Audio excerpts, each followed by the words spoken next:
करना थोड़ा लेट हो रहा है।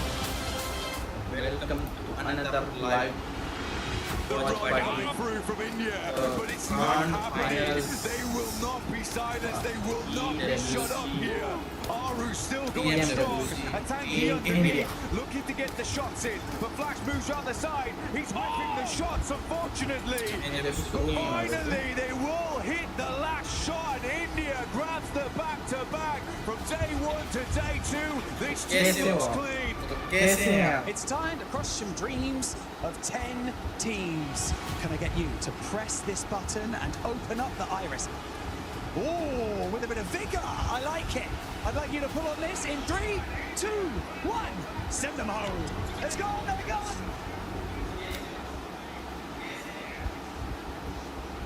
I don't think we could have set the stage better ourselves. So it's ironic that we were featured in that nice little collection of replays there, Blank. An incredible way to give you a glimpse into what's gone on over the past couple days. But it's going to get even more climactic here. The best of the best return to the lobby, and this is where dreams truly do become reality. I'm slouching, but hopefully the players aren't, because this is a day, right? Day 1 always gives you the most freedom, the most chance to get a big buffer online without that stress, because we saw that come through in survival stage. Yeah. Teams were sweating, teams were shaking in their boots, but it's time to get boots on the ground over on Rondo very, very soon for our first match of the day. Who's going to grab that gargantuan point total? Can someone try and repeat something similar to E-Arena? Maybe not the same, because that's once in a lifetime type of a deal. Well, if there was a time to pull it out, try and elevate a world record even further, hey man, there's no better stage for it, no better crowd, no more excitement and anticipation than right here, right now, live from the Qiddiya City grid at Pmwc, at EWC 2026. 3 years of intense competition, twice. Never going to be the same चलो year at this तो rate. guys पहले match के लिए ready हैं. It is time to crown a new victor. Who's going to be the defending champion? Will they be able to defend it next time? But right now, all that matters is getting those points online. Playing path is in the air for day 1 of finals. Match 1, Rondo. Let's get it started. Energy in the arena already. It's good to hear you, Paris. Let's keep that energy going throughout the day. We'll set the stage for you. We get our playing path on board for this one. We've had some pretty good games of Rondo, mate. You touched on E-Arena there. That is something to be remembered. But the consistency and the level of aggression we've seen from these teams back in their respective groups was intense. Now we put that all together. I think hodgepodge talent, they're going to be stepping over each other, Blanks. I mean, they will have to, because there's going to be bodies on the ground shortly, as soon as these players start dropping in. E-Arena here, though, and teams do need to be worried. They've been taking this little odd stadium drop where they've been searching out players from different teams on their res beacon positions. Now, if you are remembering our game versus Alpha 7 just the other day, survival stage day 2, they had a real tough time of it. They were able to hold out, but E-Arena made their lives extremely difficult. But it wasn't just them. Let's see what E-Arena can get done, because a lot of teams are going to be taking those res beacons off towards the northwest side with this playing path as the fights do open up towards Yulin. Just how hot are these drops going to be, and how much aggression is going to come out instantly. We see that opening knock from the side of 4 Thrives as Crazy on Vitality starts to let some bullets fly. 2 players on Orangutan instantly being knocked off their feet as well. That's 3 points achieved for Tiamba in a matter of seconds. Good to hear, Blank. QZZ already hitting the knocks left, right, and center.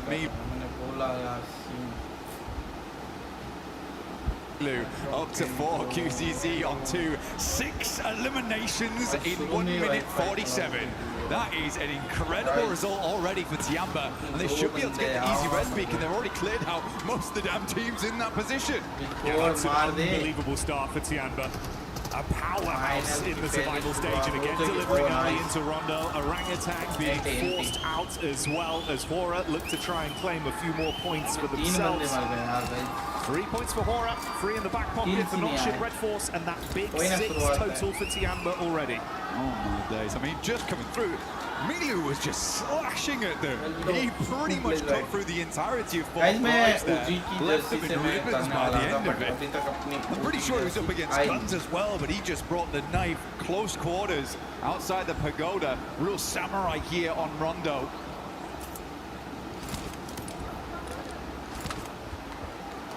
Start as you mean to proceed, it seems then for Tiamba on today's games.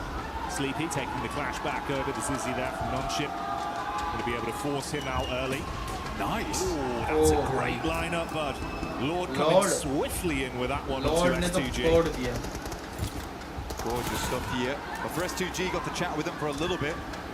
My boy was actually getting a haircut when I was talking to him, but they were saying that they have the aggression, and that's what they're bringing here in the finals. It's what both kind of lacked a little bit of.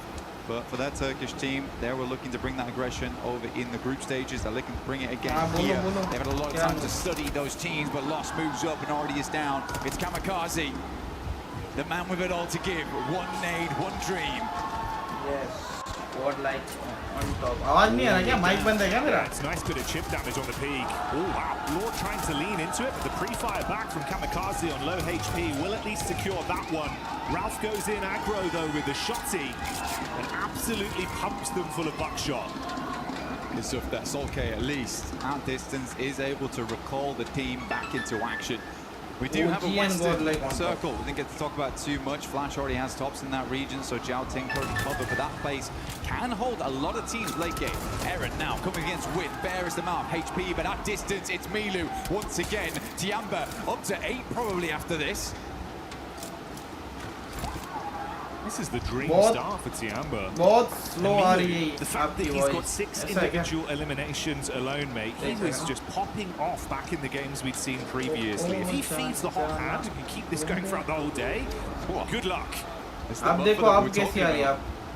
And there's no luck involved, but there is luck involved over on the Lucky Spin, which you can join in with us in-game right now for the 2026 Pmwc, the exclusive 2026 Pmwc tournament set, which you can see on screen regularly in-game. Make sure to try your chances just like QZC and spray down with the S12K. We are looking at 2 eliminations per minute. Sukul जी आज तो पूरा packet लेके आया हूँ फटाकों का. Coming out swinging today. We know mechanically they're very gifted as individuals, but they're putting it all on the line.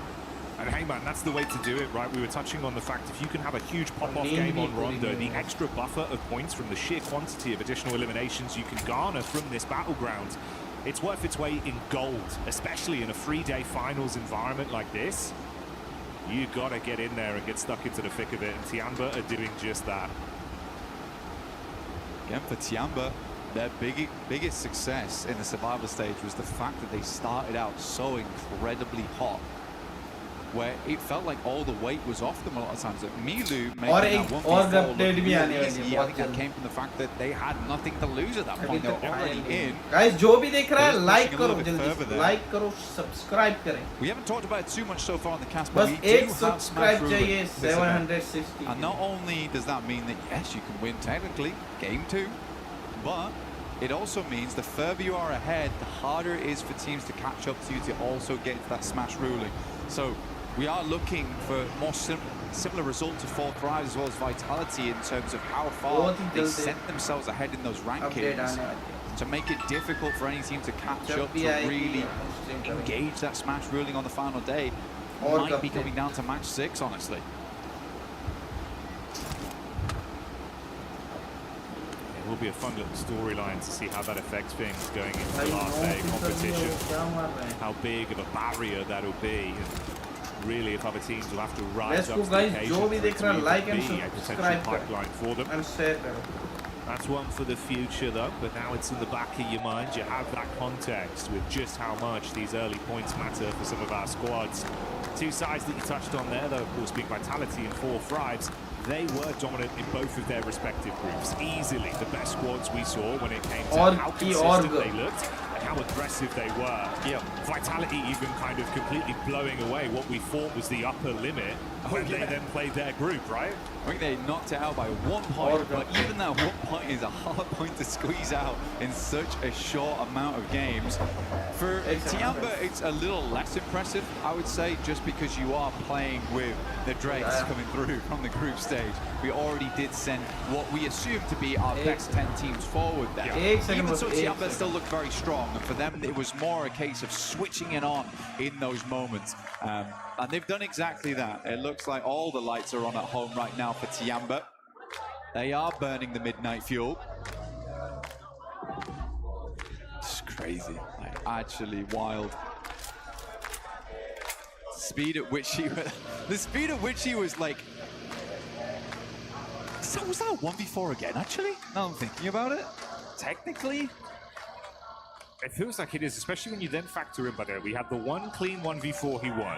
We then had a 1v4 attempt towards the end of survival stage that resulted in a winning free elix to going out as the last guy. Yeah, like the conversion rate we've had on raw 1v4s from him has actually been unbelievable. Welcome. I'm more astonished that might be a 1v4. Hello guys, I'm back. Like, is he just doing this repeatedly now? Like करो इतन भाई, कैसे हो दिल से Godlike, दिल से OG. Crazy. Dill se Team India. Circle goes over towards that northern side. A bit of an awkward res beacon on this one as well, down towards the lake. Definitely possible to go for it, but you get caught out on the bridges coming out from that area a fair few times here, Jack. Also, there will be teams like around and subscribe that spot, hold teams out. Orangutan though, nice rotate on the north side, will be able to get them further into the circle. Tiamba Vitality all on the back foot here, as well as Ulf. Aurora holding a 2-2 split. I think they've realized because they're so far down towards the south, likely better just try and clear their back angles and then look for maybe a major rotate on the west or the east side later on.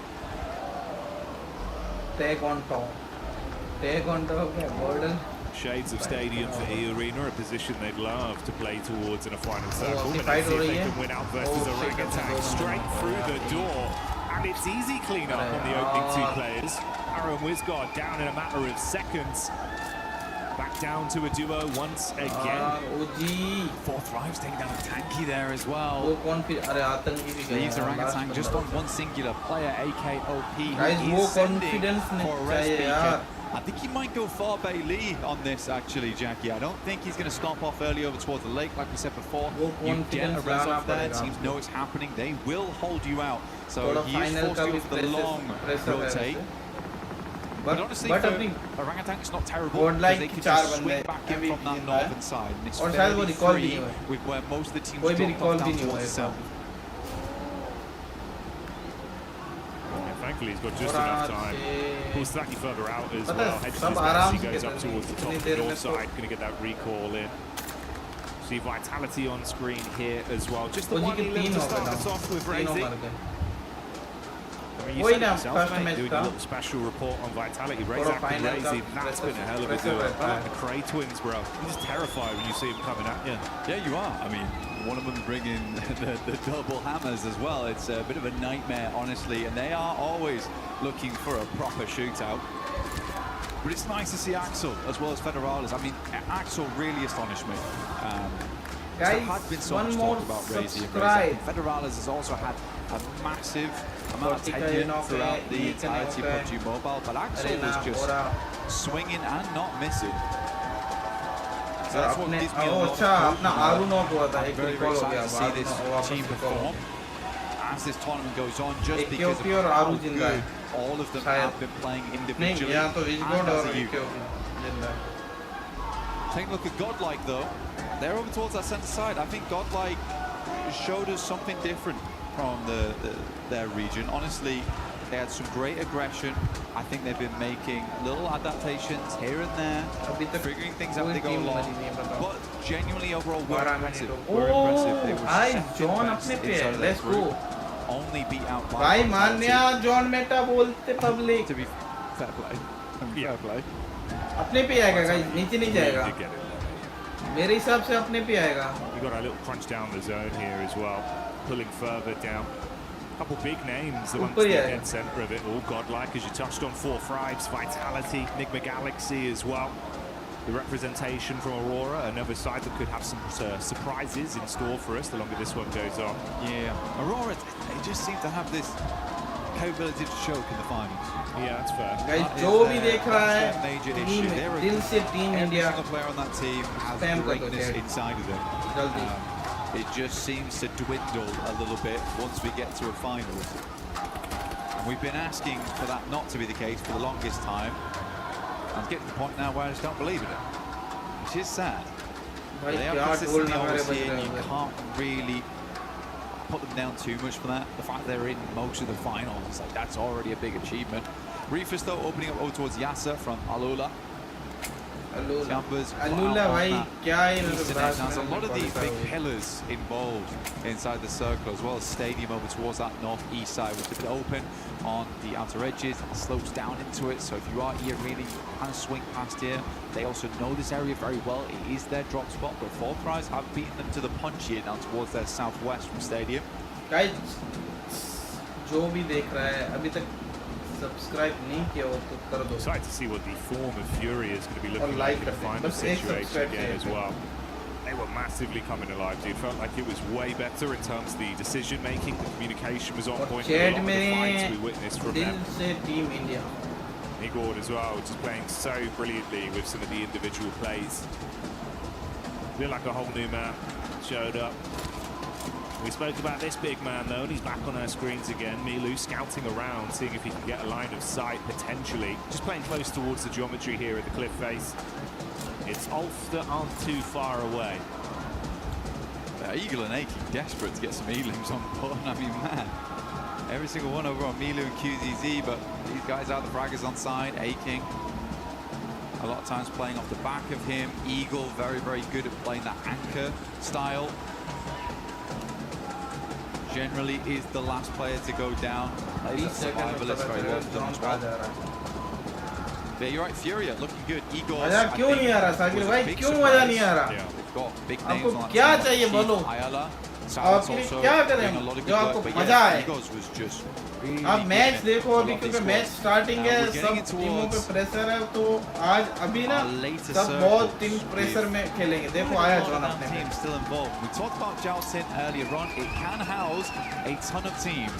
It is John बढ़िया है, अपने uncomfortable पे to है। play in, and swinging from apartment to apartment is आपको not क्या always चाहिए? easy. And बोलो there's a क्या lot of चाहिए? difficult windows and little places to भाई ये position जो in. We पीछे वो can't ढोल quite get नगाड़े those full बज रहे हैं ना finishes on. So I'm curious to see how this will play out. I think it's going to be a little bit of a passive game going towards the end, but you do have to get in towards Jaltin.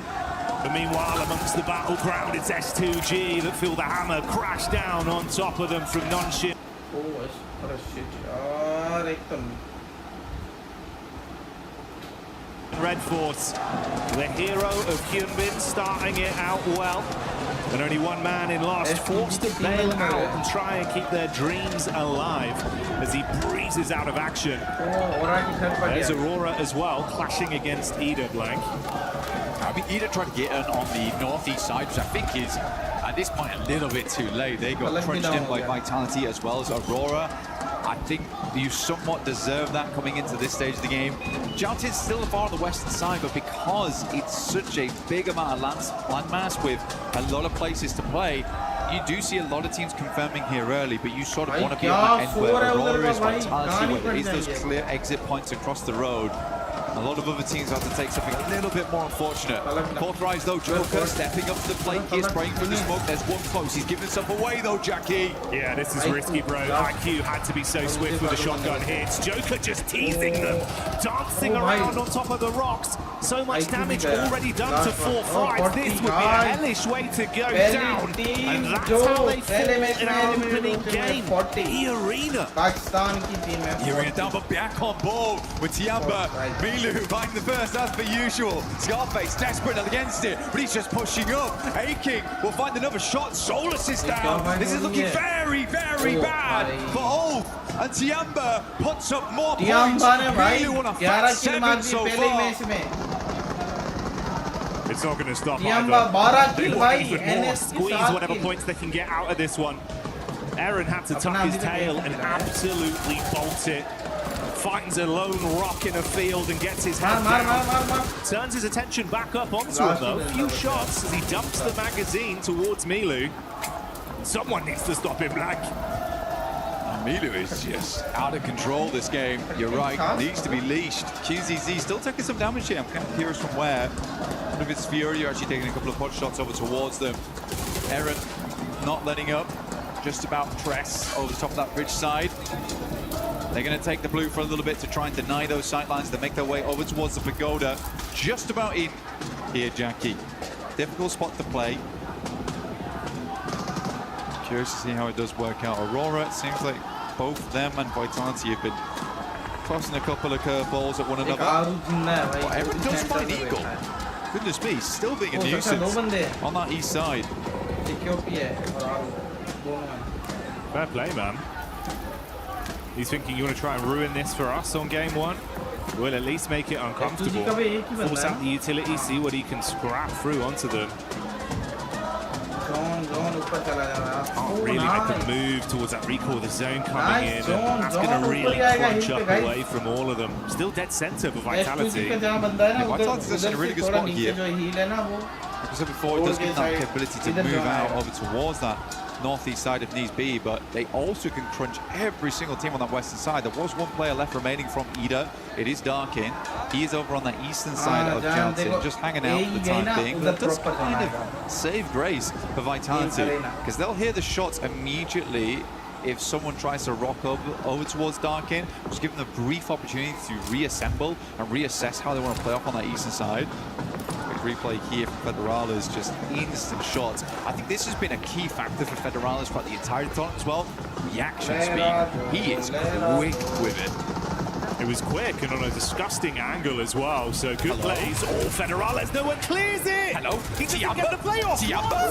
They turn around back onto it and Federales falls! What's going on there? This is an insane push from Tiamba, by the way. They have practically mostly lived it. Only QZZ goes down. I don't know how Tiamba is here. They immediately scarpered from that south side, and they took the most bold push. I was like, goodness me, Vitality's going down. And I was like, goodness me, Vitality's going down to Tiamba of all teams. Mate, this is lunacy. Milu's looking for the nade as well, wants to really commit to this. Meanwhile, the last man from Ulf goes down. They fall second into our first game. Milu priming the nades. Oh, nice, good nade from them. Hits it back. Axel and Razak still up and kicking. That nade looked dangerous. Milu's down, tries to crawl his way back in towards the smoke to mask his presence here. QZZ still alive. Last of a player up, probably the one you want to see as well here for Tiamba. 14 eliminations this game so far, though still decent. That is greedy. 14 team alive है और अपनी 2 team भी जिंदा है, जिसके OG के 2 बंदे हैं, Godlike के पूरे 4 मैन हैं. He's going to get it in. The Reds is going to get him back up. But the insane bit was as well, it was the nades from Aurora from all the way in the back line that got that initial knockback over onto Milu. Vitality have just been caught in the middle of it all. Most aggressive game of badminton with nades being bounced over the top of their heads. Molly in round the corner, QZZ with a nade back. Just going for it. Angle, good night! Good night! The shotgun knocks them both out! This is what I can't believe about QZZ, because he's like, I've run out of grenades. You see so many players just step back and be like, that's it then. But he's like, if I can't do it with a nade, I'm just facing. I'm fully facing. Now Aurora, they're pushing on the sidelines. Can 2 versus 4 here. It's a tough one. The open grenade is not good, but Reapers is taking a ton of damage. Top bullet finds at least find QZZ, and it seems like Milu will also go down. But 16 eliminations, a fearsome game, even going out with 11. And I'm sure you can hear that. The entirety of the arena here in Paris lighting up. A spectacle to start here on game 1 of Rondo, and it's Tiamba that lead the charge. Now out of the running, let's see if anyone else can try and mirror their success with what remains. Flash moving over towards Aura. On the south side, they're kind of fighting for nothing on this one as well, because they need to leave at some point in the near future. Jiggle. 7 damage. Flash still got bows in the back line here, lining up a grenade inside the warehouse. Hard to pop these off the wall though, because of all the एडमिनो ने भी knock दे दिया NS का और Godlike though dealing with एडमिनो Tizzy just lets him run straight into the barrel. God damn. Shotgun straight to the cranium. Oh shit. Yes, power. Lays him away. No. Godlike clapped क्या back कर the रहे ball हो from भाई? Schweppes in the distance as well. Gets an angle onto it. This is looking tiresome for both teams. I mean, non-shit down to just the duo. Godlike with only one man left remaining. And Alula, they've seen the blood in the water. They want to see if they can roam over. They smell potential points here. यार अपना Honestly, एक ही grab where you match बचा है यार, दो ही can. Alula पकड़ा है। sends up Yasser. Nongshin Red Force has not got the reset online at all. Still priming nades upstairs. There's going to have to be a big hole. Tizzy on the outside. Luckily that Molotov is not on target. Tizzy's just going down. What are we doing? Mate, this is nutty out there. Tried to drop off the top of the rafters, spamming the shots. It's all gone. यार एक ही बंदा बचा है यार। जो भी देख रहा है जल्दी से like and Drop the subscribe smokes, करो get the guys. reses. They missed the first molly. ओ मान्या ने को Challenge मार the दिया res. But Goodness Manya me, ने मार दिया। man, you're going to go down to a perfectly placed Molotov here from Alula. I mean, But अपनी OG hats off अभी to भी these जिंदा है guys. guys। They currently control the entirety of the northern side to themselves. Irina looking to put up another good point here. Aurora playing with our hearts right now. Opening up with maybe a gargantuan game. यही मजा है। Leading into Oh, believe it nice. is possible once again for Aurora. Enigma Galaxy. Enigma The Galaxy. Galaxy coming out swinging as well. Might have been a bit quiet in terms of the overall aggregate elims we've seen to this point, but we know it's a team that can deliver with some consistency late game. They've got nades as well. Oh, the red zone forming on top of the arena. Thankfully for them, a little bit of deployable cover will make all the difference. Turney K in the back trying to keep his eyes on what's going on, but if you flick to the elim feed, you can see Doc's doing damage. The scalpels come back out for Aurora. And blank, it was 16 for Tiamba, but Aurora now on 14 elims. They might be able to lap them. Aurora have been just stamping away here. Reefers again does find Aru, leaving AKOP inside, will be able to grab win. Actually didn't even grab that. Top was able to steal it, but for OG they live a lot longer than expected, but with 0 eliminations they will not get a huge amount of this game other than the placement points involved. AKOP inside, has to move soon, might just end up denying the point here. Reefers spraying in, has 217 bullets as well, so they have had a lot of loot crates to pursue and peruse. पहला match तो यार अपनी team के दो ही Akon point just trying to keep himself sustained and run the clock down on this one as long as possible. See if he can deny it out to the blue potentially, because if he goes running in there, that's just another point for Aurora. भाई मैंने He's बोला trying था to get an extra placing on this one, but I don't think anyone else is going down anytime soon. Still more. He's mistimed it. Yeah, unfortunate. I think he thought that the angle was bad for him, so pulls off the first aid kit there. Sadly, not able to rank up once again. If he'd waited a little bit longer, maybe he would have ranked up over E-Arena here, who will go down shortly, I imagine. Turney K not able to weather the pressure here from Alula, who have been impressive this tournament for a team that was kind of down on their look last year. I don't think a lot of people had high hopes for this squad. They have come into EWC looking fairly decent, like a lot of work's been going on for this squad. A lot of practice in the meantime. No doubt. But Enigma Galaxy up in top 3. इस match के बाद आ रहा हूं Stakes तुम्हारे for them, pass but एक we're थोड़ा still सा able to team grab लेने those के लिए। points, and तैयार I do रखना attribute some of that to Coops. He is a match के बाद। nuts player on side. 2 minute के लिए गाइस ब्रेक लूंगा मैं आ He's been a big King Cooper for this team, bro. कुछ खाने के लिए Wearing that crown with some of the plays he's making. He wants to slam down on the off-angle peak behind the vehicle here. Alila trapped, cowering. One by one, they eat the bullets and they fall. Huge step up from Enigma Galaxy. किसका chicken And आ रहा enough है? time to fix their HP as well before any other fights are forced. The only Aurora, solo player from Enigma Galaxy. Furia, he got just trapped in the ditch between our two teams that are going to scrap for the dinner. And Top finds that वो भी one चला for an गया। दो extra team है। elim. Just instantaneous Sorry shots coming for through. fight, So we're down to Aurora. Reefer swings very Enigma wide Galaxy here, and over towards the Aurora. northern edge. Guys Both कौन जीतेगा ये positions. Match An awkward चलो angle like बताएं that could बताओ make them very worried. Has a little bit of hard cover here, but it is outside the zone. Going to wrap back, but at least got the info on side. Coops tries to hit the shots, has to go for the reload here. Going to go for another as he passes on by. Again, I do think for Enigma Galaxy, Coops is a really big deal. Not just on his own, though. It's the fact that Lord has someone to play off. Yeah. Lord is also a very aggressive player, but Ralph and Satan, they like to take it slow, and that's great, and it works out, but you do need someone else to move forward and bank off of one another. So for Enigma Galaxy, I do think this is the perfect setup right now for them. Joel will move forward into the smoke line, 17 eliminations on the game. A teaser, potentially, from Aurora. And we'll hold our breath for it. Oh, nice. Just unreal. It's greatly timed from Joel. The shrapnel hitting hard. He knows. Enigma. He knows, Jackie. Look at the lineup. Wants to get it behind the cover flare. Barely, but they bait him out enough. That's more chip damage. Coop's on half HP. Molly. Could be good. Oh, this is annoying. This is very frustrating for Coops. It's really slowing them down. Giving quite a bit of time for Aurora to reposition off the back of this as well, because both the front targets have been distracted, discombobulated in the chaos. Thought it might be a little harder for Aurora to get back into the circle. They also know the north side's free after that original rotate from Reefus. Ralph had to go back up that angle. But they have all the knowledge in the world going forward here. They've opened up the full library on this game.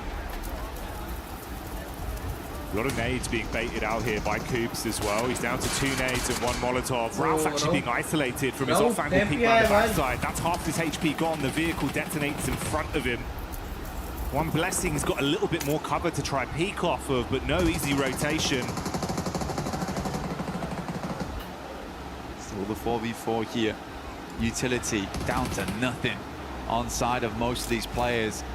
It will just be a dry gunfight, and honestly, on top form, I do think Aurora beats them out on that. Coops and Lord, though, deadly duo. Prime of the 2 nades. Doc is up front. Is this the dockening once again? Takes 2 nades. Just will tank them. But there's 2 more coming. I'm not sure he'll be able to do the same on the next. They both go wide. He's going to push forward into the smoke. Play goes down the back line. It is Enigma Galaxy is making this happen. They're standing tall right now. They want to convert this one into a chicken dinner win on game 1 as 2 of Aurora's players buckle under the pressure. Rufus falls. It's all down to the last man in Joel. They need to isolate the peak as he hits Lord heavy, but he's gone. Cut short. The Aurora is gone. That is insane. That is insane, Jackie. I got to eat my words on that one as well. I mean, for Enigma Galaxy, what a good game. Did say though, Aurora do let's choke. The crazy thing is, it was probably the most fitting head-to-head of 2 teams we could have. Yeah. Similar contrasted play styles, the way they split off, confident in their 2v2s, the off-angle aggression. But I started to get worried, man. Pointing to the map feed, seeing Doc charging in. Slight timing on the nades. It's the docketing. It's the docketing. Just absolutely come alive on that one. Yeah, wonderful stuff. Actually wonderful stuff. I still think Aurora played that game very, very well, though. I think when you watch them in those moments, they are so clean on the shots here and there. I think it's just a little bit of a stumble towards the end there where you're trying to pull yourself out of those buildings. That is hard, getting back across the road. They don't have a huge amount of space to play with. Enigma Galaxy also has the high ground, so they set up well on this one. Yeah, good stuff from Enigma Galaxy. Again, Lord and Coops, though. That is a great duo. We're seeing a lot of fantastic duos be born here over at EWC and really spread their wings into these matches. You can see him enjoying it as well. Ralph enjoying the celebration from the fans behind them there. Everyone in the arena popping off with Enigma Galaxy taking game 1. Stay tuned for even more. Final का pressure है तो थोड़ा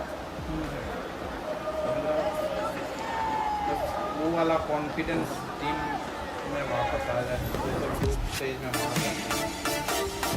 थोड़ा survive करके खेलते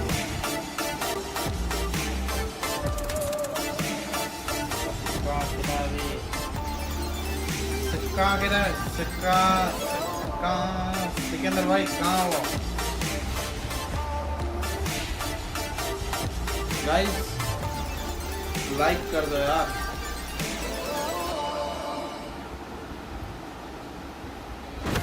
team India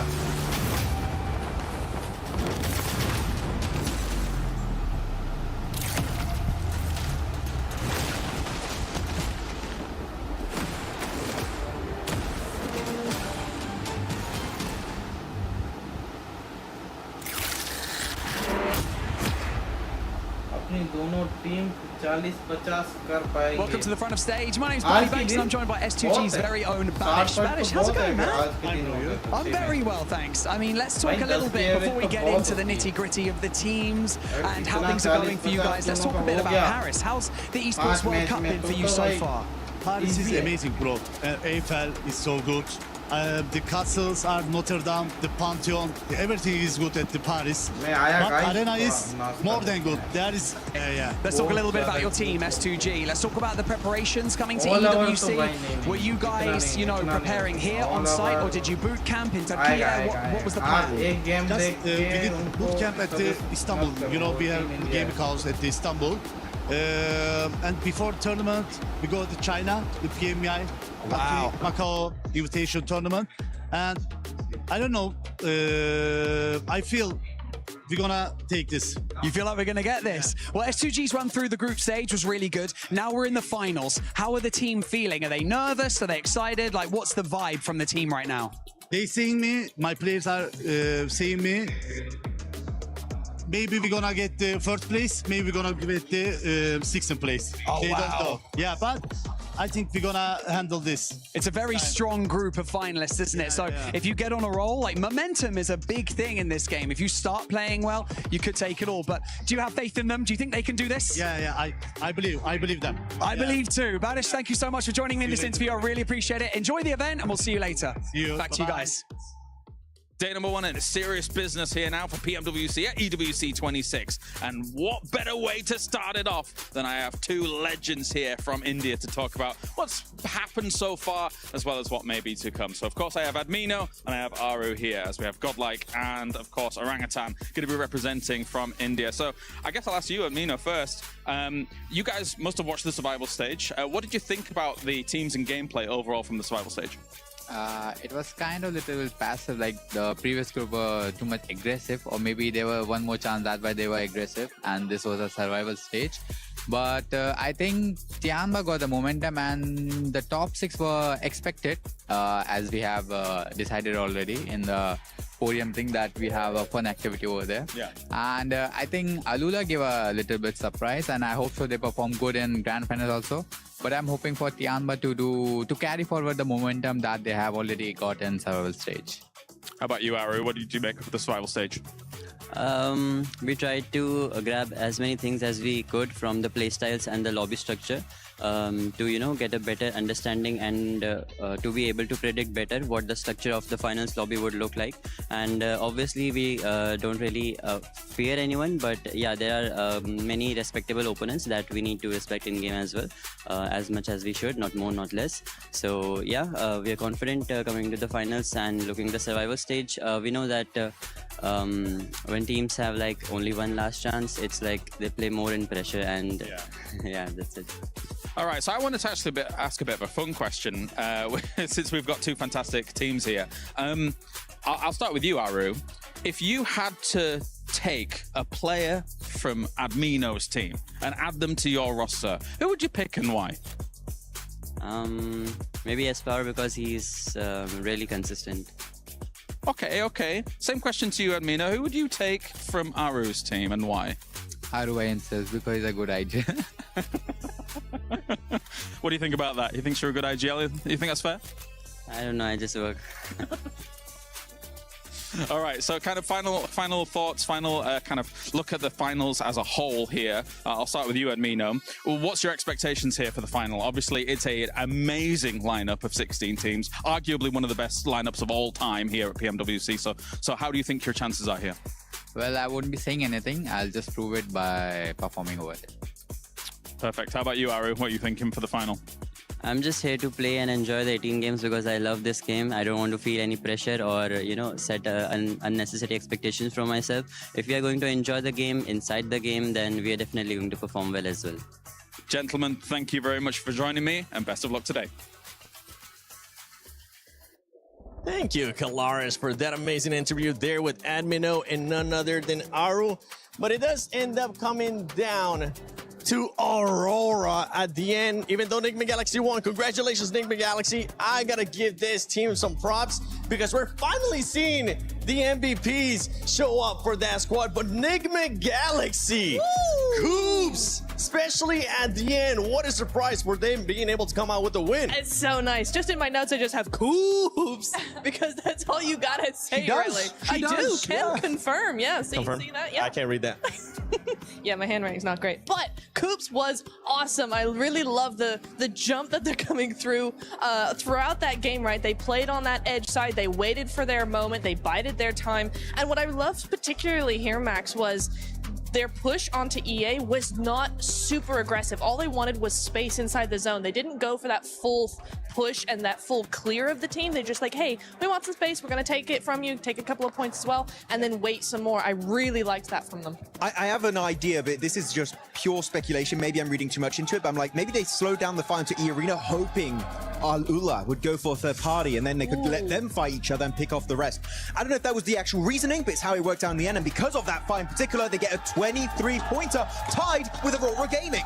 Lace, and we get just pure aggressiveness right off the bat. This feels like a PMWC finals, baby. As 3 teams were able to get 13 or more eliminations. Aurora with the 17. Tiamba started off hot as well. Man, I did not like, I mean, you know, we came out of that survival. It's just not, I just love the fact, right? I'm just getting so excited, so passionate here, that the fact that they carried on the same momentum that they had. I mean, it was exceptional from them. Obviously took the hot drop seriously, which, you know, shout out, love a hot drop taken seriously, and were able to capitalize and obviously recover the team. And this is, it's just a crazy storyline from them, from bottom to the top. And I mean, I'm so excited to see what they can do next. Yeah, for Tiamba, they're looking to carry that momentum that we saw out of them in survival. Something that you actually enjoyed watching that game is the plan B, the adjustments that Tiamba was able to do, Max. Because they had a great hot drop, right? I think it was, what, 9 eliminations after the hot drop? Absolute mad start for these guys. And then they start losing players. They want to go for the recall, which is usually Tinglong Garden. But then Hora, coming out of nowhere, looking to chase down the recall player, which usually is Eagle in Tinglong Garden. And Eagle instantly, instant response, seeing we don't want to go out to Hora. We're going to go for an Eastern rotation, a bit out of their way. But by doing so, he gets the entire team back up, and they get 16 eliminations off the back of that. Eagle, definitely, maybe not in terms of elims, but the MVP of the game in terms of what he allowed his teammates to do this match. Allowing the team to be able to come back, allowing the team to just be able to just be there for support. Allow the other players to just frag out. And for anybody that had Tiamba, Enigma Galaxy, or Aurora in your predictions, congratulations, because those teams have been performing quite well. If you haven't already, make sure you check out the EWC Play app. Go put in your predictions. You could end up getting some rewards there depending on what your predictions are. And no surprise here that it is Milu from Tiamba with the MVP once again. 8 eliminations. This man is just non-stop right now. He is. You can't stop this man. He's just gonna go from better to better to better performance. Here we go, the head-to-head you're seeing here. 16 eliminations versus 17 of Aura. And if I'm not mistaken, Milu had at least 8 or 9 of those. So, you know how you just had some notes and it was just Coops, mine was just Milu. Man, this man's just chasing that MVP at this point. He is. He absolutely is. QZZ though, shout out to QZZ. That 1v2 onto the rest of Vitality.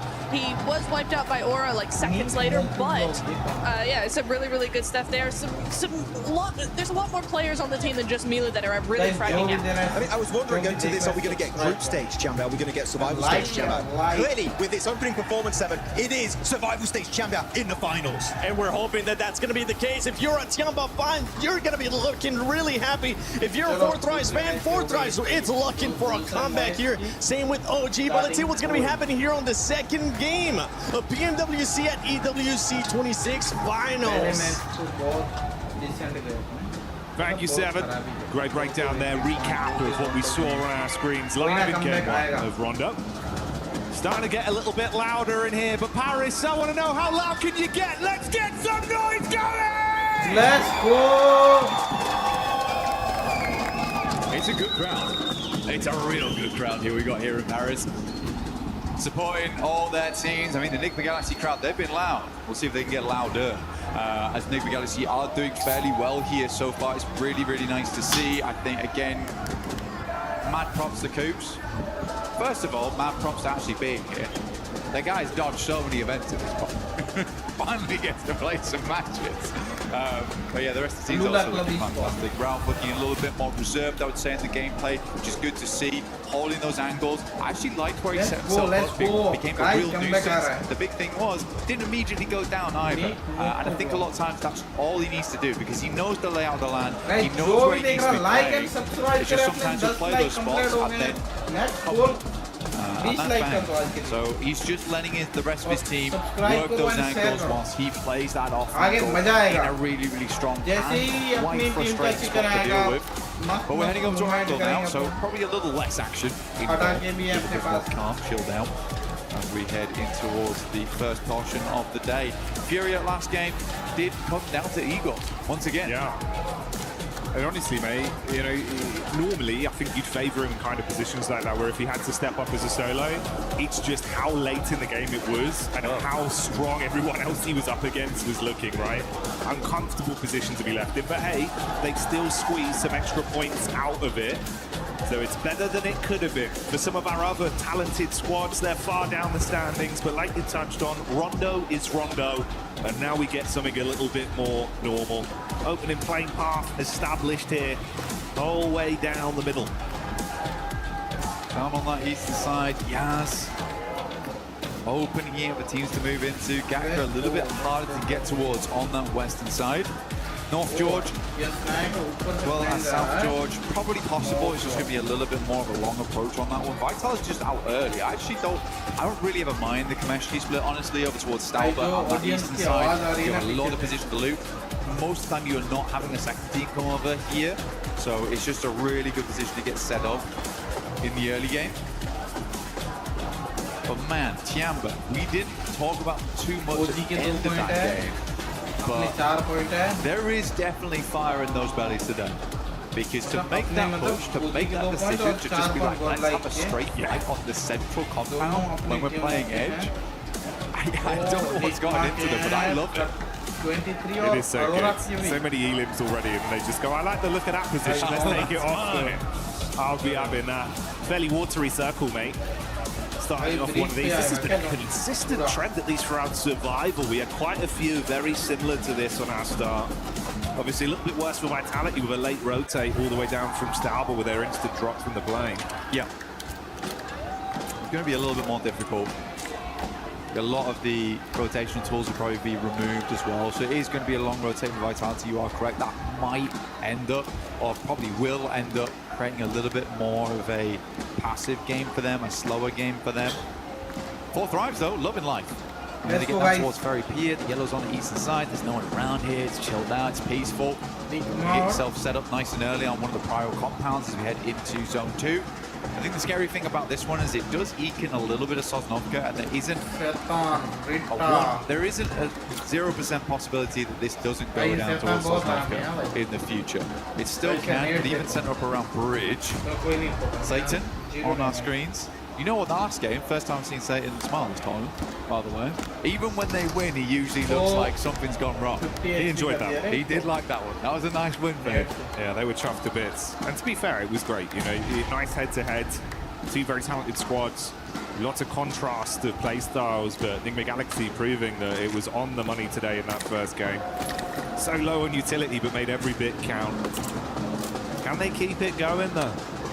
You start well on Rondo. How does it look then moving in here to Arangao? Another chicken dinner, big placements. What are we looking at from them? That'll be a nice, I suppose, sort of litmus test of what the quality of this team's going to be looking like throughout the next 2 days here. Ida, these guys kind of crumbled. They made the similar approach to Tiamba actually last game, but I think what Tiamba did very differently is they isolated the Vitality compound away from Aurora, whereas Ida kind of came from that north side and just sandwiched themselves. I thought that was a very strange play for Ida to make. I think most of the time, most teams would understand that probably don't want to place yourself between those 2 squads or those 2 buildings. They're very popular in that location on Rondo. But I don't think Ida had done badly before. They had some really cool clutch moments, some super awesome 1v3s right at the end of the games. Like, they have what it takes to be a champion. but not like that. Or stop making silly mistakes. भाई please बता दे यार एक बार Obviously, we touched on Vitality going down kind of early into that one. Two other squads that I'm assuming towards the end of the day will be in a very different place to where they are in the standings right now, would be both 4-5s and Godlike. Two teams that have got so much firepower, even just individuals as well. Yeah. Falak gets some of that old 4 back out immediately, mate. You won't only see it, you'll hear it from the crowd. I mean, he looked happy when I saw him this morning. Ready to go. He's got a little bit of a shy smile on him as well. Quite like it's cheeky. It's cheeky. But even when I was talking to him yesterday, he seemed like he was ready and raring to go. The rest of the team all looked happy. IQ is in high spirits, which is very, very good news for the team.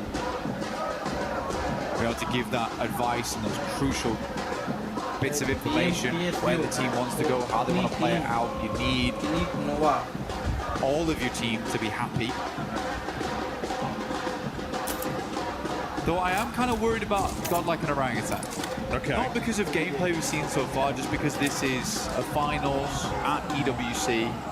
I think for them, it would be unwise not to say they're under pressure. I think if you're a fan of both these squads, and maybe today looks a little bit rough for them, I would caveat with that there is a tremendous amount weighing down on them right now, being in such a prestigious finals versus some really damn good squads. I'm hoping they could probably get back into the run of it, like by match 3 potentially. But if it takes till tomorrow, I think that's fine as well. OG already still showing off that they have the rotations capability to make it happen. They got far into that late game. Not a lot of eliminations, that's fine. Godlike similarly, still that aggression in play. I like to see it, but maybe not where we really wanted it to happen during that game. I think it's also for teams like that, Blank. For our other squads that were forced to play survival stage, you've had to consistently keep grinding and keep that form on the go. Yeah, exactly. You come out from your group in those top team spots, you get a few days off, but that does cool you down a little bit. And the thing that's changed is what's going on behind us. The energy in the arena, the noise, the hype. They're getting excited because 4-5s have made the play. That's IQ with an opening takedown. But that's the difference as well. You come back into this area, Blank. Sure, with the noise-cancelling headphones, they might not be hearing it, but I tell you what, they can feel it. The vibration. I know the floor is trembling under my feet, so it'll be the same down there on the stage for our players.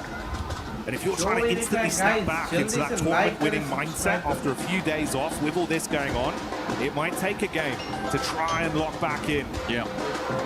I don't like that, though, from Aurora. Because you can scout that a lot easier just by sending over towards the beachhead, having a look over towards Lighthouse and being like, okay, there's a guy up there waiting, try and check the girders. I always think it's an odd maneuver to try and just send someone, slingshot them across, and it's like, well, we know there's someone across there though, but you also just lost a player. Like, it's so early into the game, could have even just waited for zone 2. I'm curious to know what the analyst has to say about that, because for me that's just not EWC, Pmwc potential. Right? That's not what that is. Yeah, the trade of it, one player's life, one of your squad mates for an information play, economically, it's not the best trade on it. Especially if we see him get a good run out of this game. Goes down to an awkward fight. One player of difference, Blank. Hell, I mean, even this circle right now, where it's down towards the eastern side, 4-5s knows that. This is prime time to go for bridge camps. Yeah.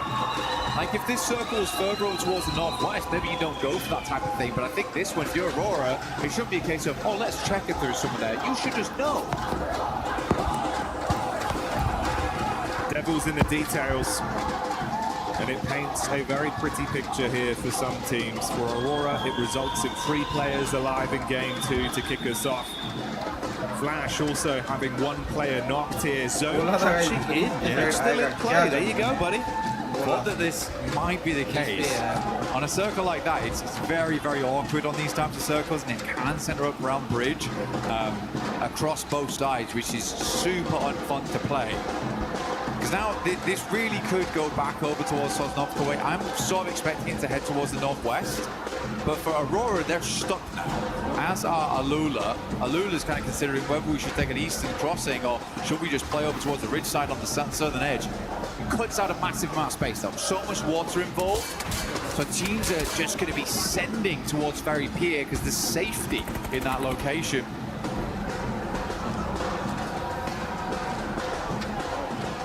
Vitality did thunderfoot their way down from Stolber quite quickly, so you can see there amongst the rest of the pack, everyone else attempting to forge a path into the zone, knowing that play space will be very limited with a decent chunk of it cut out by the water and that bridge dividing either team from each other. Only two squads on the island right now are Alula and Aurora. We've got E-Arena on screen now. This is the POV of Joker. Tianba though, taking the scrap towards OG.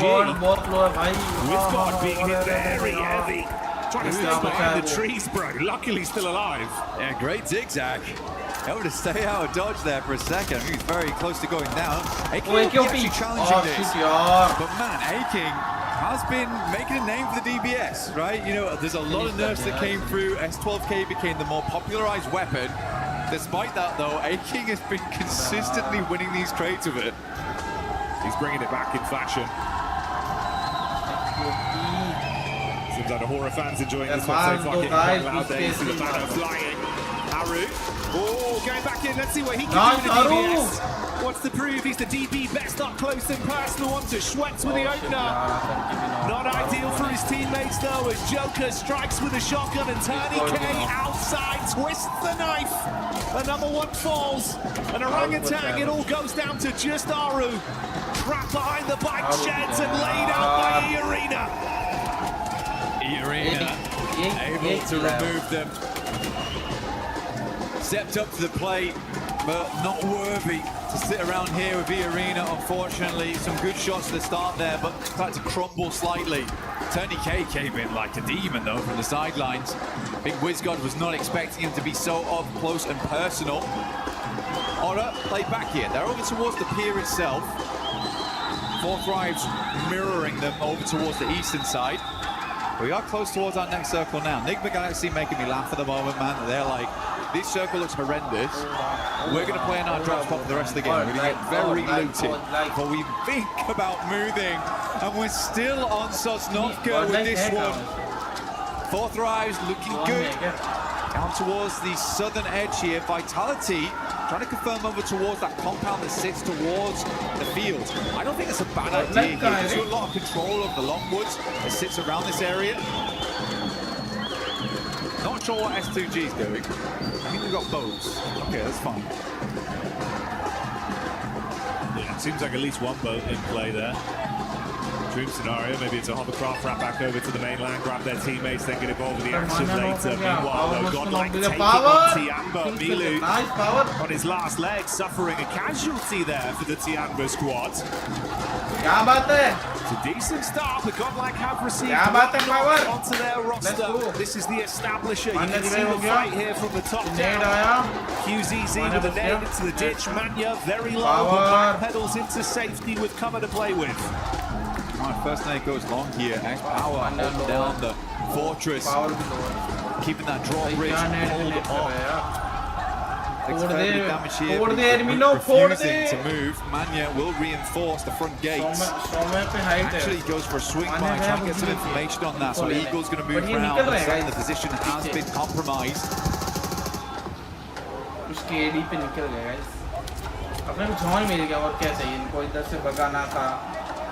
Let's go. Faint smoke wall goes up. It's worse for Aurora as well. That's quick from Alula finding them. This was the other team that was on the island. There's now a third party that's joined them with that late rotation round from S2G. Looks like they did go back to grab the rest of the squad. Yeah, it was Kamikaze in the hovercraft. That's paid off for them to fight towards them. Interestingly, taking the hit over as well to Godlike. So that battle turns into a third party fight. A quick swing around. Take shots over towards Ulf. For them, Ulf should be able to pick the players back up. They've got a good spot right now. It's not as safe as they make it likely to be, but it is decently central. It feels like the circle's peeling away from Sosnovka at this point. Yeah, very limited space to work with. Alula trying to make the cross. S2G at distance. Will find a shot over towards Aurora there, leaving them at 0. Out of the game early, 23 points is where they'll end. On a single point earned on this one. Bottom team को chance है उधर, but अभी भी निकमा. So a great start on Rondo, but a bit of taste left in their mouths off the back of the Arrow performance. These guys have been playing the same game. I think it's the first time they've been inside the circle since the beginning. How does their entry work, actually? Matt, how are we still on the bridge? Yeah, this is kind of unreal. At some point, I thought we'd move. Yeah, we're still here. I mean, Sosnovka's still in as well. I cannot believe this. Luna also took another casualty from S2G on the backside, so they've called it quits and actually rushed over the bridge now into the mainland. Yeah, but that's only a trio blank. Damage onto Yasser as well. Well, Enigma Galaxy might try and trade up. They're just in. They're just in. They're absolutely playing a different game at the moment. I mean, I'm glad finally there's some shots that go towards them now. This is such a wild play from Enigma Galaxy. Coop's taking a hell of a lot of damage. Slowly careen it back in towards his team.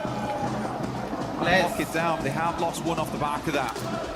Vehicles are smoking, flaming.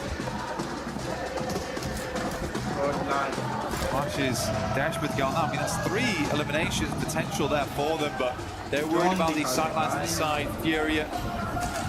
Ooh. Go on. Give it some welly.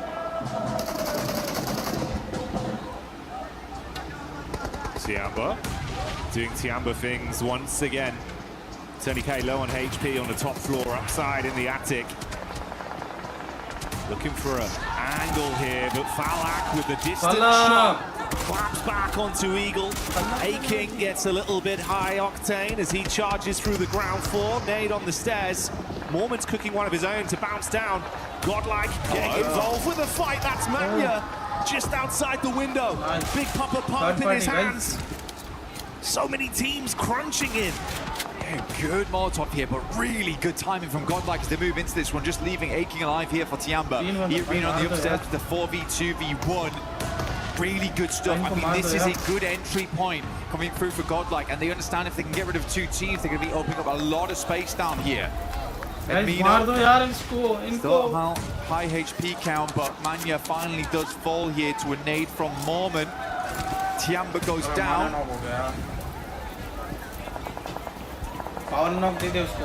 Smoke on the stairs. Mormon's going to clear it. Oh, straight in with the clothesline. Whoa! The turnaround. Mormon saying, "Feed me more." As Godlike charge into him. Quick decision, but not fast enough on the bell. Let's go, yaar. But Sume will save it.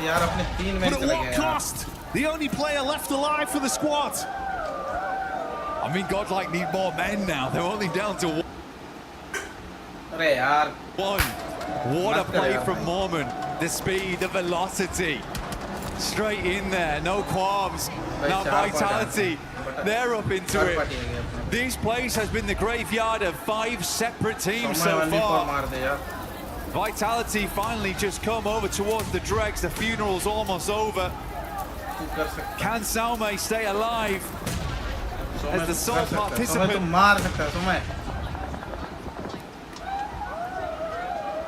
The Vitality a victim from the top floor. Or will they just be signing their death warrants on entry? Axel being shot in the back. A new challenger arrives. It's Hora in the distance as Jiggle is able to punish and soften them, leaving them with 3 players left.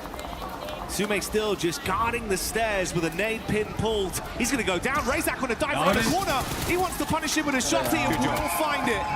Really, really good job from Razak. I think you have to make that play in that moment as well. You hear the pin pull coming down, trying to get the res off. You're trying to go for the revive, get some respite in that location. So Razak goes for the risky play to keep them up as 4, understanding they'll need that amount of players to push through the next couple of compounds. They got Aura in front of them and 4 tries after that. Alula down towards the south side. Circle finally moved away. Still a lot of water on this one. Beachhead does well. Ida, as well as Ulf, now going at it. Playing Ulf downstairs is not. They have 4 players up though right now. This is very easy to recover from. Well, he should be. Whoa, you run straight into that one. Catching the as Ida try and clap back. It's good damage, but such an awkward setup between both of them. Casualties on either side. Scarface looking to go for the pickup play. Meanwhile, outside, Emre charging round with the SMG and denied out by Nongshim Red Force. Tizzy takes that one. Nongshim could push this pretty quickly. Ulf is not looking too good right now. Neither is Vitality. Flipping into action. They lose a vehicle. Razy and Razak try and get the buggy through the window, but end up dismantling through normally. That was a speedy rotate. I like that. You know, cut your losses. Moving through Aura as well as 4th Rise is going to be hard, and eventually you get third pied by one of them. You hear the engagement happening on the north, you send it. Now Ulf is in a very tricky spot. Cut between 2 strong teams in Nongshim as well as Vitality. Quick decisions and shades of the Vitality that we were so impressed by prior. Once again, back on our screens, it's only the 1 elim they've been able to garner so far.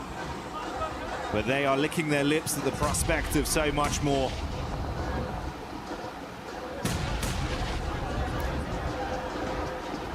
Getting a little bit more here, you get yourself the Naruto skin in-game, as well as the Ninetales Fury Org. Both looking very cool here. Ulf's going to hopefully have to drop a substitution jutsu here to try and get out of this one, because it is going to be hard. Vitality, Razy, Razak move up, quick shots over towards Souls. He tries to move around the corner. Nongshim still in play. They're the ones getting the most of the damage though. Federales at least will confirm one. Quick switch around the side, denying some of the sight lines. As Ulf does go down. Vitality though, they've been hugging the wall so far. Not allowing a single moment for Nongshim Red Force to try and challenge that spot. Razak though, what are you doing? Testing the waters, a little bit hot. Yeah, I did not like the feeling of that one. Although maybe he wants to go for it from a slightly different approach. Runs back out. Meanwhile, attention turned onto Federales, and that is another knock going the way of Nongshim. Oh, Razak. Oh, yeah, good shots. He's got so easy, very low. Nate right on top of him as well, following up from that. Oh, mate. Hyunbin with the instantaneous conversion. Now it's a raw 3-on-3. Luckily, they will save Federales, but he's got to top himself back up. Comeback. I mean, Razak understood the idea. Now tries to get up towards the wall, create a different angle to deal with. Nongshim was quick to it. Hyunbin pushing up right now. He's a little bit close for comfort here. But I think they know they want to get rid of this guy sooner rather than later, but he has pulled these kind of antics before. Getting a little too aggressive without the help of the rest of the team. So easy goes down the back lines as Flash starts to move on through. Tizzy tries his might. Rapid shots coming out, but not enough to finish Vitality. The end of Nongshim Red Force. But it does leave Vitality slightly weakened. And Flash, they are next in line to try and keep them pinned here, knowing eventually they'll have to move. Slightly paranoid about the other teams that could be behind them. Blue is ushering Vitality forward. Swinging in on the same angle as Flash. How will they make this work? S2G, you were right. You were actually right. They had 2 hovercrafts in play. Being able to keep both of these alive all the way through to this end game is giving them a lot of pressure. Loss isn't quite able to get it up though. And the hovercraft is stuck on the side. Yeah, just about. We'll take it. I mean, that, they're just letting it happen. Come on, bit more gas. Got to give it some welly. His teammate's taking a fair bit of damage, but with that added armor of these big hovercrafts in play. If you say like this, man, if you can get them into the zone, there could be a lot you could do with it late game. I'm surprised the Luna have been able to guard this for so long, make it look uncomfortable. Nade after nade as well, just trying to soften them up. Vitality do move over to the side. They're looking down over towards 4th Rise. The shots are pouring in. S2G, they brought repair kits as well with them. But the blowtorch in play, I mean, that's bold. On fire. Get out. Balak Now, Aura, no fear, drops them all up top side. Looks fairly decent on that one. Airburst are slightly too far. This is some comedy. Not gonna lie to you. Okay, they should be able to clean up from here at least, as long as there's not any more mistakes. It's damage done onto Solkay, but they do hold on. Shut down Alula. What was that? Bit of a weird one. It was a weird one. I'm glad you picked it up strong, though, because, I mean, it is an important fight. It's just interesting. Vitality go down in the meantime as Flash continues to push the advantage. But it is majority of Fourth Rise doing that damage. Enigma Galaxy, after their strange approach from the early game, now going out slowly but surely, just Ralph as well as Lord.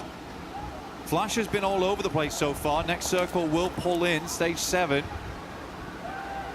Fourth Rise have been weathering it, though. They have held a ton of space. It has been a little bit greedy, but they've been doing a good job of playing off one another. Yes, they're taking some knocks here and there, but they've maintained a 4-man. They're in this area early, and they understand better than anyone else. This is a game that they should be doing well on. I don't think I'd put as much pressure on and say this is a game they should win from the spot they had at the start, but it should be at least a top 5, which I think, you know, we've already achieved. So this is a good game from Fourth Rise and shows that they still have it in them.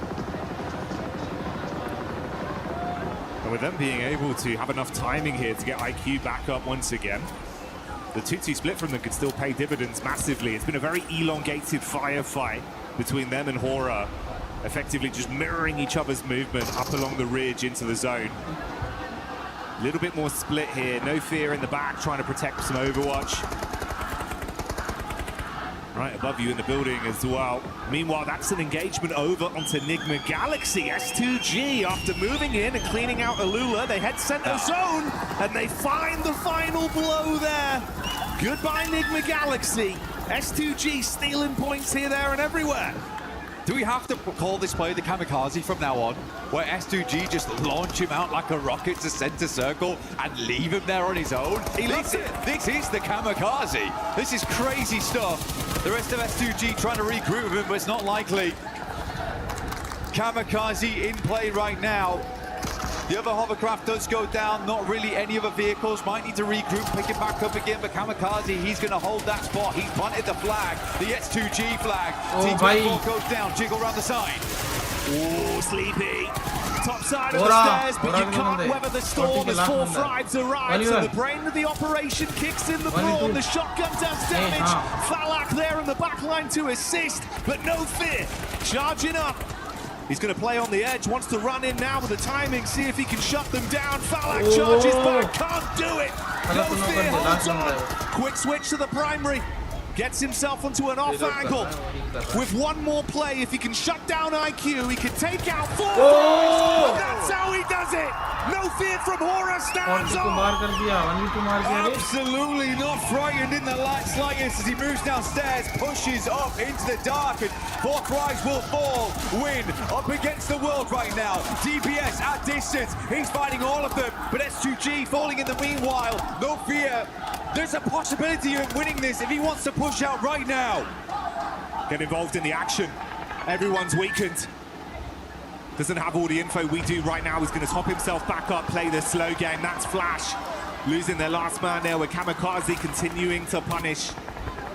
Oh, a horrible spot. Tries to get the heal in. Kamikaze's got a single nade in the back pocket if he chooses to dash it. They've got clear vision now.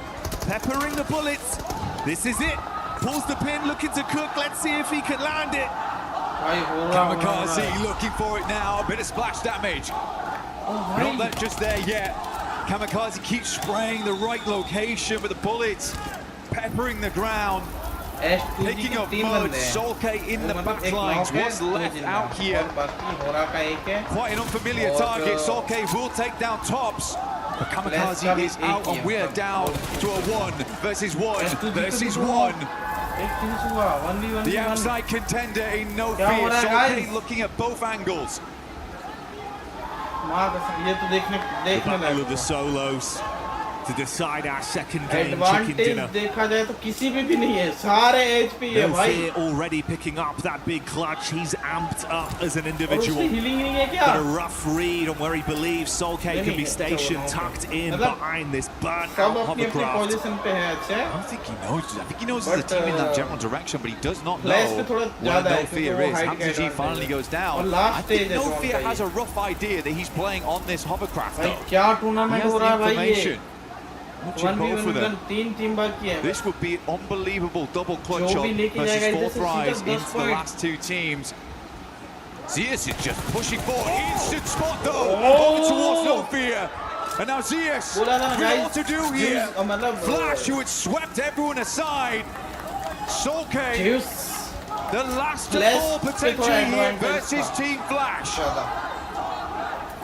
So yes, the lightning reactions for Flash have guaranteed them a second place, but can he take it to first, or will Soul K get it done for S2G? A smoke wall, giving him limited play space. That tree, the only protection for the peak for Flash. He's going to make his move. Starts charging in, wants to close the distance. Here's the peak up, bullets on target. Sweet is so low, buckles under the pressure. That's the damage coming through as they lock it in. S2G Kamikaze with the Kamikaze play towards the center. It's an explosive finish right at the end.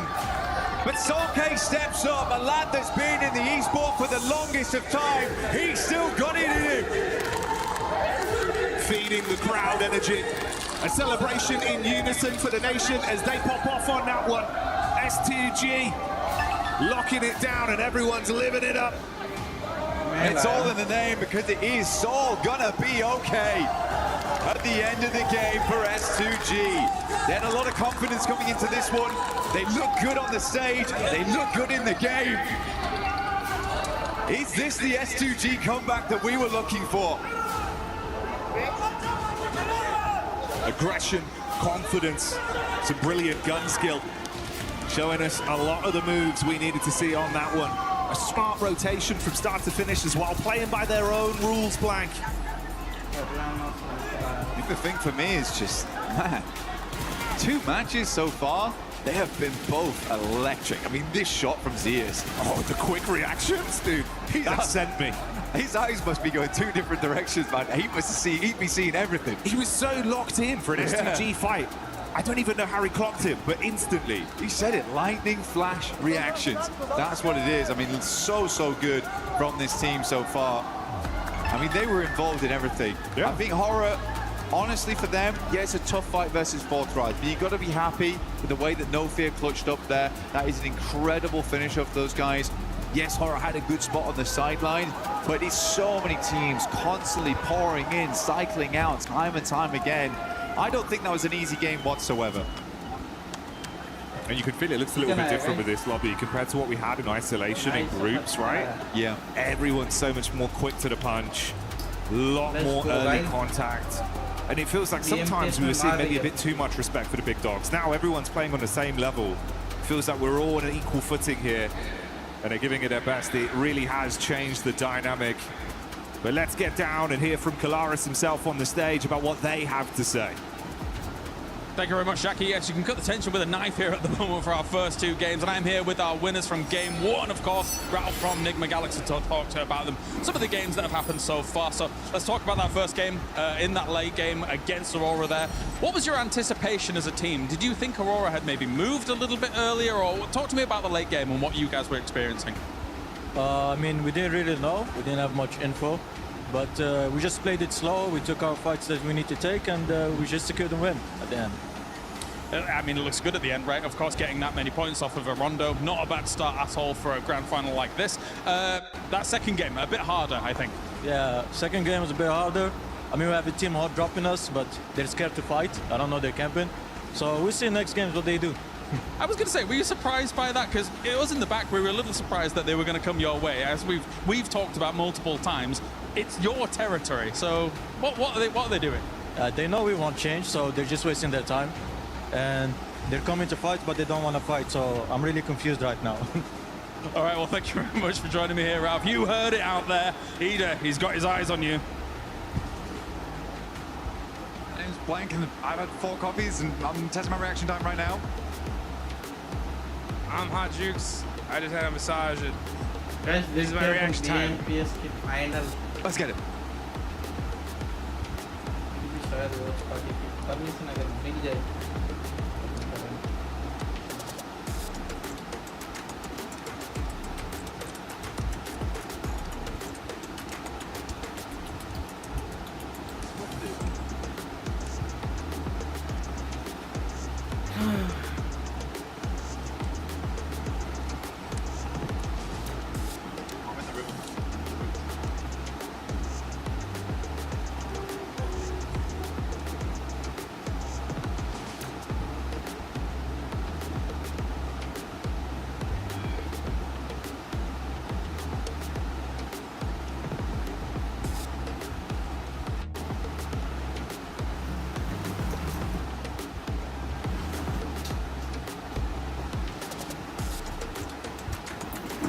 Yes, my reaction score is pretty damn good. I actually don't think it has something to do with anything else or anything like that. But what about you, Jukes?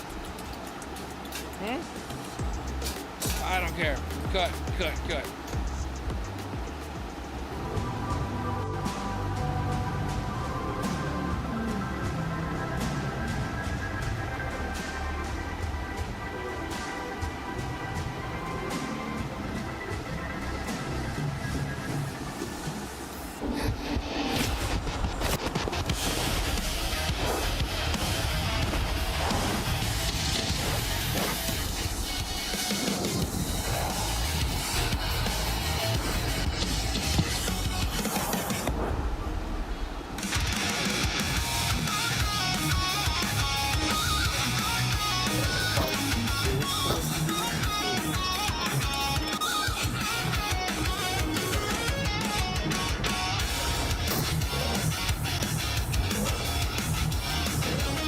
भाई चाचा का थोड़ा देखते हैं क्या क्या हो रहा है चाचा भाई काम ले रहे हैं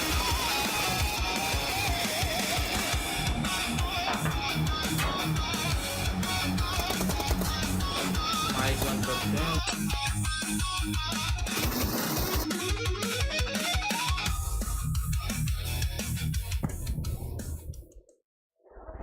S2G in hovercrafts.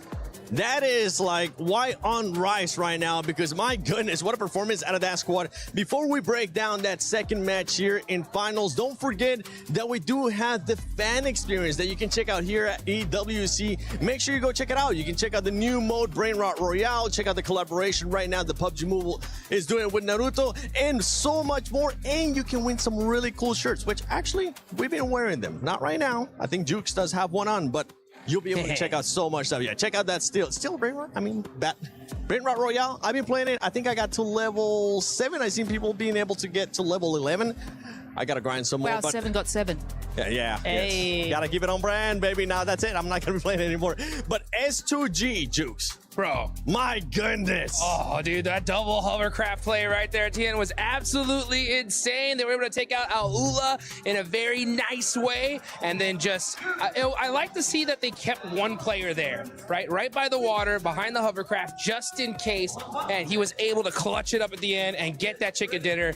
Finally, an S2G win, and nice and early. Yeah, really, really nice. And the momentum they were able to pick up on after, getting those hovercrafts. Very quick side note here while we're on this fight. 4 Thrives are looking, I hate to say it, very shaky. I don't know what happened, because group stage, they were looking really, really solid, just not able to get that win. Here, the splits are kind of off. They're pushing one by one. They're not really communicating, it feels like. So the last 2 games, I've not been super impressed with them, but hopefully that changes in the next game. And for 4 Thrives, I felt like it took him way too long, Neptura, to engage the fight there with Hora, just coexisting for too long, and no fear came in clutch with that 1 versus 2. He really did, and he continued to come in clutch for a lot of the game. Actually, he was a big a big part of the team this game. Yeah, I just think he just made a big play. I mean, what can he do against that? When No Fear comes up and clutches it up, I mean, Aura fans are screaming these guys' names at the top of their lungs, and to be able to clutch it up like that is just huge. So yeah, unfortunate for Four Thrives, huge for No Fear. Another team that has been performing quite well today when we talk about eliminations has been none other than Nongshim Lace. This was the biggest feedback that we gave this squad during groups and also survival, and they're finally starting to put up those eliminations. As you can see, Nongshim Red Force right now with 9. Yeah, absolutely, 7. I mean, they're finding important fights on their rotation to solidify that position, especially on that northern side. They were able to sort of catch Furia off guard. And now I do want to kind of segue into Furia and to why I need to highlight this. But one of our most aggressive playstyle teams is prioritizing the rotate on Rondo. We actually saw them grab utility, move into zone, and Max actually made a good point about this when NGX was sort of on the, I think it was the eastern side next to E Arena. Furia should have just pushed them into it, caused that fight. They would have had control over that whole entire side because they just sort of stopped the revive from Ulf. Then again, on this map, they found themselves in the position, and Nongshim, from the northern side, just obliterated their defense. This is just unusual for Furia. They are the power play team. They're the ones that get in a goddamn vehicle and shooting out the window and making that position them. It's just unusual. They're right. They are supposed to be that aggressive team, and they're currently not showcasing that in the opposite, like you just mentioned, and I was mentioning too. Nongshim is putting up those eliminations, but something happened at the end of that last game. With the hovercrafts and S2G, that was a little bit sketchy net. It was a little bit, it was a bit touch and go here, but the momentum they've been able to build with these hovercrafts, they had 2 or 3 and they just went, let's go for it. And it's this replay that I want to talk about here, because look how they're going to play this. It's like my driving. First of all, Secondly, look how they take that first hovercraft and they deny the sightlines of Aula, right? They separate them one by one. They can no longer play as a duo. They try and get as many of those sightlines abolished as possible with those hovercrafts. And to be honest, S2G with those hovercrafts have been actually insane. It feels like because they take more damage to explode and they have just a tank, and so they are able to just run with it. They were making crazy rotations from the very beginning of the game. They had those positions on the rocks in the middle of the water, which are normally inaccessible, but having 2 hovercrafts, I wonder if other teams are going to start picking up on that, because that was an insane game from S2G. I mean, we've seen it happen in the past too, and you just sounded like Max there for a second. I was going to have to double check to make sure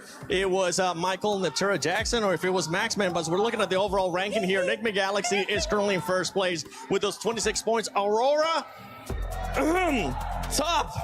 What happened at the top of that bridge? That man ended up falling down, and he actually ended up hurting Aurora with the rotation that they were looking to do into the main island. Yeah, it's so unfortunate there. I mean, that's what it's all about. You know, you're trying to be able to get into that end game and make those plays, and if you're Aurora, 24 points on the board, you can't shake your head at. And S2G being able to get that win, push themselves up to 3rd place. I like what we were talking about there about Nongshim a little bit earlier, right? They just look at the elements. Yeah, I mean, look at that. 18 eliminations, and they would have gotten even more if it wasn't for those clutch plays from Vitality right there, because we saw absolute Hyunbin in action making some serious plays. But hey, again, super clutch moments here. We have to talk about some of these other teams that are currently on the second page. I know it is the first day of PMWC at EWC 26 finals. It's only 2 games, but there is some things that we're starting to notice here, especially with Four Thrives, the passionate that you were kind of talking about earlier, Neptura, as well as OG. OG needs to start being a little bit more aggressive and making sure that they look a bit more cohesive when you are being aggressive, because they were pushing one by one. It seems like a chicken without its head. Yeah, it really did. And also they're losing players very, very early on. I think we've had that in both games now, where they're losing at least 1 or 2 of their players. Godlike have had a better opportunity to keep their players alive. They've been split up a little bit more. They've been using a little bit more of the zone, but it's just when they actually get down to the fight towards the end game, that's where they start to falter, and that's why we're not seeing those strategies convert into points. So that's what we need to see there. And India, if I have learned anything about OG, it is they need their 3rd game. So don't count them out yet.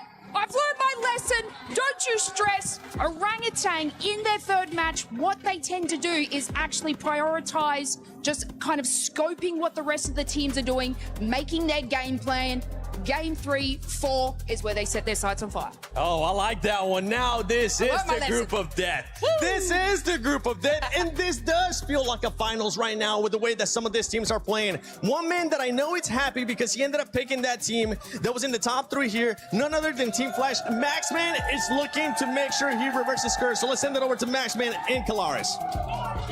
Well, we're not going to let him do any predictions here. That would be very, very serious indeed. But of course, we take a look at how things have gone down so far here in these 2 games. And we did have an interview just with Ralph, who's also a little bit confused about said hot drop. I saw the hot drop that could happen on the map before this event. I'm like, they're not going to go for it because Nigma Galaxy has been dropping in Pachinki before I was even born. And yet, a team is trying to contest it away from them. And as he said, they're going for the hot drop, but they're not fighting and very confused. And they just see the loot truck pass by like, oh, my P90. No P90. Oh. So, Ida, I might want to change that because it's not helping you out. I think it's going to be difficult for them to go up against that, but we will see if it continues. Ralph is also a little bit confused. Let's pivot kind of where we're at here as well. They've already alluded to it on the desk and how things have gone down so far for S2G, but just masterful control of the double hovercraft, some crazy plays, and the send out of Kamikaze to be able to make that work. For S2G, that was very, very impressive. Yeah, it's just a domain expansion double hovercraft. I'm sure you get that reference right there, Kalaris. But no, great use of it, especially you saw there in the during a little bit of a replay analysis where they block out the line of sight of one of the players of Alula to really separate them and win the fight off the back of that. When you're near the water, when you have these open-ended finish, hovercraft are, I'm gonna have to say it, they're completely broken, and S2G made full use of it until the very end of that game. A tough circle though, right? If you think about where Aurora was when it comes to the bridge as well, we're having kind of conversations in the back about this is a military island kind of heavy team, and yet the bridge seems like a conundrum to them that can't solve like a Rubik's Cube. It was a bit weird, especially because Top was on top of the bridge itself. And I think the player 4 Thrive's got an angle onto him, so he goes down, kind of drops to his death at that point, right? And then the team tries to go and back up and hopefully get him back up on his 2 feet. But then Al-Ula were very sneaky, pushing right behind them on the bridge. I think Aurora, they're very experienced on that western bridge. We should be expecting more on the finish like this. So you know what? First Durangle, it's fine. But the next Durangle, they need to show up. All right, thank you very much, Maxman. It is time to head on over to the commentator team once again for game number 3 of the finals. Let's do it. There we go, we'll pick up that throw. Thank you very much, James. There's a good arc on that one. Swift, great elbow on you. You can tell he used to be a drummer, but we'll be beating the drums of absolute anticipation and excitement here, Blank, as our 3rd game of the day is about to get underway. Yeah, national guns as well as we get into this game, because it is going to be a lot to talk about going so far. I mean, even from watching the desk, to watching the stage hits, to watching the interviews, there's a lot to break down over the last match, and even just the 2 games we've had so far. There's been a lot going on. 4 tries on the first game, having a little bit of a misstep, and then coming to the second one, looking a lot better. But so many good teams. I'm very confident to say this is about as competitive as it gets in PUBG Mobile right now. I think we have the right teams here with us. We go into our 3rd match of the day as we get towards our halfway point. Shooting range to start off down towards Novo. Straight through the center, really easy one here, Jackie, very nice. I think most people can get exactly where they need to go. Aurora, last game, like we said before, looked a little bit weakened, right? I mean, even Max picked up on it. He was saying that, hey, the team's very experienced around this area of the map, should not be going down so early like this. It should be a game that you are a bit more in control of. Wasn't the case here. Tiampa, they go out early. Stand a little bit further down towards the south side of the map on the west. Yeah, you'd hope they'd be able to bounce back from that one here. Obviously, it was a nice start on game 1, but that didn't really translate over. Has meant there was a little bit more fluctuation in the standings. John Military quieter, 16 eliminations on their opening game of Rondo. Only 2 added to that count. Still living his movie though in terms of individual plays as he was popping off on Rondo. Is a big piece of the team. I wonder if we'll have something early here from Mora and Aurora. And where's that zone going to go? We've had some wacky zones this LAN. It's been kind of crazy. Yeah, most circles have just been very strange so far, very odd to play. And we had a couple towards the end of the survival stage, which I think I was quite grateful for, that were more normalized on Erangel at least. The teams can actually play out their game. Nigma Galaxy versus Ida. No idea why this is happening, by the way. It's actually very strange. I'll explain once it's done. I mean, Kalaris already went over it in the interview, but the context is crazy on it. So Ralph with the M249. There's some good shots done. Actually, I think Meganic's doing quite well here, but already losing a player does feel bad, and it being Coops is even worse. Take him outside. Lord hits some shots with Abican. It's back and forth here. Swine last left to face. And Ralph will get it done with the M249. He's screaming! He's up. He's standing up. Give them large for that. It is absolutely insane that they continue to come here. For context, Enigma Galaxy has dropped in this location for years upon years, and they say it every time.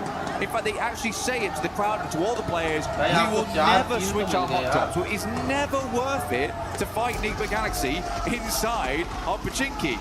Sadly for them, Fourth Rise feels like we can get some easy points off the back of this one. You guys just come for fight. We know you've come on fight. This is a great read from Fourth Rise. I actually love this. They didn't see him on the angle. Fourth Rise spotting Lord. So as much as there was a pop-off of them defending their home turf on the hot drop, like you say, Fourth Rise know you're slightly weak. They'll look to get in there, twist the knife, and completely knock them out of the game, denying any more points on this. I mean, to be honest, Fourth Rise boys, they see a big hubbub go over to the Enigma Galaxy camp, and they're like, they've just won that fight. We should get involved. We should fly over. Oh, cheeky work, but you got to make the point somehow. Ralph the M249. The shouts from the crowd start to ring out. Fourth Rise might look to back away from this one, allowing Ralph as well as Satan to live another day. Circle did move up towards the northeast side. I don't know what Ida's doing, man. It's akin to throwing away all of your angles. Yeah, it feels like one of those where it's kind of cutting your nose off to spite your face. Yeah. As much as, you know, it's your spot too. If it's not working, you've got to adapt. Gigantic prize pool on the line. You fought this hard to be in finals. Don't ego challenge if you don't need to. But for Fourth Rise, can they find those elims they wanted off the back of this counter play? T24 spotted on the drop. Let's see if he can go for the peak off this. And of course for you, you can get involved with that Naruto event at home.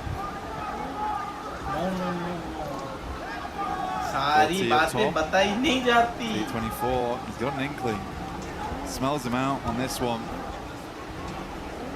Senses his Reiatsu inside the building. Satan underneath.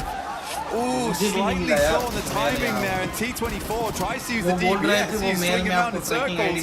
Satan's not sure where to look on this. The rest of Fourth Rise will come into hold. Fight the first. Takes more damage though. Ralph is nowhere nearby to help. Drops him down to one. Nice easy revive here on T24 inside the building. Church held. Then get the revive back on T24. Ralph's just had to stay, man. It's where he's been for so long. You'd be furious. Yeah, you'd be fuming. You win it twice. You win the hot drop twice back to back. It happens again, it costs you your game. And not even because of them. Yeah. Oh. Well, that's the thing, it just comes back to haunt you, right? Here we go, this is the full replay on it, so you get all the action. Oh, mate, it's carnage from the start. Obviously, we had Coops go down early, and like you say, they pop off to win it. We saw the celebration from Ralph literally sending a message live in the event. Live in the flesh, said it with his chest. They deserve the drop spot, but Ida don't want to give it up, and it's just really making it uncomfortable for both of those teams to get anything in these games. It's the best Enigma Galaxy's looked in a long time as well. I think that's the saddest thing about it, and now it's happened in finals. And it's happened so frequently in the past as well, where Enigma Galaxy's just got to challenge another team for their drop spot. It's not guaranteed theirs for sure, but they've held it the entire tournament. Come on, guys. No fear getting ran down by Aurora, as Top will find him on the move. 4 Thrives did piece out, going slightly deeper into the zone to do a bit of loot, and obviously wasting a decent amount of time on that as well for the elim they were able to garner. Vitality down towards the southwest, starting in Kameshki style, but this time we're seeing him over towards Gatka, but they grab themselves the loot truck, feed as much as they can out from there. Circle up towards that north side, split between the lake, Yasnaya on the south side, on school, as well as Severny, shooting range area. Tiamba tighten it in with the arena, Aurora, Godlike. Salme currently holding down the gas station, pops up tire. He can't come through here for repairs. He's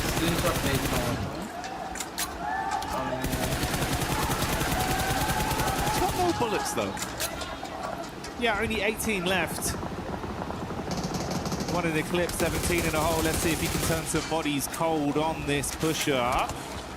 Top going to drop down back behind the car. So Aurora taking a fair bit of damage. More reserve taps now. Got to find themselves some ammo to play with. Switch it out to the Tommy just to keep the pressure on the suppressive fire. They're spraying through, cutting the grass, but not quite finding the shots over towards the players.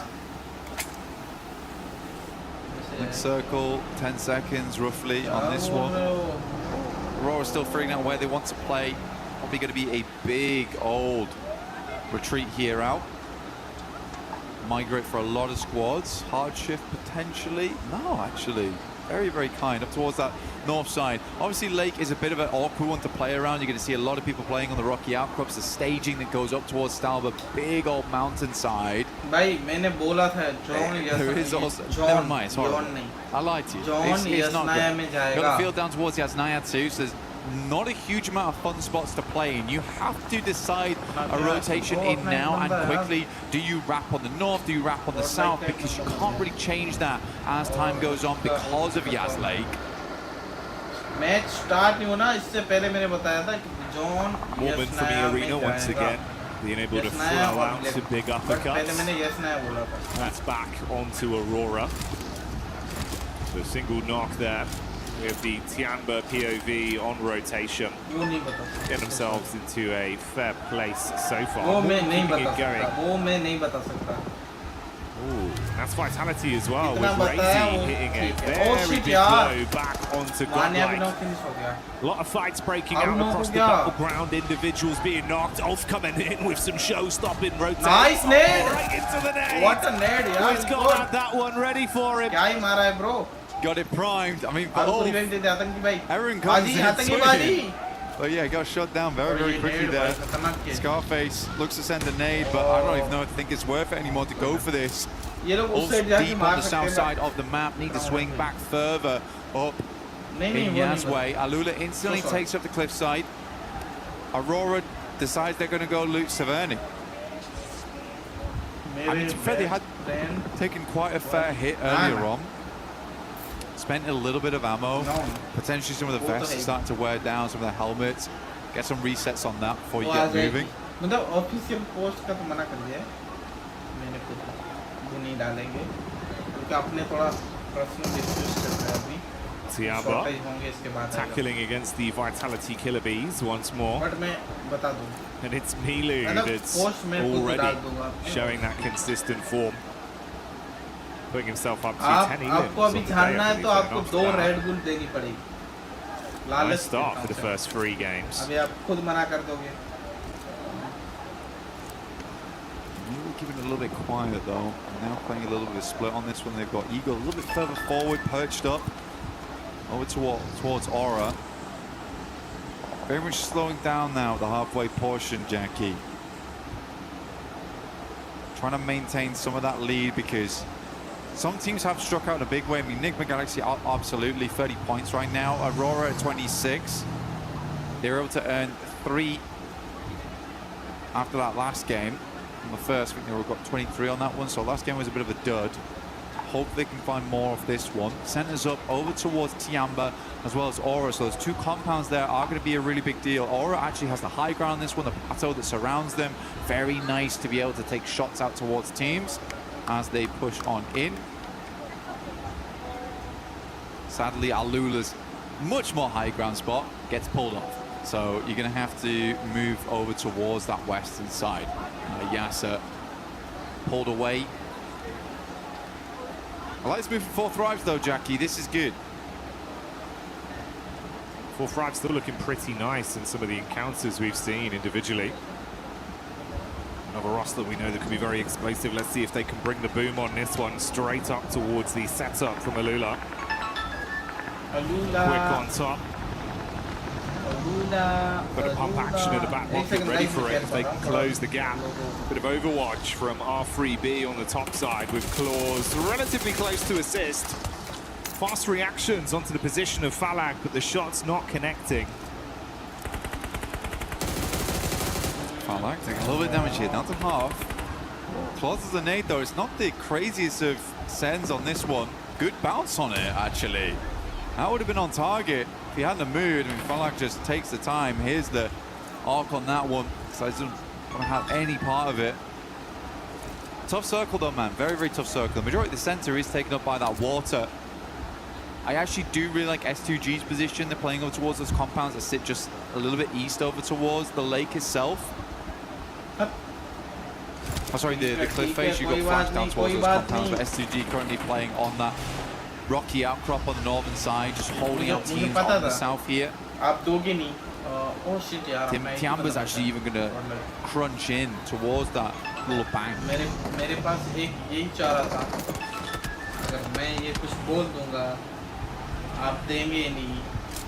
Fine margins between this going wrong for either of these two teams in Four Thrives and Alula. So not wanting to risk it too much.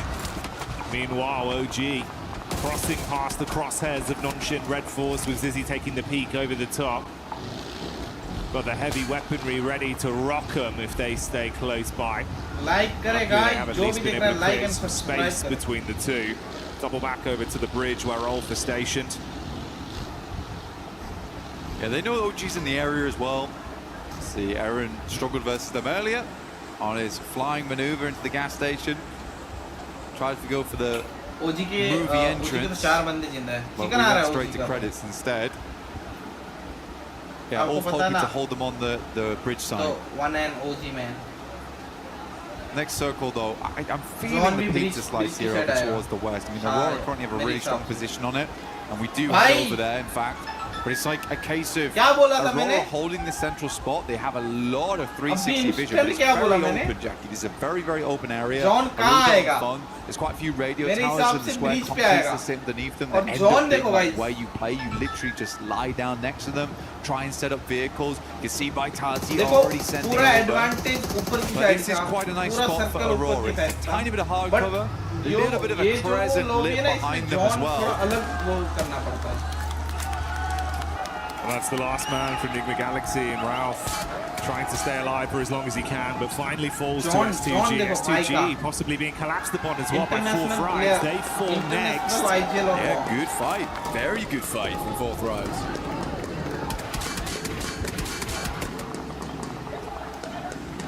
S2G tried to jump the gun there, Jackie. Ran straight into titanium wall. A lot of hopes riding on these three players from Aurora though. Another good game here. Sets them a little bit further ahead. Make up for that previous match there on Arangel. Not the greatest of pushes across the bridge to be in. Group stage में खेल रही थी, qualify कर रही To थी. be fair, with Enigma and S2G going down early, not really acclimating too many points on this one. It could be the great recovery for Aurora if they can keep it up. Fortunately for Godlike, Adamino unable to withstand the hit that is thrown towards him. Furia will get their mates back up and live on to fight on this one. 4 of our squads out of the running into the 3rd game so far. Nongshim Guys, on that south side. Godlike की jersey पहननी चाहिए क्या मुझे? Nongshim's just gonna barge over Yeah, man, towards Godlike OG. just defend. He's already down. Another nade towards the backside here. Good damage from Hyunbin, as always. Looking very, very strong. Hits the deck. Good dodge on that. Nice. Second nade's a bit stronger though. Aru now needs to get back into action. The rest of Nongshim Red Force lagging behind as Flash still continues to create a little bit of a nuisance for them in tops. Back and forth blows, but Orangutan still being able to withstand.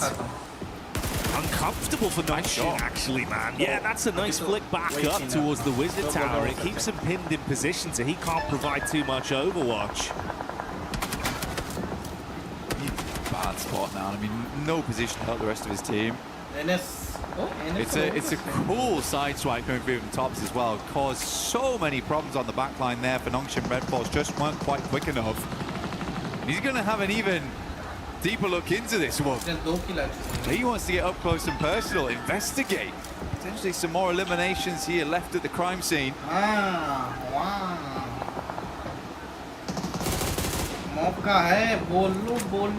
He's still trying to get an angle on this. Every time, the minute you got to move, he'll be ready for the catch. Furio over on the other side of the coast have been taking shots over as well, so it's all been a little bit uncomfortable for the four squads that have been collapsing in onto that one position. This gas station for OG somehow being a very formidable defensive area. Calling it from zone 3 though. I got a little bit lucky, but yeah, Aurora in a really, really good spot now. This is definitely redeemable city here for Aurora. We just need to not see them go for something silly again. That is all. Yeah, just keep their cards close to their chest and be able to close this one out with some good plays. To be honest, mate, that is kind of the dream with what we saw off the back of this game with the other squads above them falling out early. It has presented that opportunity, and like you say, if they can grab it, you've recovered from that. We can all forget about games. Actually be on that podium spot in first place. Come the end of this game. But that's still in the future. Still a lot of other teams that could potentially look to upset them. So we'll stick with the narrative as it develops. This is their position right now. 4 Thrives going in against the arena. Doc looking to decimate some damage out, and he does hit. Nice. Good shot onto Falak. A little bit more they could do here. I like that though. Good smoke. Over towards the rock side to kind of isolate this engagement between them and 4 Thrives in the arena on the northern edge. Thank you. Makes a ton of sense to me as well. आगे भी आपके वजह से ही आया है। ये downfall भी जो मेरा है ना, वो भी किसकी वजह से आया, वो भी बोल दो। Actually hits on target, great damage, and they just keep on pumping in. 4 Thrives are out. Yeah, I mean, that's some massively long nades on that one. Just chaining them together as well, one after another, They want to go into grab the bits. Drop the smoke, try and stay alive. Issue is you're now in a position where other teams can take shots onto you for free. Yeah. Good. I mean, Doc is holding on. He is holding on. I think he's got that mentality where it's like, well, I'm sorry guys, I ran out that time. I'll play anchor for the rest of the day, and I will keep you lads safe. It's a good shot over towards Silence. The rest of Fury, you need to re-angle over towards it, but it takes a gun away from that western side. But Aurora had to do that. They had to push over towards 4 Thrives. They knew that it's not likely in the near future they're going to be getting many more death crates, and they need that util. They need that ammo to carry on inside of this match. Tiamba though looming off in the wings. Had to restart and get themselves ready for what's yet to come. Tiamba, they've been doing a pretty effective job of harassing a lot of our squads from distance as well throughout the past couple minutes, keeping pressure on them.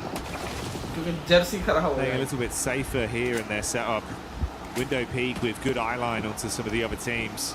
Scarface on the long wrap around back up the coastal ridge over towards the bridge side. Going to be coming in from the back near Vitality and Flash. This is his angle on the move. Ooh, spotted out. Starting to lose his HP bit by bit. Got to drop down to the deck and hope that he can hold on. Kind of unsure how he's lived this long. I mean, Tops has got to know. Shine Someone's moving near the pitter-patter of the footfall. Close the distance. Scarface is instead just going to go for the heel. Top pulls the pin. He should know. Around the edge of the blue here. Good air burst. Will do the trick. Ruins the amount of healing that came through there. Aura from the sidelines, though, will get sleepy. Over towards Bose. Top, though, is the one to refrag over towards that Tiamba. Aching moving forward. Gets behind that radio tower. This is a good spot to aggress over towards Aurora on. And more importantly, hold out on the southeast side. Good nades again. Goodness me, Aurora's having none of it. You feel the base on that one. More coming as well. Air burst over the top side, trying to arc it round the corner. He was crossing his fingers, hoping the smoke is enough to get the pick-up play back on Aching to stay alive. I wonder if they're going to push this, Jackie. I mean, with a molly, you could.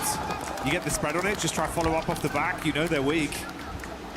Yeah, 5 or 8 points, at least, but not meant to be.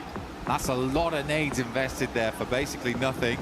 Aching's going to send back one of his own. Now they're fully set up over here on the radio tower.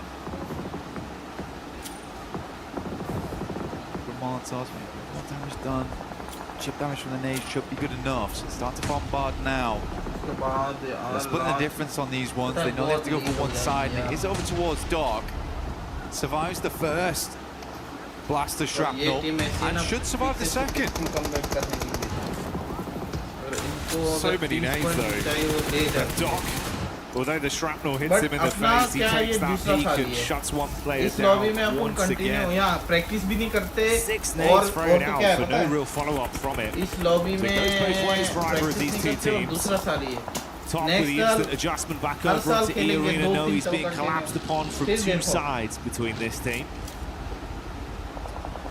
Shreps now. The res on for E-Arena. E-Arena, you know, actually haven't been too bad.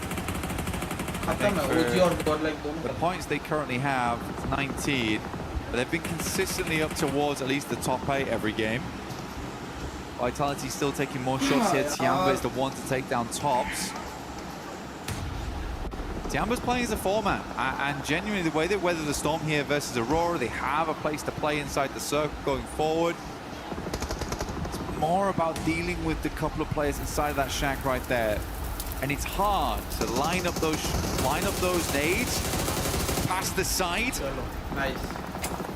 Always have that angle of Doc to worry about. He is so critical to his other two teammates living. Schweppes with a bit of a forward scout play in the buggy. Reading onto it.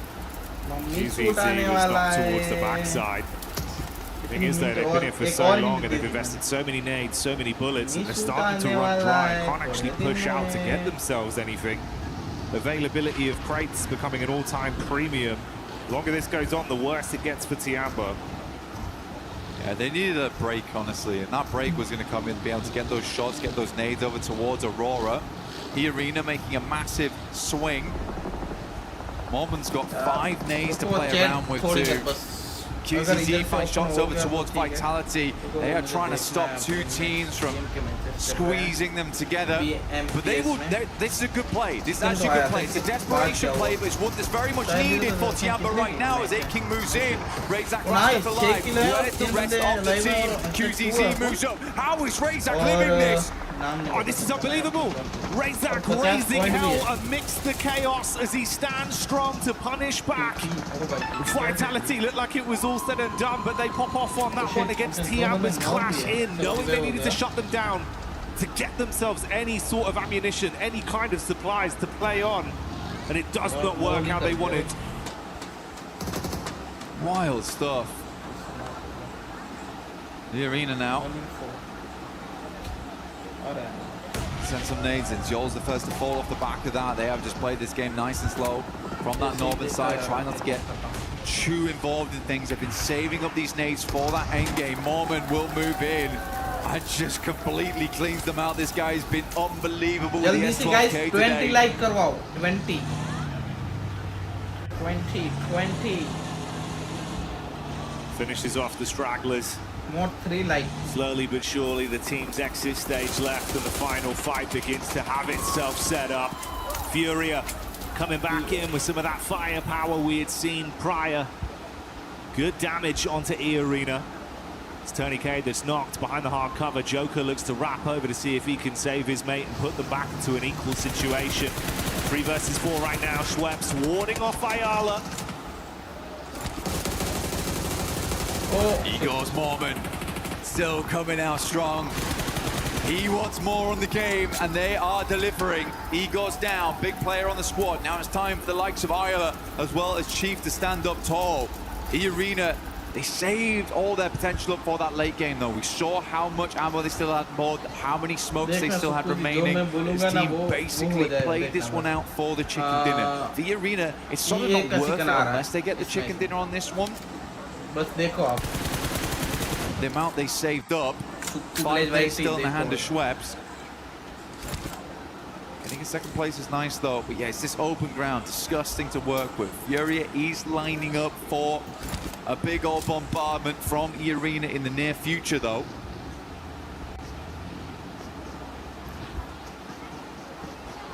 Does he go down, man? It's kind of so brutal because he really has been this pop-off player for the team. Is that going to be enough of a deficit to really make this one uncomfortable? Guys, more 2 like. 2 like chahiye bas. Igor, he's just providing all the information back all the time. Chief moves up over towards the loot crate. The nade has to be invested.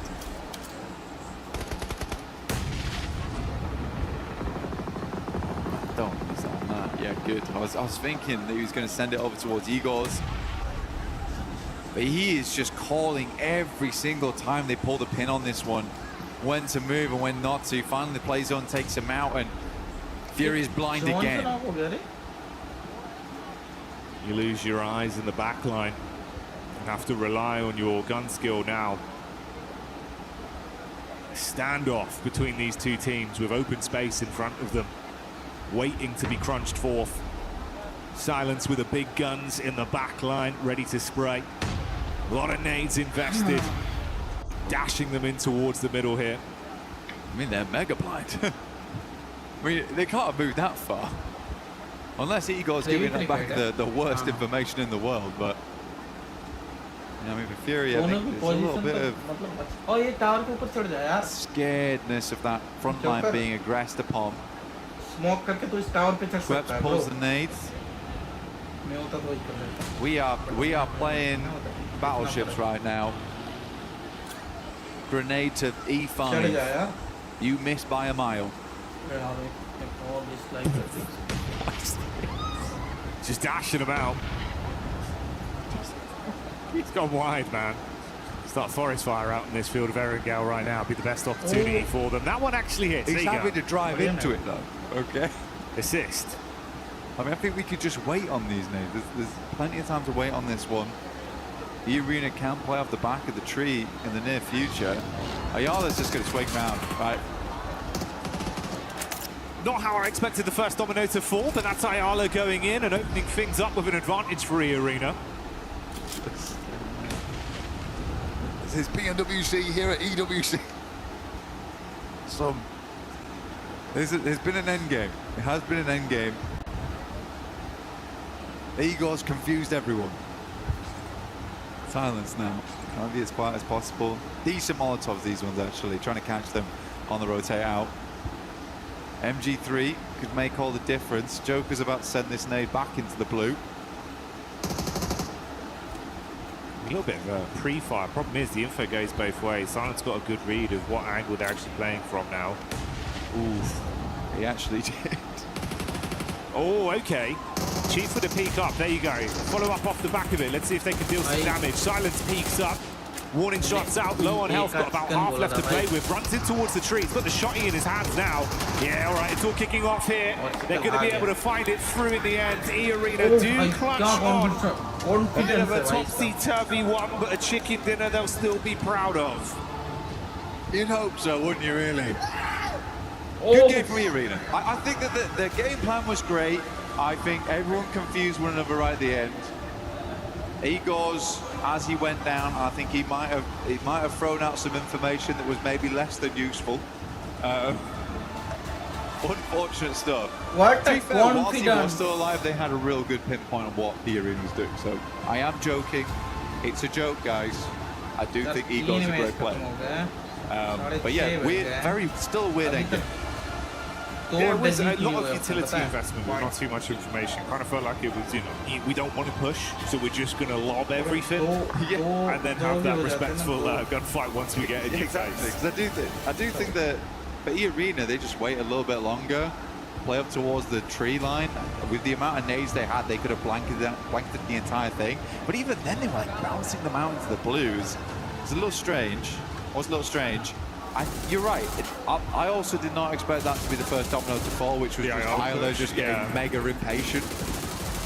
After all that waiting, it was kind of really like a curveball just came in. Swift gut punch. Didn't expect that. I know they're behind. I'm just going to go for it. All right. Confirmed, that's where they are. You dead, Alan?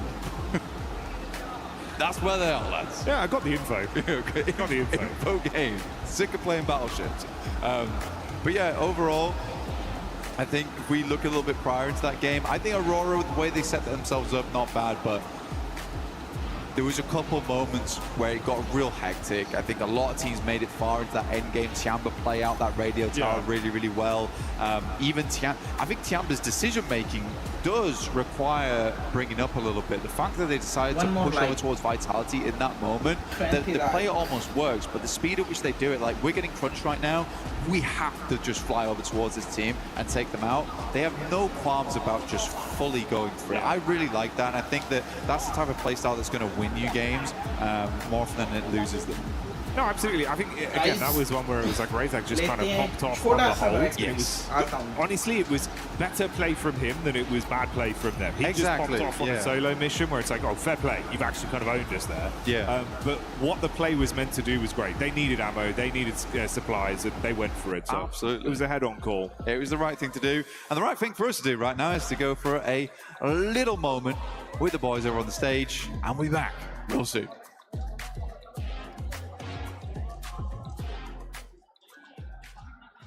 Powers here at Pmwc 26, joined by John Allen, Kalaris, and Neptura, and we're playing a round of Hot Drop Darts. Ooh, we're going to be getting stuck into the board, hopefully. Maybe not for some. Some are having a bit of trouble during practice, but we're going to be taking some shots at the board. The person with the least score is going to have to give their hot take, so let's jump into it. You guys, I think you two have to go first. I think we get Nep up there first. Let's get Nep's in a prime position for this. I feel like I'm in the danger zone, but let's see. Get ready to dodge. Oh, it's your best one. Yeah, that's it's on the board. Thank you very much. I'm here till Thursday. And Kalaris up to the bat. Oh, okay. Okay, all right. Okay. This is good. This is good. There you go, James. There you go. Shuffle in. Thank you. Don't hit me, please. Oh, it's a 17. Currently, Nep's in last with 6. No way. Oh, a double 17. It's a triple 17. It's a triple one, I don't know. That means Neptura is last. Are you serious? Yep. What's your hot take, Neptura? My hot take is that the Uzi is a bad weapon and shouldn't be played. That's it. Wait. This one was Neptura. That one was mine. In the bullseye. No, it's in 25. Yeah. Oh. It's you. Well, she's already done a hot take now, so. Wait. You did that on purpose. No, I didn't do anything. All right, here. Go on. John starting us off. Let's see. Oh, hey. A 5. It's Not in. bad. That's all that matters, really. It's on the board. Here we go. I haven't missed. Kalaris now. Forearm strength. It's good. It's good. Ooh. That could be a treble. That's nice. Get out of the danger zone. The splash zone's coming for you, Kale. Good maths. Whoa. Oh, that's a triple. Okay. Triple 3. God. All right, here you go, mate. Take this. I'm pretty sure it's currently the lowest. Wait, no, it's not. I'm John's on a the 5. lowest. Yes, John's the lowest. Or is that a 2? It's a 5, I think. It's a 5. Oh, and that's a 2. That is a 2. I've been saved by the upside down It's version true. of my own Jackie, number. it's your turn. There you go. Okay. Hot take. Dino Park and Vikendi, infinitely better than Ronda. I miss it. Bring it back. Oh, okay. All right, considering I actually lost the first round, I should probably do a hot take because I cheated you out of it. I'm so sorry. Tiamba will not win PMWC despite looking really good. I feel like I've got to follow in with a hot take as well. Oh, okay. I feel like over-reliance on ARs, nonsense. I want DMRs in, give the players a little bit more expression in the secondary slot, you know? Those submachine guns, something else, popping in. Give a little bit more individuality. That's what I want to see. I like it. Don't give me this, Mike. You know what I want? I want all of your opinions from the viewers at home. You in the chat. Tell us what you think. Let us know right here, right now. What are your controversial takes?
If I'm not mistaken, Neftira, I think you actually won at darts, and I think you got that chicken dinner. I did. You were lied to, but very mad. In this last game, E-Arena wasn't lied to, Max, because E-Arena came out with the win.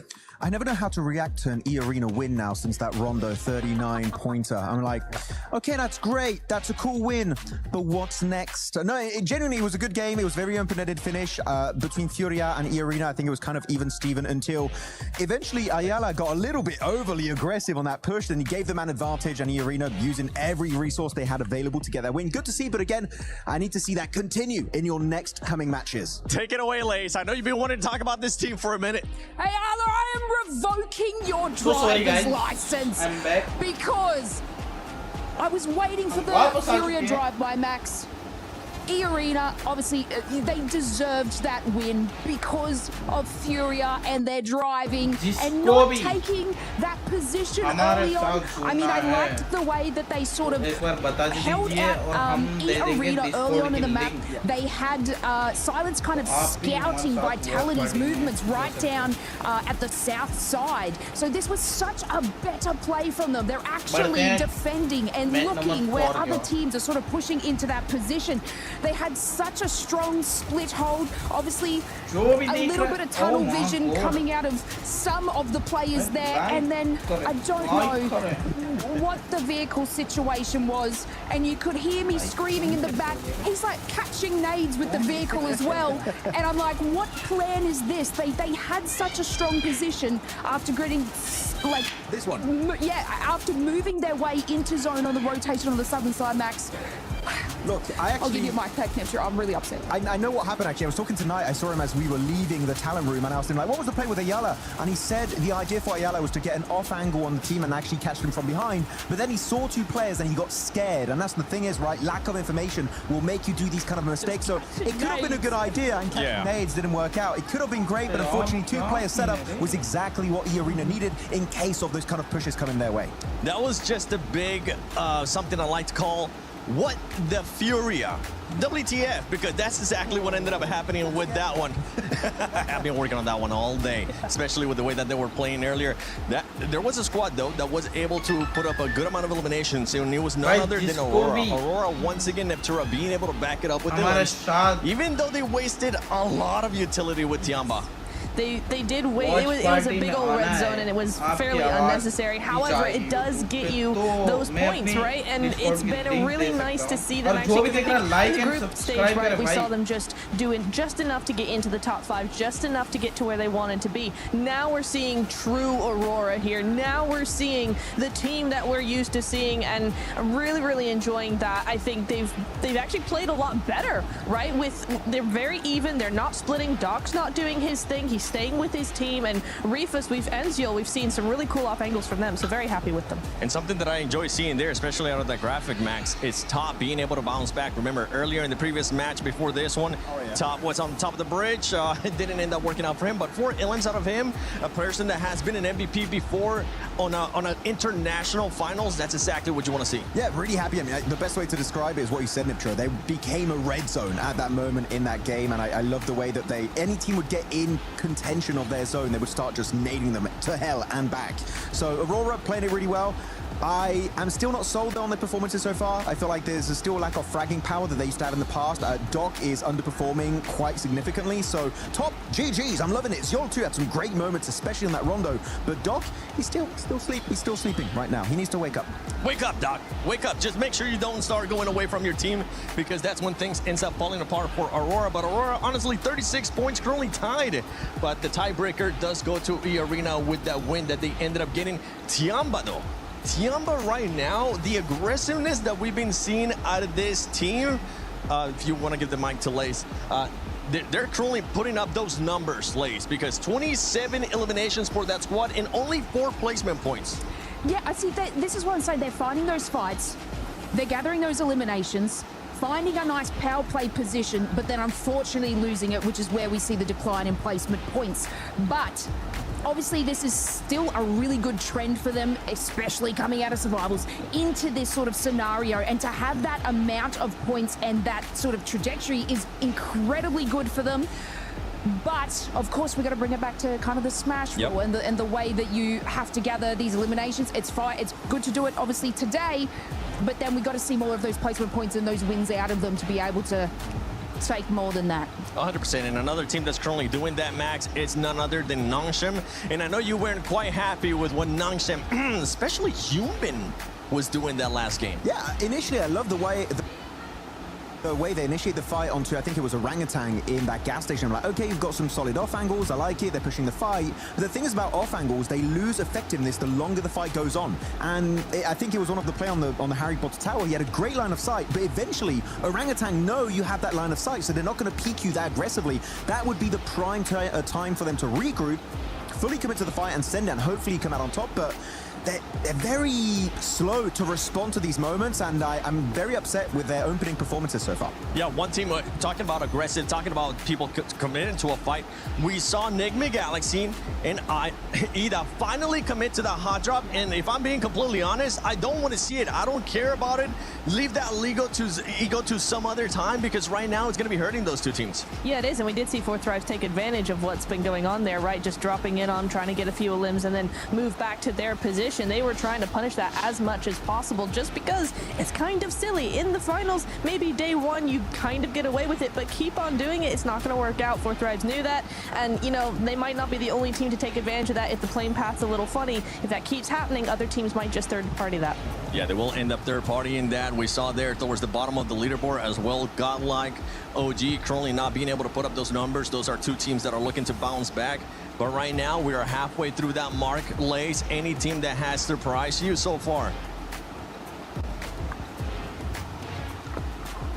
I would just like to say that, like, I'm very proud of you, Furia. You know, I know I was a little bit mad in that situation, and I was surprised about you in the first couple of games, and I just want to make it note that that was a much better performance.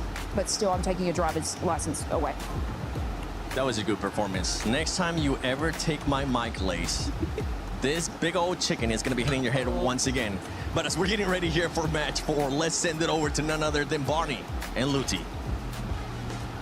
Luti, yeah, you know how last week we were talking about how to win PMWC? Oh, yeah, the big secret I told everyone. You gave everyone some incredible insight for those indeed. of you at home that were listening. Teams were listening as well. Aurora Gaming, Tiamba, the Arena, they're playing very well at the moment. Indeed. But let's like break it down into the finer details. Oh, it's Okay, pleasure, so yeah. I want to ask you a little bit more. Okay, so like, what's the best map to like capitalize on points? I mean, there is different teams with different play styles, so it depends. Okay. Yeah, that's fair. Okay, it depends, yeah. How about like vehicles for like late rotations, getting into a good position? What's the best vehicle to use? The horse, the buggy, and so different maps, so it depends. It depends. Yeah, as well. Okay, sure. Yeah. Utility, okay, so like end of game, you know, smokes, nades, you know, medical packs, bandages. What's the best thing to have in your arsenal? I mean, depending your situation with the cycle, so I will answer, it depends. It depends. Yeah. Okay. Blue tea. It's not that easy, you know? Blue tea, blue tea. What's the best gun in the game? I mean, let me guess. It depends. Sacre bleu. No, Barney. Everyone knows it's a P90. No, it depends. Okay, back to you, casters. I hope you're ready. It depends.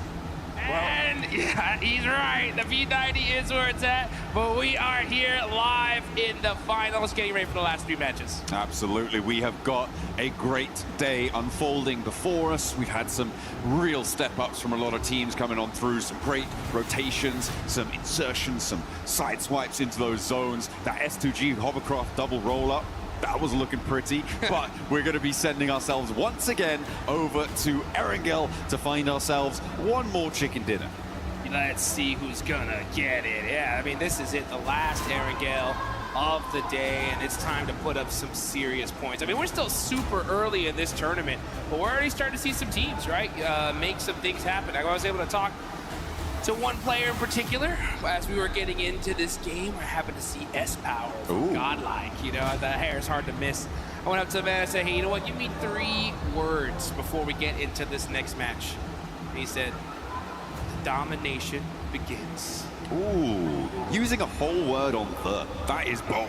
That's the sort of confidence that you want to see coming through. For Godlike, they do want to try and push a little bit further up those tables, try and get in the competition for those top spots. Of course, having only seen 3 matches, we are still in a fairly uncertain situation, in a state of flux when it comes to those tables. Obviously, some performances standing out more than others, but it's definitely still achievable because of the fact that we have got an 18-match set, right? We've been playing so far on 12-match sets time and time again, but moving over to that expanded 3-day approach, that 18 set, that's where consistency really comes into play. So it's teams that are able to earn 6, 7, 8 points on those games that are going to be the teams that will take those top spots, those podium positions. Yeah, you're exactly right. I mean, it's all about putting up as many points as you can early on, and consistency is going to be the king here at the end of the day. I mean, we saw in the group stage, right, E-Arena, 39 points in one single game, and they weren't even able to make it. I mean, straight to the finals. They had to deal with the survival stage, and let's be honest, I mean, luckily we're able to get here, right? So, I mean, but they're crushing it now. They did a great job in that last game, right? And so they're off to a strong start. Let's just see if they're able to keep that pedal to the metal. Aurora starting off strong is really good because historically, they've always taken a long time, right, to really get warmed up. But for them to put some points on the board early just goes to show that come finals time, they're adjusting their strategies and it's working out for them. Maybe able to finally claim a title spot, you know, that's what they're going to be looking for. Plenty of other teams looking to do so as well. I know there's plenty of fans in the crowd for Furia who were there, really giving them their backing, which has been nice to see. Hopefully they can keep up the pace towards the top side as well. But yeah, I mean, there is so much on the line. That trophy, a threat to so many, but a promise to only one of our teams. Man, one of the sickest trophies you could put on your shelf. I love every single year I see it. I'm like, oh, you gotta get one. And this is what these teams have been hunting for. They've been working all year long to get here. And we can tell the teams that have prepped, and it's every single one of them. It's wild to see all these names, and the level of competition has never been so even, in my opinion, right? I mean, there is squads all across the board. They get a good couple zones, good couple situations. They're not messing around. They're going to take full advantage of it here. You talked about Furia, right? I think it's only a matter of time before we see them get a chicken dinner. We got to see some keys a little earlier. We saw that Team Vitality key, Tianva, 2 monster squads as well. So it's just really about that consistently, like that you talked about. But you know what? We're in the final Erangel of the day, John.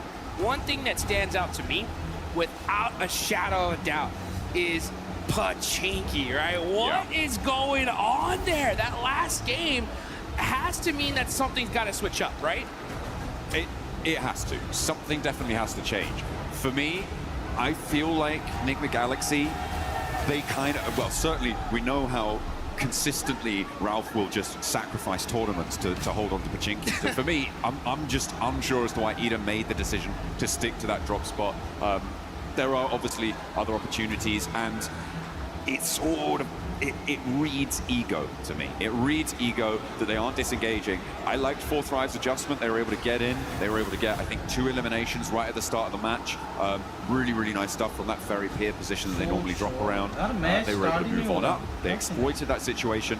But I think that the second good decision that 4thrive's made in that scenario was not to hunt down Ralph, right? Because he's a solo, he's hiding in a corner, you don't know exactly where he is. You disengage, you don't go hunting, because a solo in a corner in Pachinki, you could lose a player to that very, very easily. So I liked their withdrawal there, coming on through. The other side, a hot drop in Pachinki that is a massive factor, certainly for later into the mid and later game, is the fact that in a hot drop, you don't get that loot truck, and you can't get it double either, which means that it went over to Vitality during that last match. It goes over to other teams who just sit on that northwest side. It's also an incredibly clear indicator that a hot drop is happening to a team out there, so they can grab that one and send on in to maybe pick up the pieces. Yeah, let's take a look at some of the highlights here before we get started, as these teams are going to get locked and loaded here in just a second here, folks. But yeah, you know, when we go back to that hot drop, it's wild to see. I've been kind of watching these two teams talk to each other all along here in Paris. And I've seen, you know, Enigma Galaxy players walk by Ida players and kind of have some exchanging of words. And I was hoping they would kind of get this settled before the finals, because I think it's just a devastating loss for this to continue here for both of them. And in the last game, it showed, just like, because guess what? 4thrives, they came to party right after. They were like, oh, you know what? There's a silly fight happening in Pachinki. We'll take those eliminations, and they got some of them, right? So I think now that you have 4thrives, especially now on the hunt for this, it's got to make, you know, Ida and Enigma Galaxy have to start second thinking, I think, some things. But at the end of the day, like you said it, you know, for those of you guys that don't know Ralph's true name, it's Ralph Pachinki Sanchez Montero III. Okay.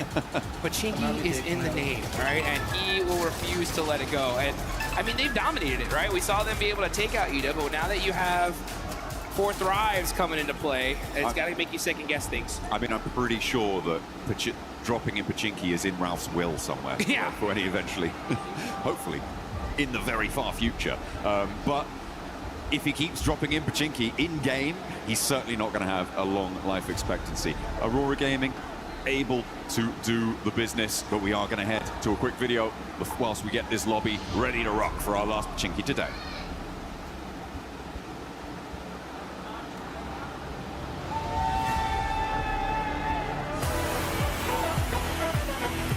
भाई क्या scene है देख क्या 안녕하세요. 저는 농심 레드포스의 벤츠입니다. 여기는 현빈, 소이지, 티즈입니다. 프로 선수로서 경쟁하는 일은 항상 힘든 일입니다. 하지만 이런 플레이 라운지에 오게 되면 즐거운 게 되게 많죠. 저희가 이 플레이 라운지에 왔기 때문에 이 플레이 라운지에 있는 것들을 즐겨보겠습니다. 가시죠.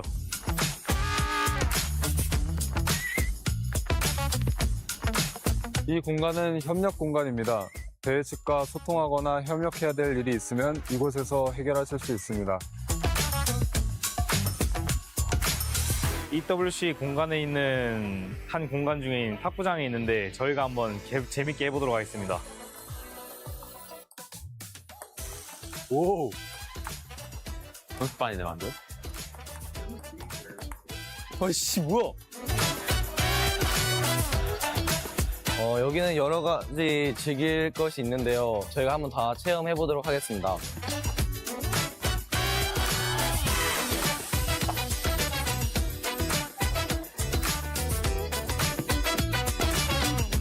대회를 할 때면 항상 배고플 때가 있는데 WC에서 제공해주는 음식이 있는데 그 품질이 아주 좋고 최고급이라고 해서 저희가 한번 먹으러 와봤습니다. 아, 배고프다. 빨리 가자.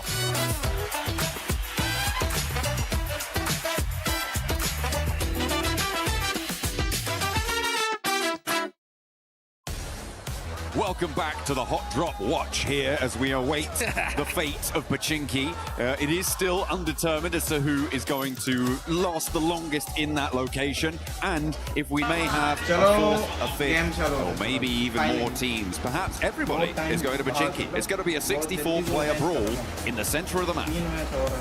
You know what? Man, I want to see that action. That would be absolutely insane. I mean, if it wasn't going to be possible, now would be the time because it's the last one of the day.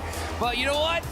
It's time to see what exactly is going to happen as we get into the map. Final Aaron Gale of day one of the finals. And let's see who's going to be able to put some serious points on the board before we get into the sandy deserts of Final day number 1. I mean, I'll take non-serious points at this stage. Of course, every single team would as well. Play path on the west side of the mainland here, coming through from North George to the west point of Sosnovka military base. And it will be going fairly close to Pachinki, so we're not going to be denied it by the plane path. Hora out early over towards Saverny, Camber over into North George. I'm keeping an eye out to see if any of our teams on the Hot Drop are going somewhere else, but I'm really not holding my breath. I kind of am here. You know what? I will say, yeah, you can see already. Look at that. Looks like we're going to see another Hot Drop in Pachinki as Ida and Enigma Galaxy are headed in that direction. Very, very interesting. I will say, though, we got to give massive props to Enigma Galaxy for being so high up on the leaderboards, considering that they've been dealing with this all day long here. I mean, they're in 4th place, 30 points. That's pretty insane. Sure, I mean, they were able to take a chicken dinner towards the start of the day, right? So they do have a little bit of a foundation to try and do this with, but they could be so much further ahead without this situation. It looks like we're not going to see a 4th Drives flex out. Instead, S2G are the closest by on the southwest side. Nongshim Red Force, who have yet to touch the floor of their parachute, could potentially also flex in from the southeast side, but I feel like S2G are the most likely right now to cause problems for Ida. Enigma Galaxy on the north side of Pachinki, they're split right now, but you can see Rita on that off angle could be quite important. Ralph seems like they know he's in this building, but the nade won't connect. Yeah, that was a warning nade for sure. You can see Satan up on the roof here, on this ledge, trying to get a little bit of information. He knows exactly where Rita is. It's a big stalemate, though. This is the hard part about these Hot Drops, and I can hear it. That loot truck is now driving on by. The precious loot. Satan's like, that should have been ours. I want it. No. Oh, Lord gets knocked. And did he get thirsted? No, he actually gets beat up pretty bad. Satan, through the door!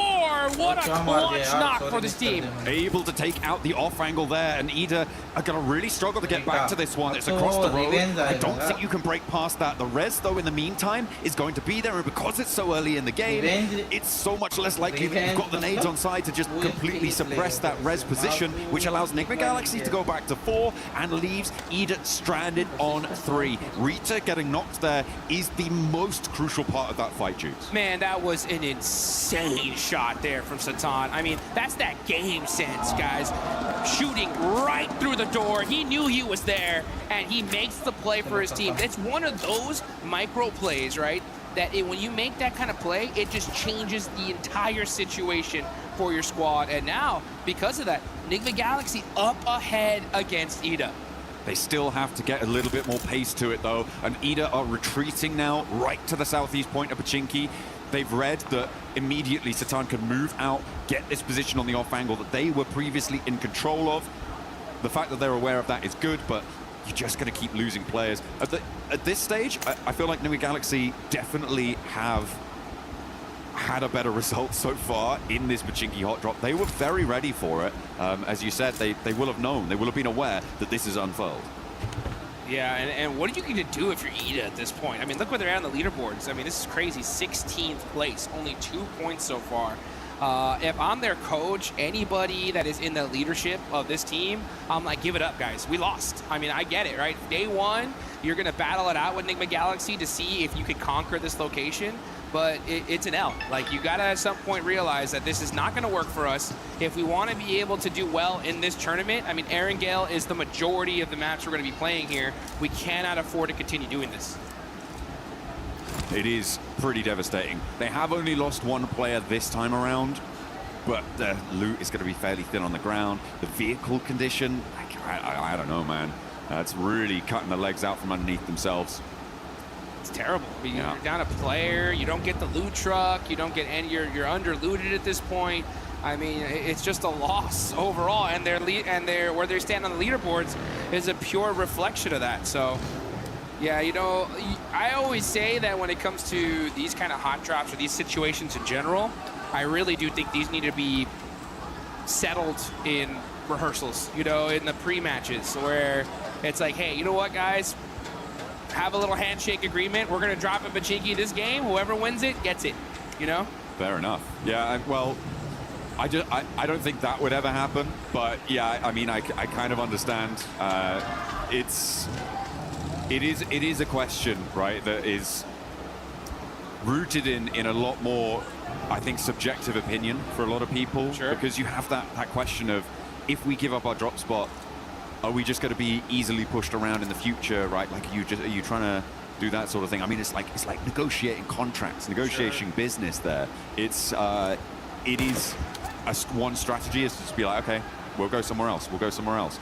But you can't hold your nerve. And if you guys want to be the best, then you guys need to hold your nerve. You can look good doing it using the Naruto skins here. Make sure you're heading into game. Get that character set. Get that Ninetales Fury AUG skin. Get that one developing as well, because you can get some variations on that bad boy. Yeah, you want to be maxing that bad boy out and looking real good. As you know, Tiambos have been looking really good today. They're in 4th place, 31 points. Milu, man, the way he started off that Rondo match was just wild. I mean, this man has been performing all tournament long for his squad. He had, for sure, right, the play of the tournament. That 1v4 earlier in the group stage was so sick. Yeah. And then come finals time, the way he started out, they are looking really good. Absolutely. They are currently in 4th place right now. Looking to try and keep themselves within striking distance of that 1st place spot. Godlike would love to try and join them, but they are a little bit more destitute on that points front, with only 8 towards the bottom of those tables. Another circle heading up towards the north side, split by that central river. A lot of open ground south of Severny, being covered actually mostly by Aura, who have a wide spread around the river, are causing a lot of problems. I'm interested to see how many teams look to head east of Yasnaya. Furia likely going to do so. Could potentially see that from teams who are still on the military island, by the way, Aurora and Al-Ula. And maybe we'll see it from one of the 2 teams who are still in Pachinki too, because, well, it looks like either looking to push back in and re-engage. Enigma Galaxy have been working the ground in the meantime, snaffling up all that loot, checking every corner. Or at least I hope they are. Yeah, they better be, that's for sure. I mean, you can definitely tell they're keeping their head on a swivel here. They got to know that Ida's around here somewhere. They're just clearing building by building, with Satan on the other side, rocking a 3-1 split. Got to be careful, though. One day could be dangerous. Oh, the shots ring on out, and the knock onto Coops is huge. He's got another nade as well. Coops is in danger here. Ralph does need to get some healing done before he can go for that revive, but he should be okay to do it. You can't step forwards and go for the cross. And again, Satan is on that off angle. Just about misses Swain on the cross, but he should be able to call that one out. Should have spotted it. Lord is already cooking a nade. He knows he's in the building now. Launches it forwards, and he takes it down. Beautiful communication. The plays from Enigma Galaxy in Pachinki are just insane. How do they do these wild bounce back shots, nades that just turn the fight in their direction? This just goes to show you, when you know this side of the map like the back of your hand, it's gonna pay dividends. In the meantime, Nongshim Red Force and 4th Rise are going head to head. And at the moment, it looks like 4th Rise are in the driver's seat. This is out to the east side of Potato Hill, but they are grabbing a couple of flushes on board as well. As we keep going with this hot drop, though. Yeah, Nongshim Red Force, they're going to try and get out, just leave a solo survivor coming on through. And another knock goes on in. This is Enigma Galaxy sweeping it under the rug. They're putting this hot drop to bed. It cannot come back tomorrow. It would be a terrible idea. I can't stress how difficult this is to do, right? To be able to deal with this hot drop so frequently and to just execute in this perfect fashion. I mean, not losing a single player, getting those four points early on is just insane. There was a hard north shift on the circle in the meantime. We are watching all of this hot drop unfold, but it is pushing teams now north very, very quickly, which is causing conflict around the crossings as Coops finds the final player on Ida. And down they go. All 4 players from Enigma Galaxy are there, and no third party came on through as well. Now we're going to jump over towards the teams that are looking to put pressure on up towards the north side. We talked a little bit about Nongshim Red Force losing 3 of their players. Forthrights lost 1, but they did manage to get the 3 points for that fight. They are both still south of the river. Ulf Orangutan now on this northern side of Roshok River, and trying to get their foothold to move in towards those shooting range hills, potentially over towards Taverny Way. Yeah, we've been really focused on that Pachinki fight for so long. This zone is all the way up to the north, like you mentioned. We already got Fudia up there in Taverny, E-Arena over by shooting range right now, taking that Snake Hill position. And now we're gonna see a lot of these teams start make that rotation. Aurora Gaming, oh, the one rock! You gotta hit it for good luck. That's a map open right there. Guaranteed. 100% looking. Yeah. No ways. I think we're gonna go here, guys. Oh, he's gonna go again. Oh, no. Oh, okay, we're getting a little replay. This is on the Forthright and Nongshim Red Force fight. They'd already lost T24, but the hold from Hazaifa, the angles that he was able to clock, it seems, pretty efficacious on the high ground there. Love to see it for Forthright. Aurora on their crossing, run into Vitality. Looks like they may have run their last across these bridges. This western hold looking quite good for Vitality, who, for the time being, have been a little bit quieter, I think it's safe to say, than their group stage performances, but they're still very much there. They're still very much present. Well, certainly their presence is being felt by Aurora on this northwest side. Vitality. Oh, southern shift here, and a big southern shift. This actually might be really good for the side of Enigma Galaxy, as they're going to be mushing in super late here. And are you kidding me? If this zone actually south shifts one more time to Roz, that would be devastating for this lobby. Aurora, I'm trying to figure out what they're doing here, right? They're over there by North George, splitting up, maybe trying to find some late loot.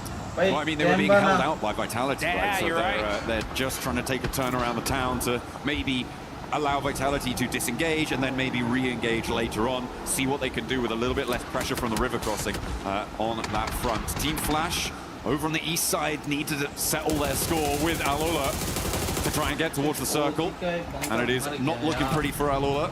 They lose a player. Not a good start, but yeah, it would be kind of mental to send all the way down to Roshok. It'd be great for Enigma Galaxy, right? They're still just on the north side of Pachinki, so they could just take up that mountain and lickety-split, get themselves another chicken dinner. Godlike in the meantime on the hunt in the middle, getting stuff done, getting bits out to Aura, and it seems that they are going to be able to take at least one and get the flush for Godlike. Mormon, the nade looks good, puts them all the way down to 1 HP. Mormon, pow, pow, pow. That's 12K getting the finish. And look at that. I mean, teammate instantly there with the vehicle to make sure that they can get him over to safety. So Aura going to have to go out pretty early here in this game. Only one single player up, see what he can do later on. But now we're out to the gas station with a Furia. Keeping their eyes onto Team Flash. Win has the P90 and the ghillie suit. So he definitely won that crate drop. He came out absolutely stacked to the teeth and hits the tree for good luck. That is a necessary thing to do here, folks. Yeah, absolutely. Old Just a strategy. Little tap on the tree. Little tap, tap, tap. Little shout out to Mother Nature there, just saying hi, and then gotta make sure it's secure. Yeah, and then proceeding to unleash lead into the hillsides around him. Hopefully. With that P90. Team Flash getting out of dodge from this east side could be tricky. S2G managed to make their way to one of the buildings here that is this lineup from S2G, from Orangutan, from Tianba, and from Ulf. on this lineup, very central on the circle. Some very defensible positions, but teams will start to crowd in around them. Vitality and Aurora, this is the re-engage, Dukes. Here they go, they're battling it again. It looks like Aurora are on top so far with that knock on the Razak. You can see Zol driving around, trying to get some information. Federalis up close and personal, having to run back. Oh, it's Godlike on the other side. Yeah, that's too dangerous. Vitality need to disengage this as their 6 is not covered, but Razy is driving up close and personal, giving an opportunity for Respis to put some shots onto him. And yeah, it's just down to these 2 players left for Aurora. This fight would have definitely went off earlier, but that third party from Godlike bought Aurora Gaming some time. A little bit, but now they're down to 2. And Vitality do eat a little bit of nade there, not ideal. Arena in the meantime trying to find their way in on the north side, but it's not looking super accessible right now. And now it seems like they're engaged with the final player from Aurora. Sleepy is holding it, but in the meantime a crash. S2G trying to roll across, but Tiamba a holding face against it, and they are not going to let S2G in without a fight. Aurora want to jump in and join the party here. A nade in, that could be brutal there, right under his feet. Is it going to blast him down? But there's an answer, and Reapers falls. A third knock over towards Tiamba, but now everybody has been isolated and evacuated from this fight. Nobody's left to put the pressure on this triple knock. Are you kidding me? It looked like these guys were fighting in a lake of fire here. QZ in the center of it. And Top could have been there to make that play, but unfortunately, there are too many teams surrounding him, and it stopped that crucial third party. Oh, another nade from Top. Doesn't quite connect there. There is an answering nade, and that is going to back Top off nicely. The run around there. Orangutan maybe missing a beat there, maybe missing a trick. Not able to flex out. Didn't quite have the angles on it. Top just about behind the concrete there to keep him safe from catch, but they know exactly where he is. He's got 2 smokes. He is slap bang in the middle of the circle though, Jukes, and that might be a little bit of a help until another team rocks up with nowhere to go. They're going to roll right on top of this guy. Yeah, Top's cooked right now. He's just like, I think I'm just going to lay down right here. He's on the simmer. For as long as I possibly can. No standing up for me. It's straight hit the deck time on the side of Top. But hey, you know what? That's good, right? He's got a good position in zone. They're pretty high up on the leaderboard, so they can just kind of hang on and get some placement points. That'll be good for him. But meanwhile, I mean, Tiamba on a tear. 7 eliminations. Fortunate for them. They're able to get everybody back up here. And they're in a solid position in this circle as we now look on over to Furia. Igor hopping out the vehicle here, getting punished by Arena for it. Oh, it's not going well. It is not going well for Furia. Unfortunate. They're just going to be down to Chief. The other 2 players down on the hillside. Tiamba, by the way, managed to fend off a triple team crash on their compound, right? They're now on 7 eliminations. They have done phenomenal stuff. It's likely they're going to have to fend off at least 1 more, but the number of crates around them is going to be ludicrous. They're going to have to try and figure out exactly what they want to put in their backpacks as Flash try to find their way through, thread the needle, but Arena are just going to roll it down. Mormon over the top, doesn't even need to ring the doorbell to open that door. And Tops has to turn tail. Turney K sees to it. He's going to get backed off by a third party. I think that might be Orangutan chiming in. And now Tops has to head towards 4th Thrive, so nowhere real to go for him. Hyunbin finally bites the dust, the last player alive for Nongshim Red Force. The Arena are putting some good points on the board here. I mean, they're having to really battle it out, holding the edge of that circle, because there's a lot of open field in this zone. And now you're going to see 4 Thrives. 6 eliminations so far. Falak with 2, Zypha with 3. It's keeping Rozog in. Oh my, I just saw that circle shift. Are you kidding me? Enigma Galaxy, they'll take that all day long, right? Hey, you know what? Sometimes you got to get a little reward for those crazy hot drop efforts, and they'll definitely take that one to the bank. Yeah, that's going to be friendly for them for the time being. For them, I feel like a good strategy is to start scouting the other side of the river now, though. I feel like you need to get someone in fast. The difficulty, of course, is that 4 Thrives, and now Vitality is starting to move in, and they don't have an outpost there. Move over to the bridge, a little bit out of the zone. Yeah. I feel like somehow you've got to find a coastal position on that riverbank. And if you hold towards the warehouse, towards the triple stack, it's just going to be a bleed out for Enigma Galaxy. The placements aren't really going to be enough.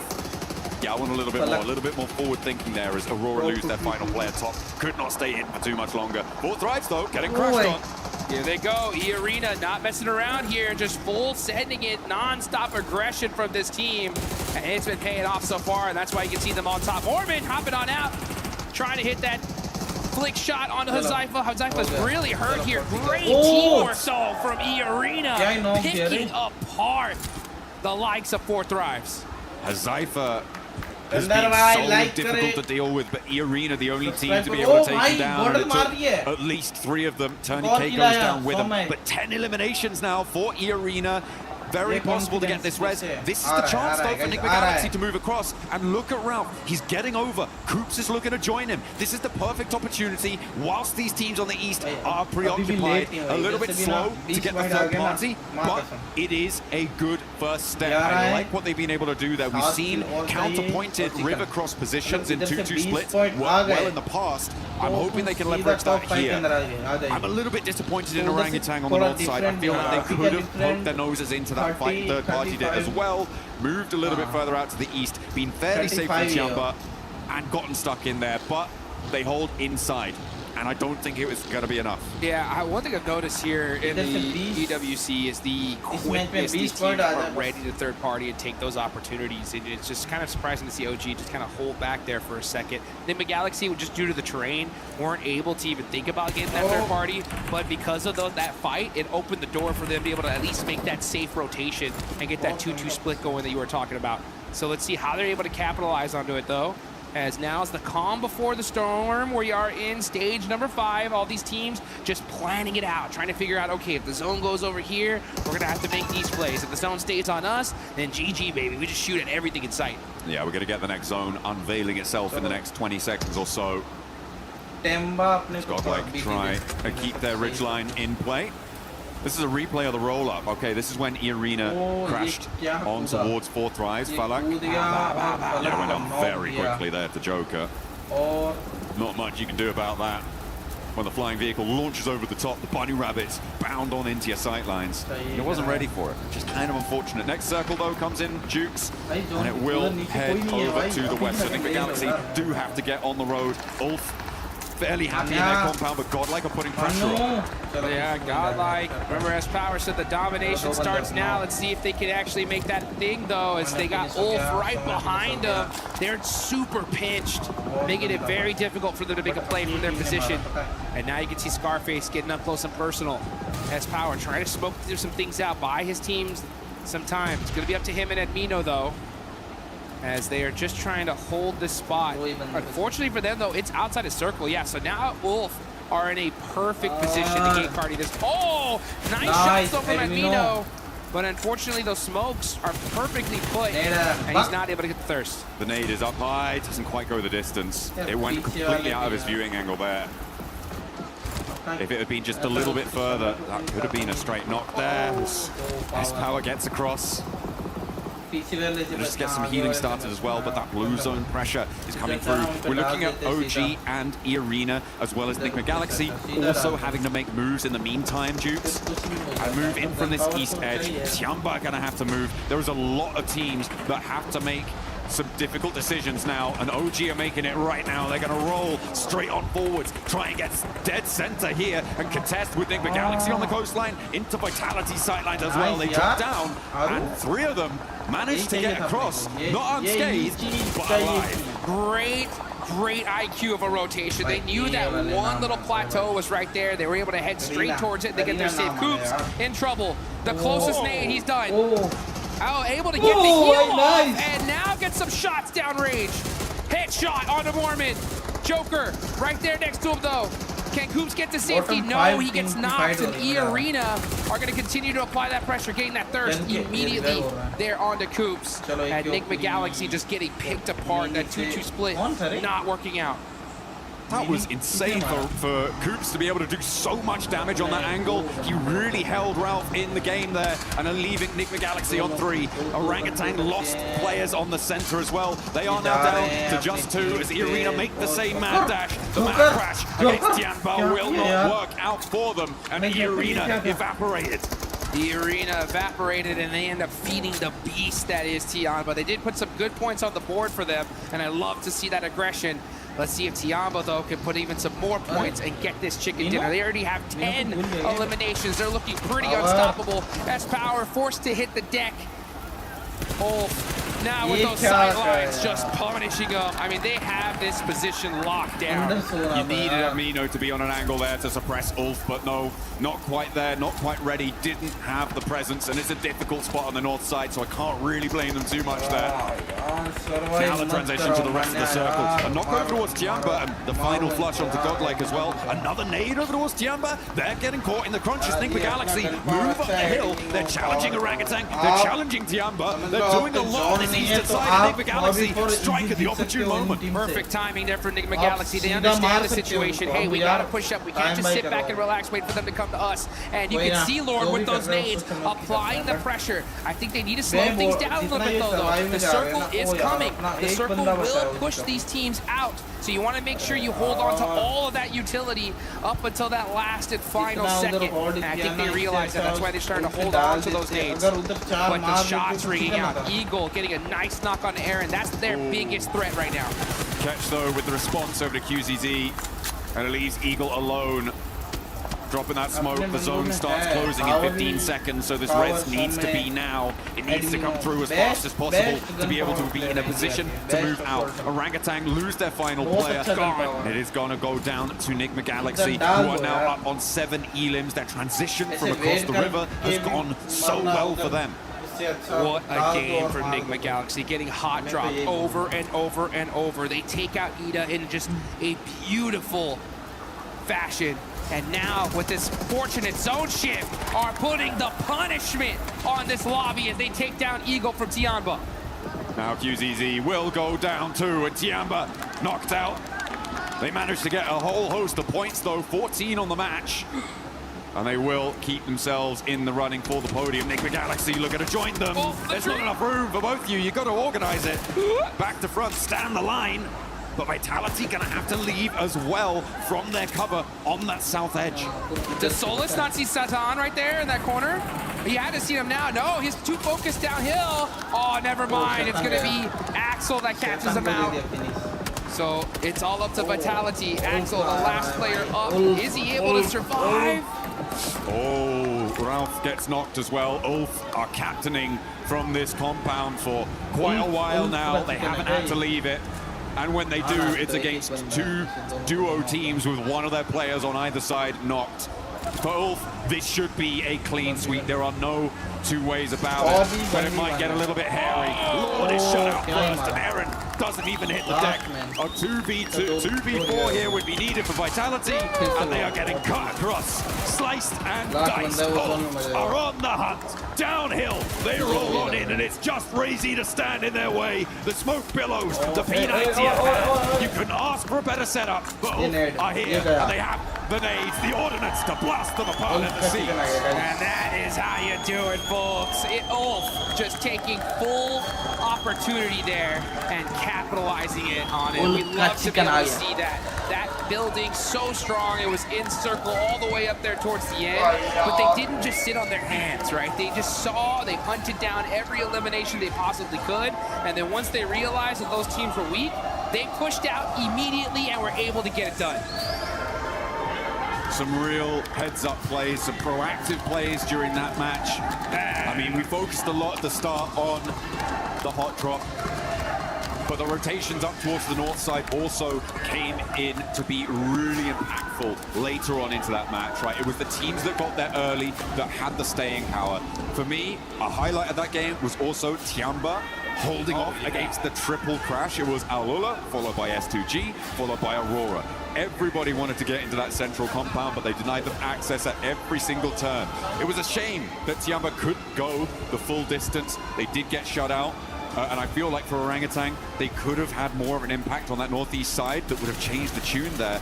And hopefully they can find those opportunities in the future. It would be great to see them perform at the level we know them to be capable of from their performance in the group stage. But it is looking pretty powerful on multiple fronts. It's so tough. I mean, everybody here is playing just hyper aggression. Zero hesitation gameplay. here live in Paris. The second you see an opportunity, these teams are taking it. One team in particular, right, we got to talk about it, is E-Arena. Just straight aggression there towards the end game. They soak up a ton of eliminations. Unfortunately, don't get the chicken dinner, but when you get that many elims, that's a good game no matter what. Yeah, that fight with 4 Thrives over the ridgeline worked out well for them. And again, the lack of third party allowed them to keep in the match for a lot longer. They were down to just a single player standing at one point, but they managed to get back to 3 to recover that pressure without any third party look-ins coming on through. And yeah, for E-Arena, it's a good result. I would even say it's a great result to keep them at the top of the tables, to keep, well, I don't know if they're actually at the top of the tables anymore. We have to double check that, but a man who could find out is Kalaris down on the stage with E-Arena. I'll try my best, John Allen. Yes, that's right. E-Arena looking fantastic so far, so let's ask them a few questions about the games here to get things rolling. So first things first, your previous win going up against Furia. Were you surprised by Furia's approach to the late game? And talk to me about that late game in general after you got the win. ในเกมที่เราต้องเจอกับฟิเรียนะฮะในเกมที่เราชนะเมื่อสักครู่เนี่ยฮะตอนที่เราเจอกับฟิเรียฮะเรารู้สึกเซอร์ไพรส์นะกับวิธีที่ฟิเรียเล่นเพลย์สไตล์ของฟิเรียในเกมนั้นครับแปลกใจครับแต่ก็รู้ว่าเขาเล่นอย่างนั้นดีครับก็เลยไม่ได้ตื่นเต้นเลยครับ Well, we expected, but we still surprised with how they approaching the teams. But even though the last result is that they winning the game. Okay, so you guys got very close to qualifying via the group stage and then came really close to not qualifying via the survival stage. So has there been any difference in approach here to the final? What has the team talked about to adjust here coming into the finals of PMWC? ก็ขนาดที่2นะฮะในกรุ๊ปสเตจเราก็เกือบที่จะได้ควอลิฟายแล้วส่วนในรอบ survival stage ฮะเราก็เกือบที่จะตกรอบแล้วด้วยซ้ำในตอนนั้นอยากถามว่าในตอนนี้ฮะรู้สึกยังไงบ้างครับก็พอเราเข้าไฟนอลมาได้ใช่ไหมครับก็ทุกอย่างก็เริ่มใหม่ครับทุกคนเริ่มจากศูนย์เราก็เริ่มจากศูนย์ก็เลยไม่กดดันอะไรกันครับ Well, right now we have zero pressure at all. So we are here to win, of course. And it's since everyone, this is a new day, new group. So this is a champion group now. Everyone's starting at the 0 point. So there's no different. And we're gonna claim all the glory back to Thailand. Okay, so that does it then. Well, thank you very much for the answers. That does it down here on the stage. We'll be with you for more from PMWC in just a moment.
Today, our players are taking on a brand new challenge, Drop Hunt. Each team will be split into 2 pairs, with each pair receiving their own map. 5 locations are marked on the map and hidden in the player lounge area. At each location is a mystery envelope. The mission is simple: find them, grab them, and bring them back. But there's a catch. There are only 5 envelopes, and each one is worth 20 points. The team that collects the most envelopes wins Drop Hunt. Ready, set, hunt. Mana kita? Mana ya? Ini bang. Ini bang. Kita stiker di sini punya. Kita di sini aja. Coba tengok mapnya lagi. Udah keren. Mana tengok di daerah sini. Gimana cara dapat amplopnya anjing? Akhirnya mereka.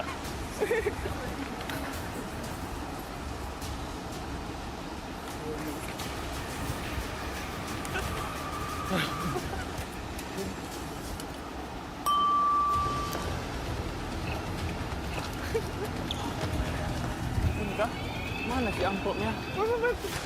Udah diambil harusnya. Lihat. Di sini. Di situ, view. Ini nggak sih? Kita orang aja gitu. Iya, serangin aja mereka, ayo.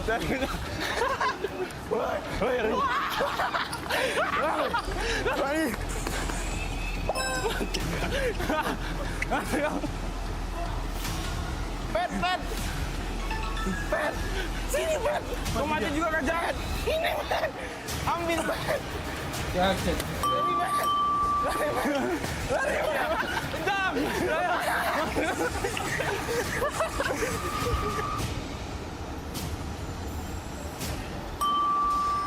Oh, yang ini. Mana dia? Ini, Mas. Oh, tren juga. Ambil. Gini. Have to. We lost. Ya. Nangis dulu, jangan nangis, Yang. Let's go.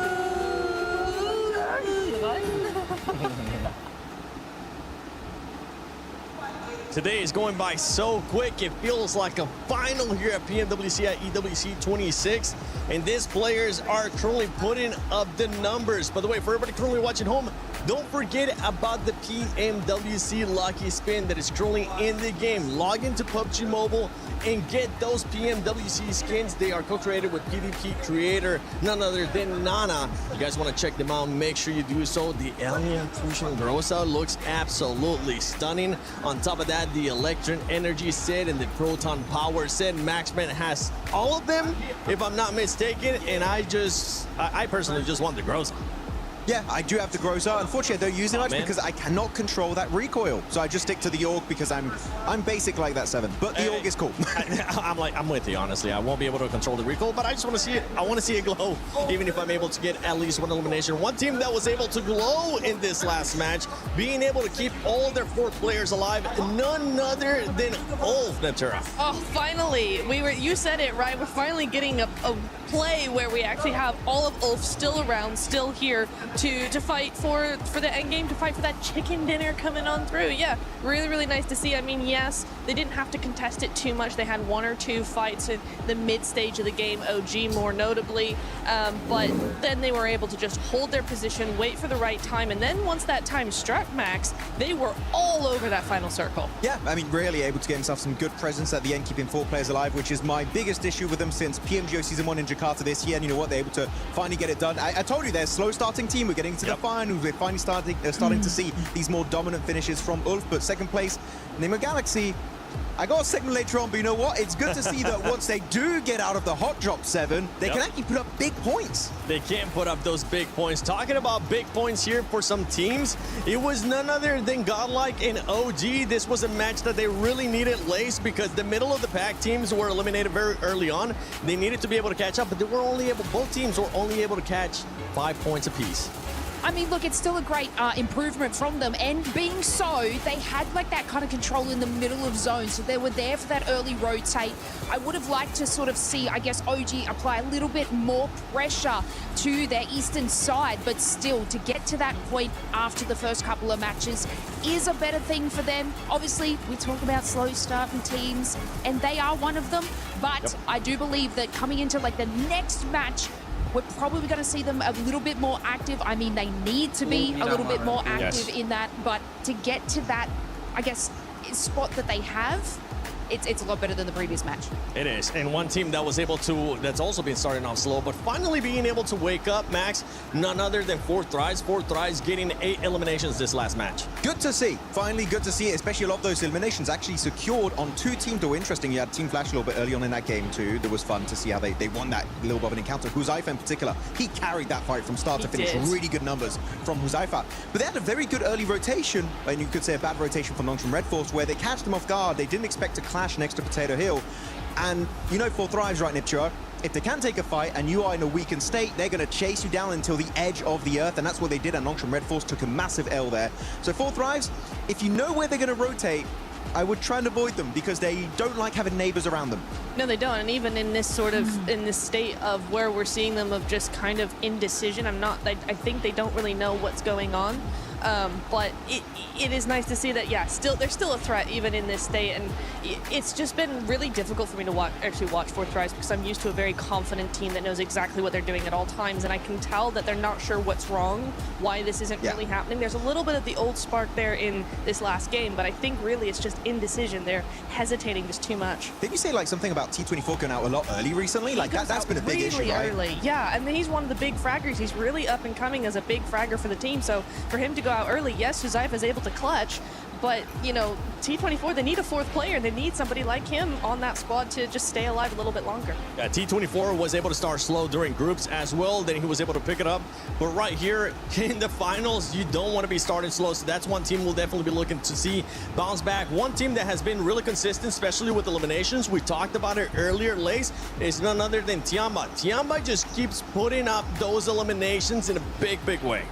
They absolutely have, and I also want to add into that, like, keeping up those sort of eliminations. It's also E-Arena. Like, we sort of, like, look at these two powerhouse squads, and we're going to have to get a mashup with these two teams because they are making it in those top 5 positions. They are clearing their space. They're grabbing the eliminations along the way, even in a fight where I think it was Nigma Galaxy could have pushed E-Arena a lot earlier in their position, but for whatever reason, I'm sure Max will cover it, they didn't sort of get into that contention, but E-Arena just kept making power plays for the spot that they want. Tiamba is also making those power plays to get the position that they want. And obviously early eliminations, especially in today, is what will capitalize you for going into tomorrow. So this steady, I guess, excel in eliminations has been awesome from both of these squads. Yeah, especially for E-Arena, right? Remember what we saw of E-Arena in day 1 of their Group B? They were able to get those 29 eliminations in Rondo, and then after that, they kind of just ended up dying off us. We're actually going to be looking at a comparison between Group Day 1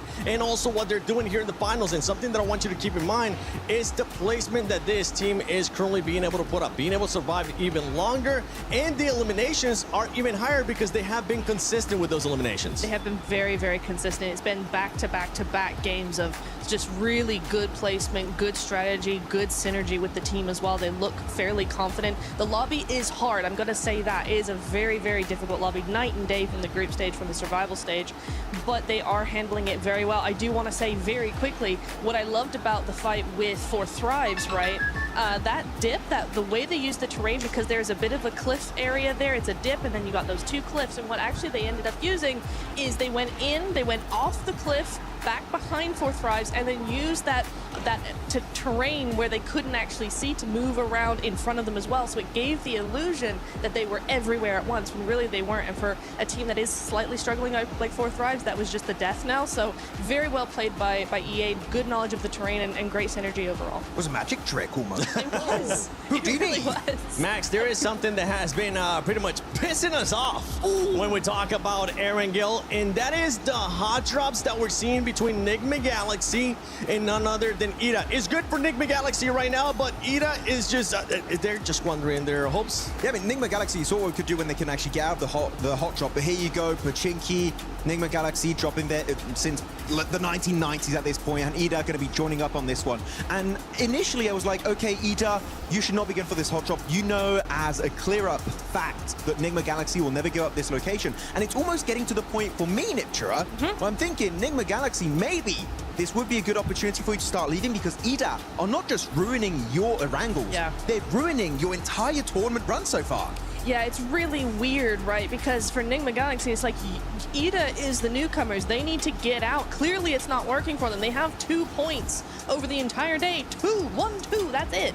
But you're right, Nigma Galaxy is ending up ruining their tournament chances as well, because we are seeing really good performances from Nigma. I love how they've been playing, but they're just entering the zone way too late because of Ida. Yeah, of course, we did say this game was good, right? Because they got out of the hot drop as a 4-man team. They lose a single player. I promise you, they do not get a finish like that. They do not get that many points. So right now, Nigma Galaxy, I would say there are other options available, and I understand it's your drop, you've been there for the longest time, but I do not care at this point which team leaves. One team has to leave. This is a waste of time, and it's making me angry, and I'm just looking at that on the early game. Can I also just interject here and go, Ida, what are you doing? Because this is a team, remember, that got in through the group stage. They were second in their group. They had a fantastic second day. They won like 3 of the games. They were hyper aggressive. We know this is a team that can play very well, but they're wasting everything on a hot drop 3 times in a row. Yeah. Again, they have 2 points. You're not going to win on 2 points. And teams are starting to notice this is such a waste of time. Like 4 thrives, I think it was on one of the Erangels earlier in Ipchira, they like just instantly third party it. And now teams are going around Pachinki waiting for the loot truck to come out because they know no one is going to get that loot truck because they're so focused on that clash between Nigma Galaxy and Ida. Of course here, big respect, by the way. Nigma Galaxy, the smokes and the way they started pushing these solo players, that was very well executed, but one mistake, one slight error, and you lose a player and instantly your chances of a win dwindle to almost nothing. Well, we know exactly what happened when 4 Thrives joined the party, right? Nigma Galaxy lost a couple of players and then we didn't really see them in that game. They went out fairly early on. They had to full send, game 1, they had to full send to the beach and just kind of stay there. There was no opportunity for them to get any points whatsoever. So yeah, for Nigma, this is bad on both sides. I'm mad at Ida for initiating this every single game, but Nigma need to figure out how to adapt to this. They will have to figure out how to adapt to this. If I had to pick one team to stop hot dropping in Pachinki, it wouldn't be Nigma, because Nigma has been getting the better end of this, especially they showcased what they were able to do in the last match.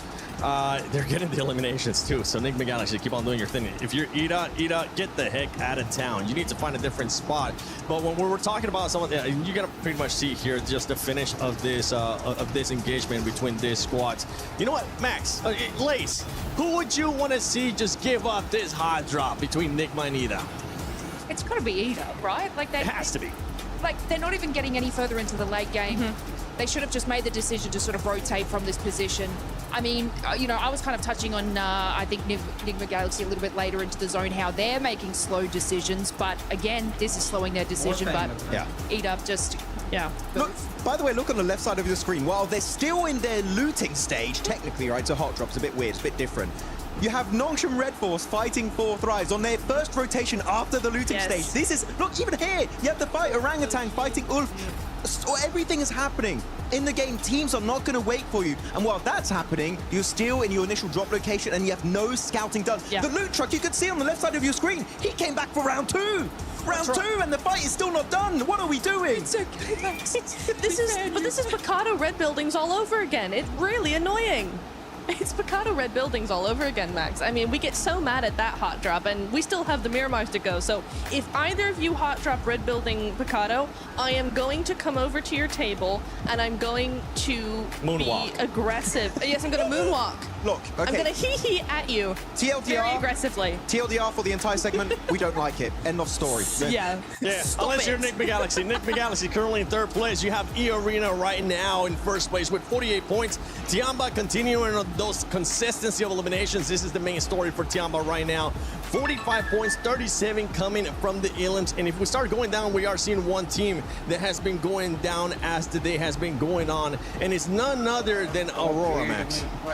Yeah, unfortunately, I still have not seen the comeback of Doc, right? I would even take the dockening at this point. I would be like, I want to see something come out of it. But yeah, they've definitely been slowing down quite significantly. Keep in mind, they've got 11 placement points. Sure, they got 2nd place on the first rondo. That's 6 placement points. After that, the rest of the day is only 5 placement points after 3 Erangels back to back to back. Quite disappointing, especially when it's just outside of Ferry Pier. I was expecting way more. They're slipping down, and especially when Ulf now, they just got a 4-man finish. You know, Ulf are going to be chasing for that podium spot. I mean, for me, I'm not too worried about Aurora right now. They've had a good start to the day, or start to the finals, and we do know that this is a team that really waits until the last minute to actually do something. They just do just enough to stay ahead. But the problem is when you're seeing teams like Ulf, like Vitality, we haven't even seen Vitality at their best yet. You know, teams like this that are going to be coming up and gaining that momentum as the days go on, Aurora are going to get left behind pretty quickly. So you are worried or you're not worried? I'm on the fence as of right now. At the end of the day, I'll be a bit worried. Okay, because you say I'm not worried, and then you start sounding very worried to me. I'm not too worried. It started to sink in. She's like, oh, actually, this isn't looking too good. She just kept saying more teams, and I'm like, okay. That sounds like you're contradicting yourself here. 4 Thrives ends up finding themselves here in the first page, but going here towards the second page, we really haven't seen much lays out of S2G. With Furia, it's been a hit of a miss, and then we got some of the other squads there. SGG are getting busy, right? But they are sort of like losing the contests on these fights.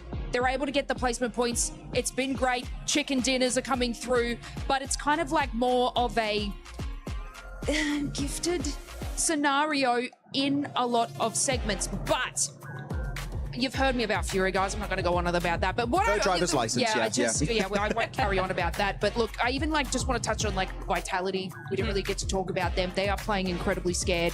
So Neptura, after your sort of worried statement, I am also worried in that sense because even in that final zone there, they had the Western side to sort of scoop up behind Nigma Galaxy, and they did nothing. Yep. One team that I want to see more out of, especially towards that second page, is none other than Godlike. And I would love to see the player stats so far today because this is a team that a lot of people were expecting to actually finish pretty high. And it has to come with the fragging power of S-Power. And right now, for S-Power, to give him a break, he is the only one that's performing for the squad, being able to average at least one. But the rest of the squad is just not looking good. It's looking pretty bad in terms of eliminations, and the reason why the eliminations are so low is look at their survival time. They're not even breaching the 20, and some of the players not even the 18-minute mark, which is not good in a lobby of this caliber if you want to be contending for that, let's say, top 5 situation right now. So Godlike, even looking back on this game, they should have pushed up onto, I think it was Ulf's compound, but they got very idle because the thing is, compared to the group stage where some teams might do mistakes and you might be able to weasel your way in, here you have to take fights head on if you want to have a chance to get very late into those games, get those placement points. Godlike, in a lobby like this, you cannot be hesitant. We've seen in your group stage, you have that raw fragging power from S-Power, from Admino, even Somei. And Manya is a great IGL, but you need to utilize it and take your chances. Yeah, what I've noticed is Manya is making these sort of scouting power plays, but the rest of the team is not supporting him, which they're getting caught out. So, I mean, it's surprising to sort of see that level that they're at right now because Manya is making incredible decisions, but it looks like a few other sort of on the team are just kind of tunnel visioning into the wrong direction, and then that's when they're getting caught out. Yeah, I think also one thing that we really need to think about, or they need to think about, is it seems like they keep going for positions that put them in a position to have to fight teams head on, and they're not succeeding in winning those fights. So if you want to make sure that you're actually going to get a position and be in there in the late game, you know, if you know that you're not really fragging out against these squads in the finals, then stop putting yourself in these tight positions in between teams that mean you have to frag your way out of them. Play a little bit more like Vitality, the way that they're on the edge. Nigma Galaxy as well, they're on the edge. They try to just wait out other teams, take a fight here or there, but just survive and keep their players for later. Survive. That's the name of the game, all right? Just survive. It's so easy. Why don't you do it, Godlike? Actually, I believe they'll be able to turn it around. It is their first time here at the finals international event for a lot of these players. S-Power, I'm still proud of you, brother. You're still putting up the numbers, and I think you're going to do even more as the day goes on, as the days do end up going on. But for right now, let's send it over to none other than the stylish man, Blank, and our special reporter, Kalaris. Yes, the stylish man and the short man. I get it. It's fine. Don't worry about it. We've got ourselves Mr. Blank here to talk about everything you're that's been my going special on. little reporter, aren't you? Right, yeah. I'll try my very best to rise to the occasion. My special little man here on the stage here. Shut up and go away. All right, we've got Tiamba to talk about as well, of course, as they have looked stellar in terms of their positioning and how they've been playing these games out, Blank. Yeah, they have been really, really good. I'm so sorry. I do love you, bro. But honestly, there has been moments where the decision-making has been fantastic. I think that the way that they are speedily going to sometimes their demise is actually astonishingly good, right? Because I think me and Jackie were talking about this. I don't know if you'd agree, but there are times where they'll make what feels like the best decision in a bad moment, right? Where a lot of teams would just stand by and probably get naded and be like, oh, it's over. Well, Circles haven't been kind to them, so they've been able to kind of fight against some of that adversity. And I think that when you watched as QZZ was able to get MVPs on international stages this year alone, I think a lot of people, including Max and some pundits, etc., wanted extra people to be able to step up to the plate alongside him. Sure. Milu's been able to do that like twofold, which has been really phenomenal to watch so far. Oh, Milu has been amazing. Yeah. Milu's been really, really good. It's fantastic to see. I mean, you were talking about it was FMVP for PMI, where he was able to get 39 eliminations over 7,000 damage for QZZ. But yeah, they have balanced the load in a big way. I think it's a really, really nice thing as well seeing A-King, because it very much reminds me of the way that Alpha 7 used to play. they're not playing now. Ignore that bit. Ignore that bit. Let's just put that to the side for the time being.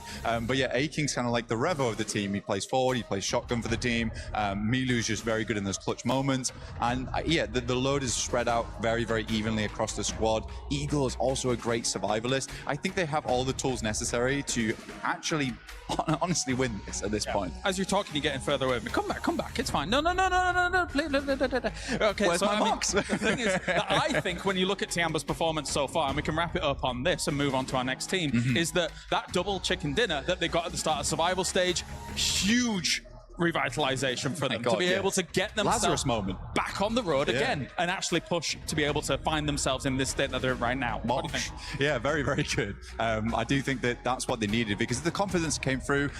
Every time I look down at Milu on the stage, right, it's very... I like Milu. I do like Milu. It's very heartwarming because there's...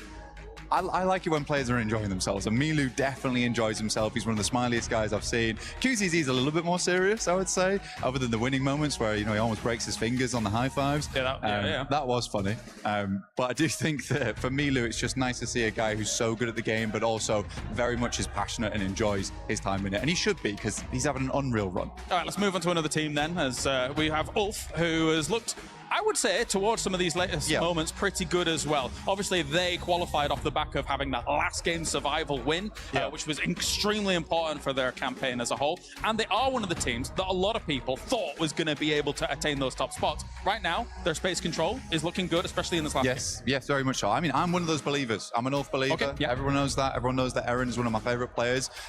Ketch also from way back when, MVP in PMPL Season 1 Spring. He's not quite as old as me, but he is pretty old. He goes way back. He's old, yeah, but he's still got it in him. He's got the grizzled beard. He's a grizzled warrior, but he looks good. And I think that for Ulf, though, that last game was fantastic for me in particular, because we were talking about it backstage, right? And I said, if Ulf wins this game, I want to talk about them.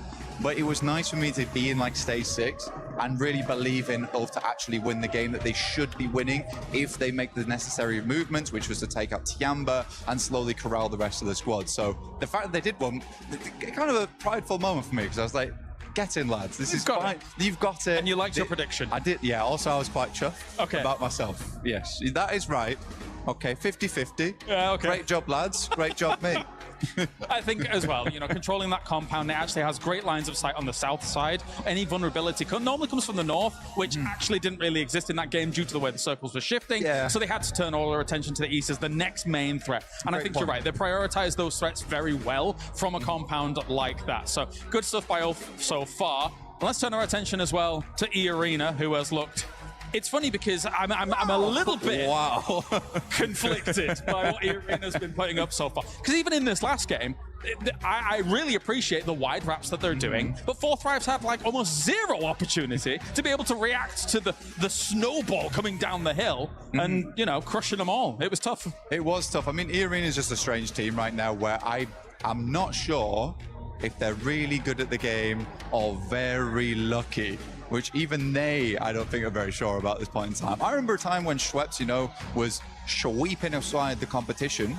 But again, I think E-Arena just hasn't quite hit that full stride yet. But they do have the massive potential, Kale. He's been able to win twice on the stage in the past with Schweppes, with, of course, Vampire in the past. But anyway, thank you very much, Blank, for joining me here down on the stage. It is time to head on over to Glitter with an update. Because there's a lot going on in chess today, and a lot of it is very CC heavy. So talk us through what's been going on. So currently the game going on behind us at the moment is Magnus Carlsen, the tournament favourite, playing for Team Liquid against Nahal Sarin for SAUL. Okay. So pretty big game, mainly for Team Liquid. You know, SAUL have popped up across a few games, but not really near the top of the leaderboard. So Team Liquid, I'm not going to pretend like they're near the top at the moment either, to be honest with you. Fair. They're probably lower down than SAUL at the moment, but they're expected to get a win here this weekend, considering Magnus Carlsen being the chess player that he is. And he is up 2-0 at the moment as well. So even if he gets one more draw through the next 2 games, he'll be progressing to the semi-finals. Earlier today, we had the first quarterfinal, which was Denis Lazovic playing against the Na'Vi representative, and he managed to get a win. So that's huge for AGL as well, considering they're trying to keep the top of this leaderboard. They pretty much need to outperform Falcons, which in itself, you know, it sounds kind of doable, but then you realize they've got 2 players. One of them's already progressed through. and Ali Reza Farouja's kind of playing now and beating his opponent as well. Okay. So Hikaru Nakamura already through to the semifinals, which lines up a Hikaru Nakamura versus Dennis Lazovic, AGL versus Falcons in the semifinal. I mean, to be fair, Dennis was trying to almost preempt the win. He was practicing putting the key into the trophy yesterday. So, you know, maybe that's a good omen? I mean, the thing is, he was literally putting his opponent's key that he'd beaten in the winning trophy. So it wasn't even his own key. He was like knocking someone out and then putting them on a pedestal straight away. But yeah, it's been a good one over here in chess. You know, there's so many club championship storylines that kind of lay on chess at the moment, considering, you know, AGL have been knocked out of PUBG Mobile, have been knocked out of several other competitions as well. So Team Falcons have to be outperformed by AGL if AGL want to keep that top spot. But then again, Falcons are in Rocket League as well. So they're kind of in a great position to go far in the club championship this week. And of course, already have managed to secure some points being in the top 4.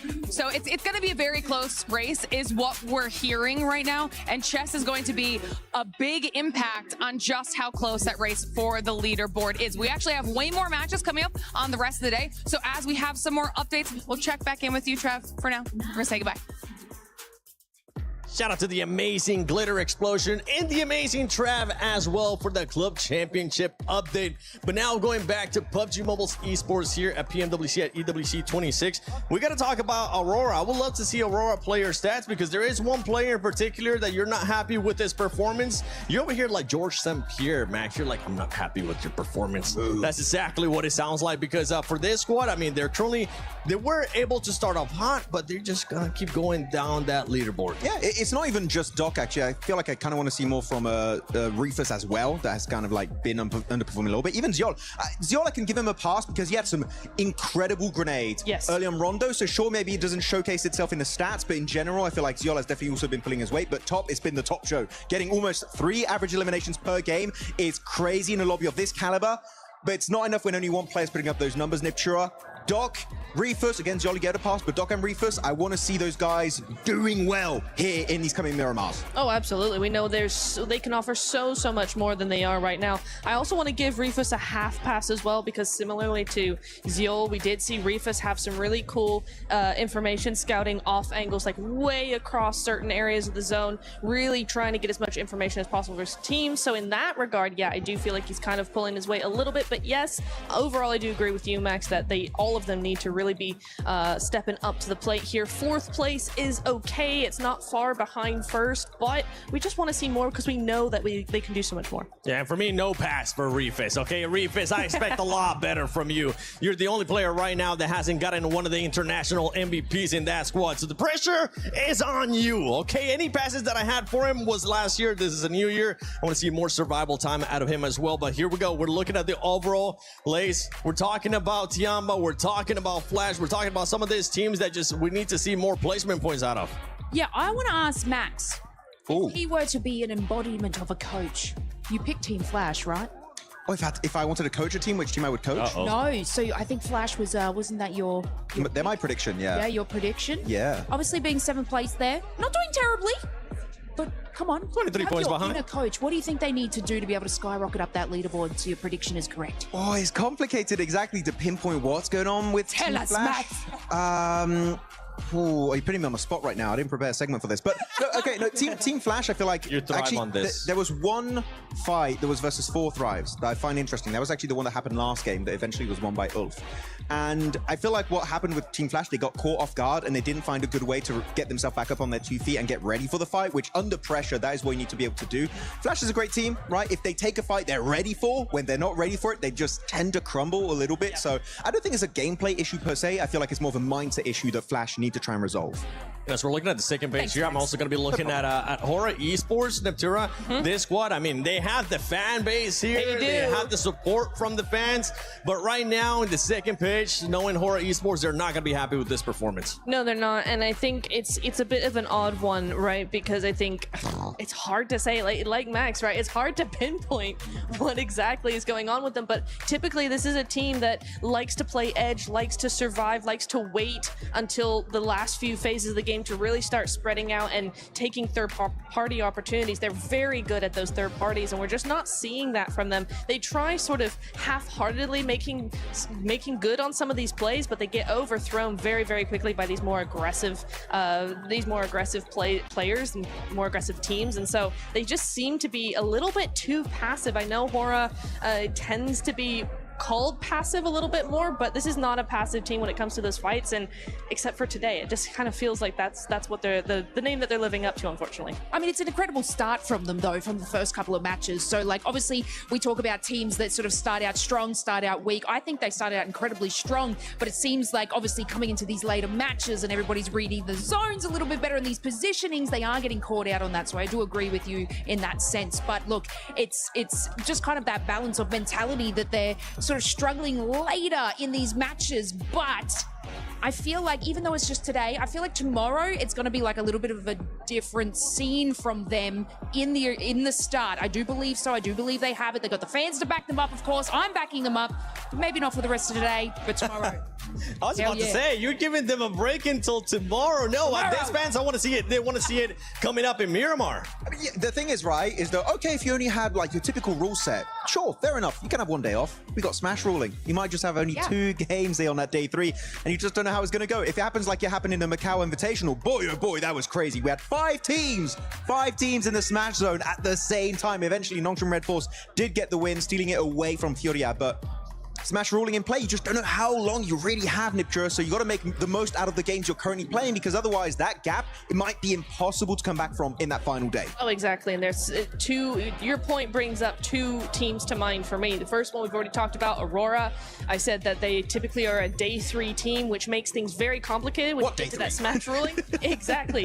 What day 3, right? The other one is for Thrives, because again, they do very well, typically, very well on day 1, because day 2, they tend to dip. The momentum just drops significantly, and then they can bring it back up on day 3. Again, what day 3? We could very well have a scenario where day 3 is really non-existent. So for those 2 teams in particular, that's really scary thought. Yeah, day 3 will still happen, but depending on how the leaderboard is looking, and depending on what other teams end up doing, we could end up just seeing 2 games because Smash Rule is in effect. So just to remind everybody, the way that ends up working out is when we end up going to Smash Rule on the last day, whoever's in first place on the previous day, you get plus 10 points if I'm not mistaken, and then that becomes what we like to call the Smash Zone. Once a team is able to pass that threshold, in the next game, if they do end up winning, or whichever game after that, if they do end up winning, they would end up winning via Smash Rule. And this is something that we kind of you were especially hitting on just now, Max,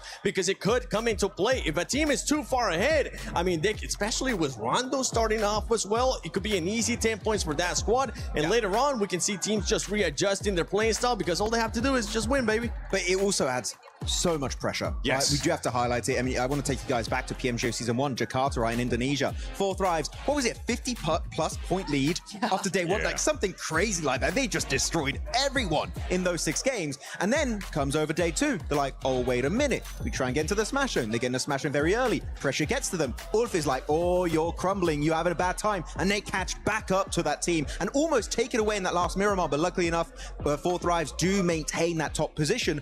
But the Smash ruling is a blessing and a curse based on how you approach it. And for 4 Thrives, I am scared if they do get into the Smash Zone once again, how are they going to perform? Because back in that last event, it was looking shaky. They can't afford to shake up badly here back to back. Yeah, that team, they ended up pretty much just showing us what we have seen in the past with 4 Thrives, which is the biggest question mark, and that is the mental state of the players, because when things don't end up going their way, they do end up getting into their mind. Yeah. For them, being able to be champions, though, for 4 Thrives is going to be looking different. For a team that's wanting to become champions, none other than Enigma Galaxy, they have had a great start here today, but I know Jackie got a chance to talk to them. Hello everyone, Jackie Powers here, live from Pmwc at Esports World Cup, and I'm joined by the legend himself, Rauf, from, of course, Enigma Galaxy. Now, buddy, I gotta get in there and ask, the pop-off moment, Ida's been hot-dropping you every game. It feels like every time we're in Erangel, they're willing to sacrifice their own points to target your team. What's going through your mind in these moments, and what was that like, kind of asserting the dominance of, we keep winning this, and I'm gonna prove it, standing up on the stage? I mean, Ida knows we've been landing in Pushinki, me personally, for 7 years now. So they want to challenge us. They want to prove themselves as a new team. But they know we won't change, and they know we're better than them. So just a waste of time for them. They're just giving us 3 points. First match, they were scared to fight, and they ran away. The other 2 matches, we fight them, we push them, and we just kill them easily. So, yeah, that's why I pop off, because it doesn't make sense. Oh, exactly. I mean, we kind of mirrored that on the cast in the moment, thinking it's doing more damage to them than it is you guys in these moments. Obviously, let's talk a little bit more on a positive term. It's been pretty good for you guys so far in finals. It feels like the comms right now on the team are really clean as well. Do you think this is going to be a Enigma winner? You're looking to take the trophy home this year? Yeah, definitely. I feel like we're prepared more than ever to win the trophy. We're trying our best. Everything is going our way for now. It's a good start, but the tournament is still long, so we keep it up, keep the momentum, and try to grab that trophy. There you go. Respectful as always, with some brilliant takes. Always loving the chat to Ralph. There you go. Enigma Galaxy. Let's see if they can do it. I see the Key Crusher on stage. I think, yeah, that's cool, but it could be cooler. Yeah, baby, all the way! Oh, hell yeah! That's why I found a crusher of my own. Through totally legal means.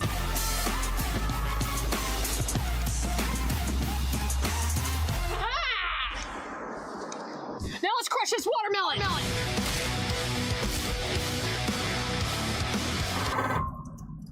That's how esports should be done. So this nerd.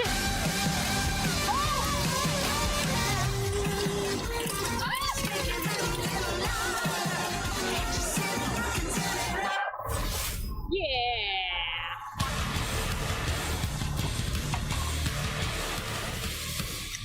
For T1. Okay, France was stronger than I thought. Don't need soap when you're in esports. Squeaky clean. Can of beans. Ah! Ah!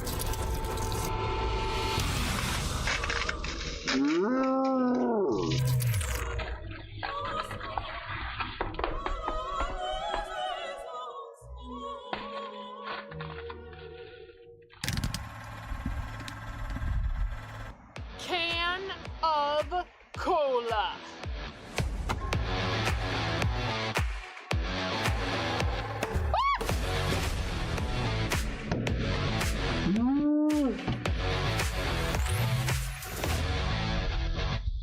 Esports! What time is it?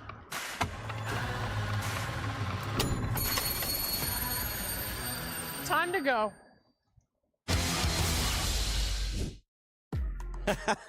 I love seeing that. I love seeing them just crashing other stuff, you know? What's one thing, Lace, what's one thing that if you had the power to crush it, you would end up crushing? Besides Max Man's hopes for Team Flash. Damn it. No. Why? No, I think, you know what? 7. You. Oh! Wait, what? I've got to take the shade off of Max at some point, and I need someone to pick on, and I just was kind of looking in your direction, and yeah. How would you do that, though? What's like... Nah, we don't need to go into details. No, Max, no. what would you be crushing? 7 also. What would I be crushing? You know Who what? would I be crushing? Who would I be crushing? No. Ooh, can we do Niptra first? I don't know. No, don't do me. I know On nothing. the spot. Come on. Come on. I would be crushing the key of Ida because they're making me very angry. I would take it like this, and it would not. The tournament would not even end, and I would just take it and crush it and turn it into a paste and squash it under my feet. So I don't know. I really don't like the hot drop, as you can tell. Probably, I don't like it. It's not fun. How about you? He's looking at me. I can see him on the monitor. He's looking at me very intensely. Is 7, and I don't have an answer. Oh, you're gonna have to find one. You know what? You have to pick something. Oh no! Don't put it on me. This is Yes, keep bullying. it. This is bullying. Come on. What's it gonna be? Instagram DMs. Actually, gonna be that's a crushing good that? answer. That's a good answer, actually. Yeah. She's just gonna be printing them out and just crushing them. Mine, I would want to see how long it takes to crush the level 3 helmet for PUBG Mobile. That would be 6. I go, you know what? For next PMWC, how about we crush that? We'd love to end up seeing that. Or maybe one of the Squeaky chicken. The what? Squeaky chicken.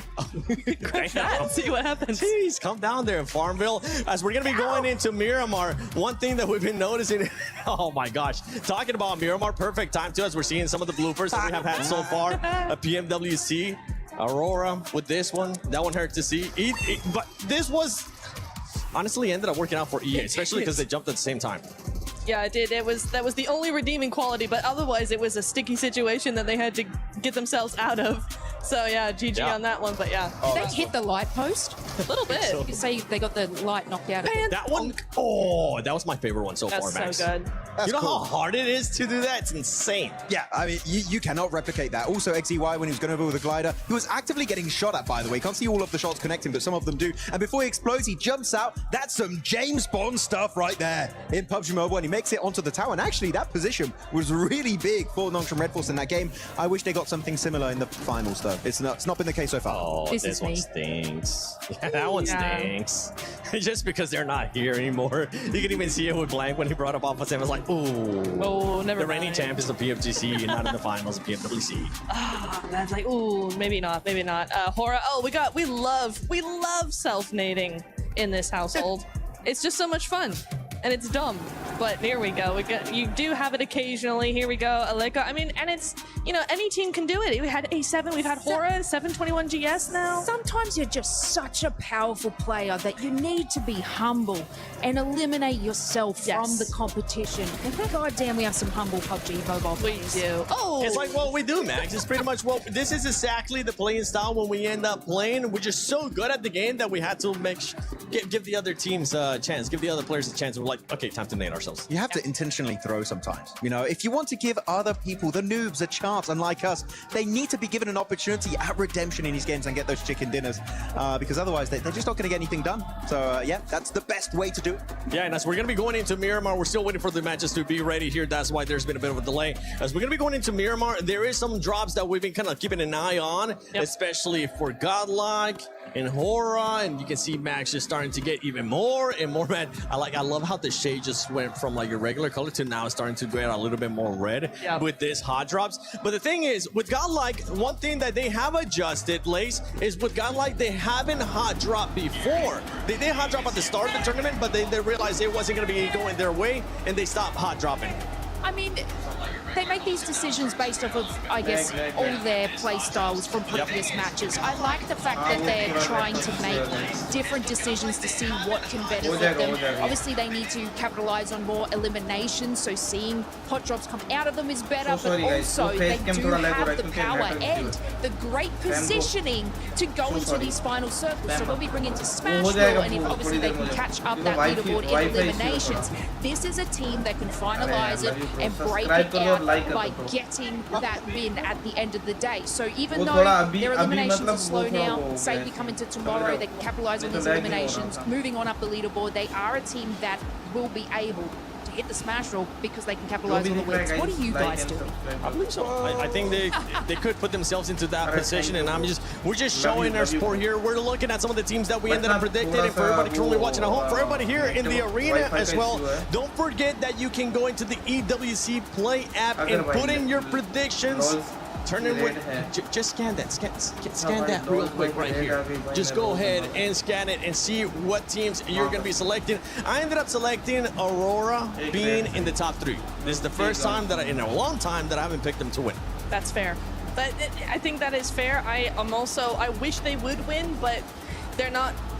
The way it's going, at least it doesn't look insanely likely unless they have a massive comeback in the next couple of days. But 4 Thrives, also a team that needs to step up because, look, I've been supporting you for ages and ages. And you won PMGO, and I want you to have a back-to-back. I know you can do it. Whoa. Yeah, ages. So many. Oh wait, this is 4 Thrives. I thought I was Hora. I can't touch that. Okay, I thought I was Hora. I'm not. Okay, I'm sorry. Okay, I thought. No. I love that Tura just kicks it too. She doesn't even try to pick it up. Okay, yeah, I can't touch any 4 Thrives merchandise. Okay, I need to. By the way, huge shout out to Jackie because while we're waiting for the game to start here, Jackie has been running around getting some interviews, and I think she was able to get another interview with maybe a fan this time. We're still roaming around talking to the fans. We're going to see what sort of teams people are enjoying over here and who they think's going to win. Excuse me, buddy. Who do you think's going to win the event? Ulf, I think he's win. Yeah? Yes. Let's go. Big up for Ulf. Let's go, Ulf. Ulf. What about you, brother? Ulf. So we got some old fans in the house. Thank you, boys. Let's roam in a bit. Hey, guys. 4Fribes. Hey, okay. There we go. Got some 4Fribes fans in the house. Who's your favorite player on 4Fribes? Of course, all, but I will go with Huzafa and Falak. Okay. Yeah. There's been a lot of fans for Falak. What do you think it is? Is it how he plays the game or just his personality? What do you like about him? How is it played? He's an aggressive player, so and personality as well. Yeah, so. Yeah. What about all 4Fribes here in terms of thinking they're going to win it? You a big fan of 4Fribes? Yeah, we are especially came from Pakistan to support them. We are here for our team and we love them all. They represent our country and represent us. So we are here to support them. Have you guys been getting loud throughout the event as well, giving them your energy, I imagine? That I've been hearing a lot of 4Fribes cheers. That coming from you guys? Yeah, that's definitely us. We are here to support our team, to cheer them. Good luck with the event. Fingers crossed for 4Fribes. They've been looking great. I'm going to roam on, see what else we got. Enjoy the show. What we got going on down here? Hello, brother. How you doing? Yeah? Who do you think's going to win the event? Okay, particularly I can't say anything for the first day because it's going to be a tough competition. It's the EWC man all over the world. Everyone is competitive in this game. So let's wait till tomorrow so then I can say who can win. Okay. I know the game, I know how the game works. So let's just wait patiently. First day is a good day for everyone. Let's hope my team win. Hora. You want to see Hora win. If they get there, you'd love to see a big Hora victory. Yeah. I love to see that, but still, I say no disrespect to any team, but I want my team to win. That's the motive of champions. There you go. We're looking for a Hora win over this side. Let's go find out what's going on in the other sides of the arena. Aubrey, I need you to cover the STC arena today. Ooh, it's gonna be tough. Why? Because I have no interest in doing that. Come on, we need you over there. I'll tell you what, I'm gonna go to the beach just really quick, and if the games are still going on by the time I get back, I'll say a couple words. The beach is 5 hours from here. I wish Avali cared about esports more than anything in the world. That's a shot. Avali, what are you doing? I'm here for EWC. I love esports. More than anything in the world? So you can cover STC Arena? I'm gonna cover it all. That's great. Well, let's get you over there. I want a key. No, you can't have a key. Keys are only for clubs. Yeah, okay. We'll figure out your key. Great, let's go. Okay.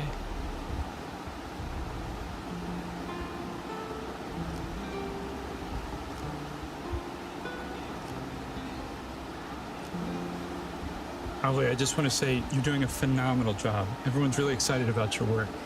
I just love esports so much. Yeah, well, I'm going to ask about getting you a raise because you deserve it. I don't need a raise. I have my key.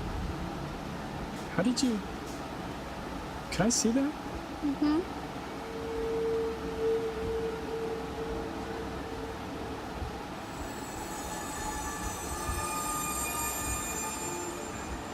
Avali, did you take this from somebody? No, don't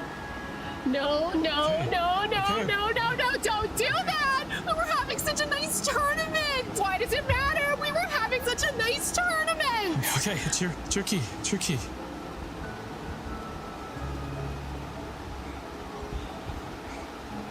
Probably would have got crushed anyway.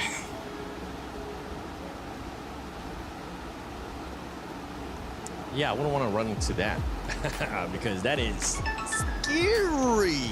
Talking about scary, we had some hot drops that we were talking about with Godlike versus Hora. This squads, I mean, the only thing that would suck for those squads is that they're currently on that second page, Max. That's why we're saying we don't want to see any hot drops from those two squads. Nobody wants to be Ida 2.0. Okay, I'm sorry. You know It's what? fair. If It's you're an fair. Ida fan, I'm sorry. I'm gonna start. I'm just memeing at this point. No, but they didn't do the hot drop in their respective group, right? Which was Group A back then, if I'm not mistaken, or the other one, but one of the groups. And they didn't go for it. But the reason why they didn't go for the hot drops, really, the real reason is because the planes were very focused over to the eastern side and the southern side, meaning La Cobreria was not in reach. I want to see a plane, right, Niptura, where it goes and reaches La Cobreria, and we see as a fact that Hora and Godlike, and hopefully also Chama, that might drop there, will not commit to the fight because, yeah, right now they're not in a good position. They cannot afford to lose points, and I think they're not going to commit to it, but it could get bad. And for the Godlike, I mean, you don't want to go up against a team that's currently being able to put up even more elims than you, that usually ends up being more aggressive, like you were talking about in the stance of Hora. Yeah, no.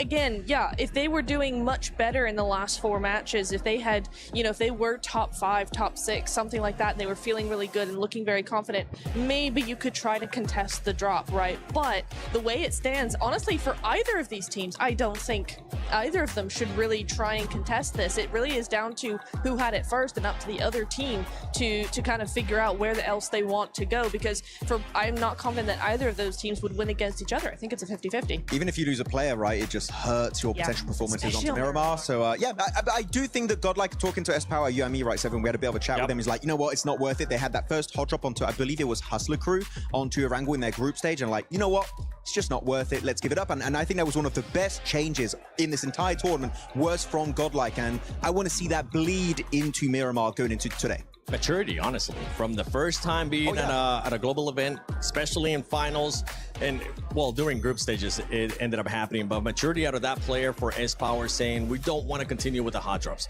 We want to stop that. We see that it's going to end up hurting our performance. And Lace, I want you to put your mindset into a coach right now, into the biggest hype coach for some of their squads. Godlike and Hora, which team are you going to be picking, and what are you going to be telling them if they do decide to hot drop, or if they don't decide to hot drop? Just get it together, man. No. Look, Godlike, and because, and we were just saying S-Power, their adaptation to each and every game deserves to get a little bit further. And I just hope that you guys can find that great little key that you need to be able to push through into those final zones and capitalize on those eliminations. They have it in them. You've got it in you, and I believe that you will be able to do that. Obviously, we may need a little bit more time to sort of get that, but I just like the way that this team calculates and puts in a strategy. Might not work out for them, but then they'll try a new strategy that they'll be able to solidify a lot more in this competition. So, look, I think they can do it. Yeah, especially for both teams being in the second page. You want to be able to build up the momentum. We've seen some teams being able to build up momentum and just carry it on throughout the matches. Only 3 days here at PMWC at EWC 26, the finals. We've been sending it to Jackie over and over again. Then I want to see what Hot Jukes and Blank are up to. Woo! Thank goodness the group stage and the survival stage is done. Now we can finally kick back and save our voices for a little bit. Playing some pool was a good time. It's been an incredible event so far, honestly, in Paris. Very, very fun. I mean, we're here right now in the Players Lounge, which is honestly ginormous. I think the first place we saw when we came in. I'm trying to hit some trickies right now, but it ain't happening. Also, I just want to let everyone know that I play pool. But I don't really, I play snooker. So this is very different for me. It's not the same thing, not the same thing at all. Matter of fact, I've never even seen a snooker table in real life. This is the game to play. I thought it was only one singular game. Yeah, I'm gonna break some rules. Okay, what are you thinking? What are you thinking? I think I'm gonna break the rules since He is looking to take the shot. Will he hit the stripe? Little bounce shot. There we go. Well, you know, we're getting things figured out here.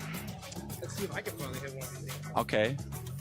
So what have you thought about the tournament so far? I mean, for me, tournament's been great. I've really enjoyed it. It's been insane. There's been some crazy moments. That's a good shot. It's a good shot too. Fourth rows look fantastic. I mean, Orangutan, Godlike coming in over towards that top 5 is just some crazy stuff. Couldn't believe it. I think everyone I've talked to whilst they're being here saying they're having a really good time. Again, everyone's really taken care of here as well. Plenty of stuff that we're taking advantage of as well. Honestly, that's the big thing. Like, we're having actually kind of a pretty damn good time here, all right? Yeah, we got 3 games in. I do watch the other ones, but afterwards I like to come chill here. It's a lovely spot. This place is stupid, to be honest. It's ridiculous. Dude, by far, some of the best food I've ever had at an event ever. And this place really does have it all, dude, right? I mean, like every game you can imagine. Manicurist on stage, and dude, that lady's insane. Like I've seen some of the girls walking out of there, and now she's like booked out for 2 weeks, which is wild. But I might even get a haircut in a second. I love it. I love it here. You're so hyped about you taking the mic back off me as well. Yeah, no, I'm about to get a manicure, dude. I'm getting ready. I'm getting ready for mine. Yeah. But overall, genuinely, PUBG Mobile is always, I think PUBG Mobile might be the greatest event at EWC. Pmwc, EWC, so good. We're biased as hell though about that, but we do get like 2 good weeks out here to enjoy the vibe. You know, it's been in Riyadh quite a few other times, but even there it's been very, very fun coming to Paris. For me, Paris is good because it's a 1-hour flight as opposed to an 18. But I'll still take the 18 to go to Riyadh. Very, very good time. But it does mean I don't have to get a massage whilst I'm here. My back is not ruined. Yeah, I'm in the same dang boat. I mean, when I heard that there was massage therapists actually available, I was like, please, where are you at? Because my flight was a whole lot longer than that. But yeah, man, so far this has just been a crazy journey. And the survival stage just finished. It was tough leaving the hotel room this morning and seeing like 10 teams go home. But at the end of the day, someone's going to be the champ. And another team is going to be the not champs. I don't even know what I'm saying at this point. I'm just watching. I saw him shoot 2 different color balls. He really does play snooker here, folks. And that was close. That was close. I like it. Look, I'm just hitting balls in holes right now, okay? I'm playing the equivalent of golf, just with a long stick. I hope that's fine with you, dude. I don't know the rules. Tell me the rules. Right? That's fine. I got you, bro.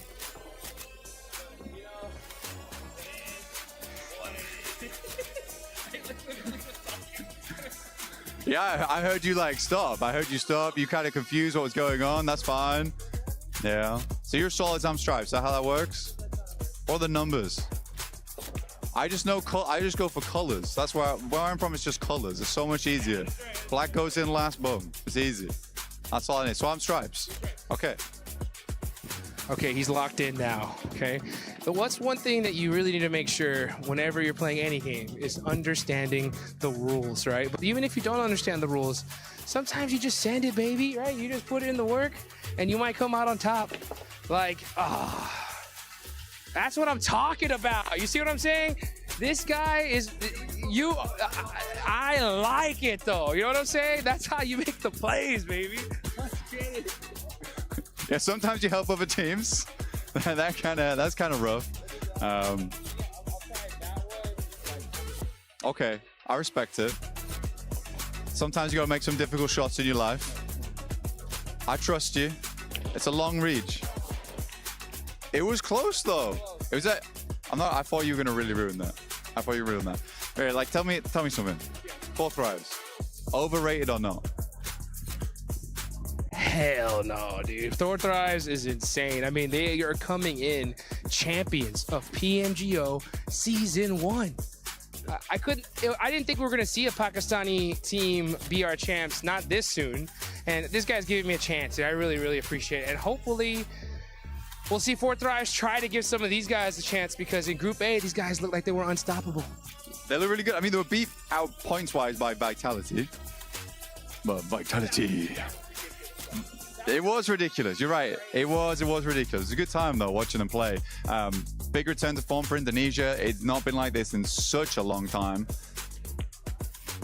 Oh, almost. But yeah, big return for Indonesia. It like feels like the spiritual successors right now to BTR back in the day, but there's no BTR pranks happening. No jokes. Just gameplay. Just gameplay indeed, dude. The whole Vitality Day was absolutely insane. I just kept on talking to some of these dudes backstage, and I was like, guys, what do you think about Vitality's performance? And all I heard was, what the? And it was like filled in by any word you could possibly imagine. That's what I'm talking about. That was good. That was good. I like it. Purposeful shots here. Let's see how this one goes for Blank. Side pocket. Oh, just barely off the edge. But you know what, dude? That's the one thing I love about PUBG Mobile. Sometimes you get put in some beautiful situations, but the best teams always find themselves a way out. I mean, AJL is a good example of that. They got themselves in a real good situation. I mean, top team Tiamba going for the crown, and honestly, they completely flubbed it. That was a lovely shot, by the way, dude. Well played. Winning up against Tiamba in that last game, survival stage. They're given all the chance in the world versus Nongshim Red Force, but Nongshim, I would say they're one of the teams looking to continue on. And I don't think AGL had it in them this year, but Tiamba just had a massive turnaround. But these things happen. Some mistakes happen. Oh, dude, I forgot that you're like right at the finish line. I've got like some more steps to go. You got it. But hey, you know what? That's what it's all about. You just take things one step at a time. No matter what kind of situation you put in, you gotta just figure things out and make it happen. Yeah. Take another one. Sometimes you gotta take a mulligan. Little combination shot. I tried. I like it. I've made it easy for you, though. I've lined you up. You're lined up. You're ready to go. Look, I've created a runway for you. Look. Say, you come down here. You go in this back pocket. Yeah. I've got the lights. I'm guiding you home, dude. I'm guiding you home. Oh! Okay, that was a real. The lights, they guided him home. It was good to see. Let's hope that some of these teams can get themselves guided home to a victory at the end of Pmwc here at EWC. Thanks for watching. My name's Blank, and this right here is Hot Jukes. Catch you guys later. This is probably my best acting performance ever. Man, it's gonna be a crazy finals. I think so.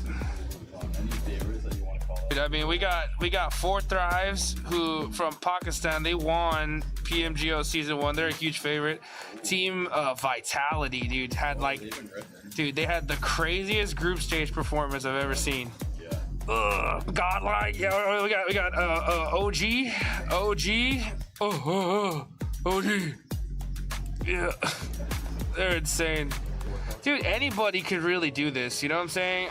Team Furia is a huge favorite of mine. They qualified in through survival stage, but it's one of those things where like I feel like this year we're gonna see a team nobody expected win the whole thing. Okay. Which should be fun to see. All right. $5. Who is it? Who could it be, dude? It's gonna be so wild of a pick. Honestly, if 4 Thrives wins this, it'll be like the nuttiest thing ever. Yep. चलो guys मिलते हैं कल की stream पे। What are they going to do to win? Get a little lucky, obviously. What else? What can you do to set themselves up? That's the biggest thing, right? Like PUBG Mobile is a game. It's such a team game that even if you don't get those lucky circles, you got to put up consistent points no matter what. You know? I mean, and if you don't, and get a little, just even the slightest bit lazy, you're going home.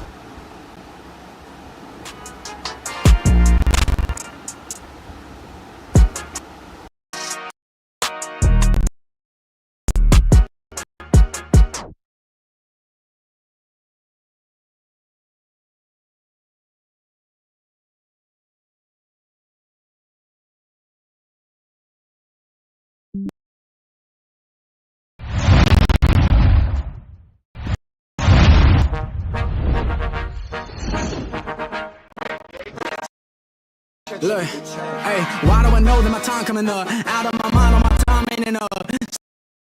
Stayed on my grind many times, I was stuck. Had to wax the rail, rip a tray out like I'm young, cause I am in the scene. I got a little more to give y'all than the people I'm not. Step foot in the game, young life change, hate them more cause I'm up and I don't even fly a lot, but here I see rappers like you, dark clothes, high things. I know they hiding, but what you hiding from? You trying to run, you know I'm about to grill your ass. Hey, look, know it's my time, you must not rise. It was on my time when I ride in the beat. Manipulate time like you do with they minds. I'm sick and tired of the lies that you preach. Only up, I climb, I'ma leave you.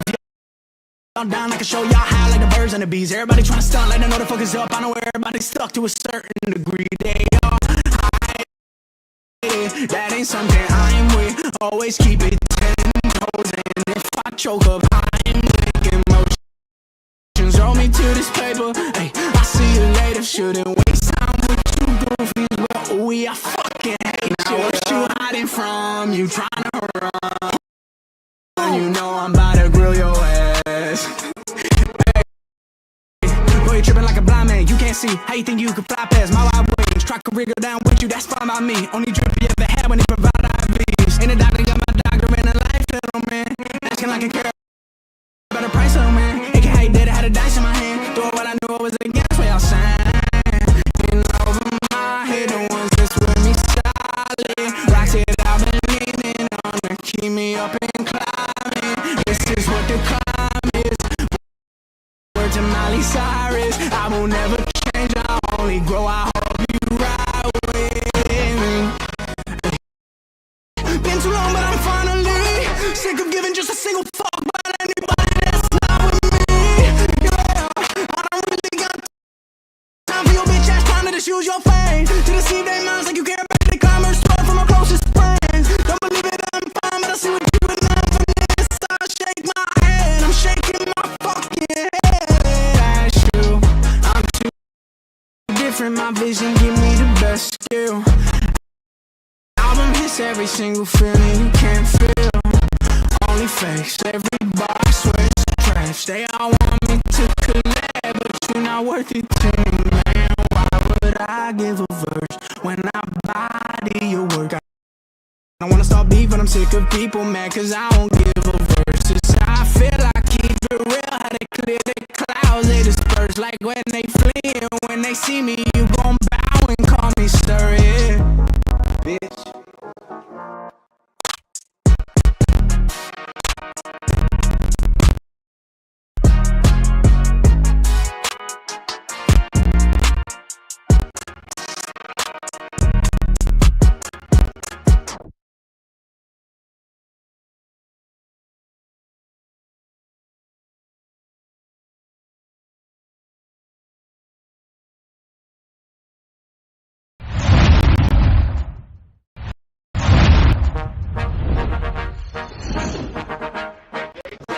Look, hey, why do I know that my time coming up? Out of my mind, on my time ain't enough. Stayed on my grind many times, I was stuck. Had to wax the rail, rip a tray out like I'm young, cause I am, and the scenes I got. Little more to give y'all than the people I'm not. Step foot in the game, young life change, Hate them more cause I'm up and I don't even fly a lot. But here I see rappers lying, dark roads, hypings. I know they hiding, but what you hiding from? You trying to run, you know I'm about to grill your ass. Hey, look, know it's my time, you must not rise. It was on my time when I ride in the beat. Manipulate time like you do with they minds. I'm sick and tired of the lies that you preach. Only up I climb, I'ma leave y'all down. I can show y'all how like the birds and the bees. Everybody trying to stunt, like they know the focus up. I know everybody's stuck to a certain degree. They all hide it, that ain't something I'm with. Always keep it 10 toes. And if I choke up, I'm making motions. Throw me to this paper. Hey, I see you later. Shouldn't waste time with you goofies. Well, we I fucking hate you. What you hiding from? You trying to run? You know I'm about to grill your ass. Hey, boy, you tripping like a blind man. You can't see how you think you can fly past my wide wings. Try to wriggle down with you, that's fine by me. Only drip you ever had when they provide IVs. And the doctor got my doctor in a life, little man. Asking like I care about the price, little man. It can't hate. Did I had a dice in my hand. Throw what I knew I was against, what y'all saying. And over my head, the ones that's with me solid. Rocks it, I've been leaning on to keep me up and climbing. This is what the climb is. Word to Miley Cyrus. I will never change, I only grow. I hope you ride with me. Been too long, but I'm finally sick of giving just a single fuck about anybody that's not with me. Yeah, I don't really got time for your bitch ass trying to just use your fame to deceive their minds like you care about the commerce store from my closest friends. Don't believe it, I'm fine, but I see what you and I'm from this. I shake my head, I'm shaking too different, my vision give me the best skill. I miss every single feeling you can't feel. Only face, every box swear it's trash. They all want me to collab, but you're not worth it to me, man. Why would I give a verse when I body your work? I don't wanna stop beef, but I'm sick of people mad cause I don't give a verse. It's how I feel, I keep it real, how to clear the clouds, they disperse. Like when they flee and when they see me, you gon' bow and call me stir.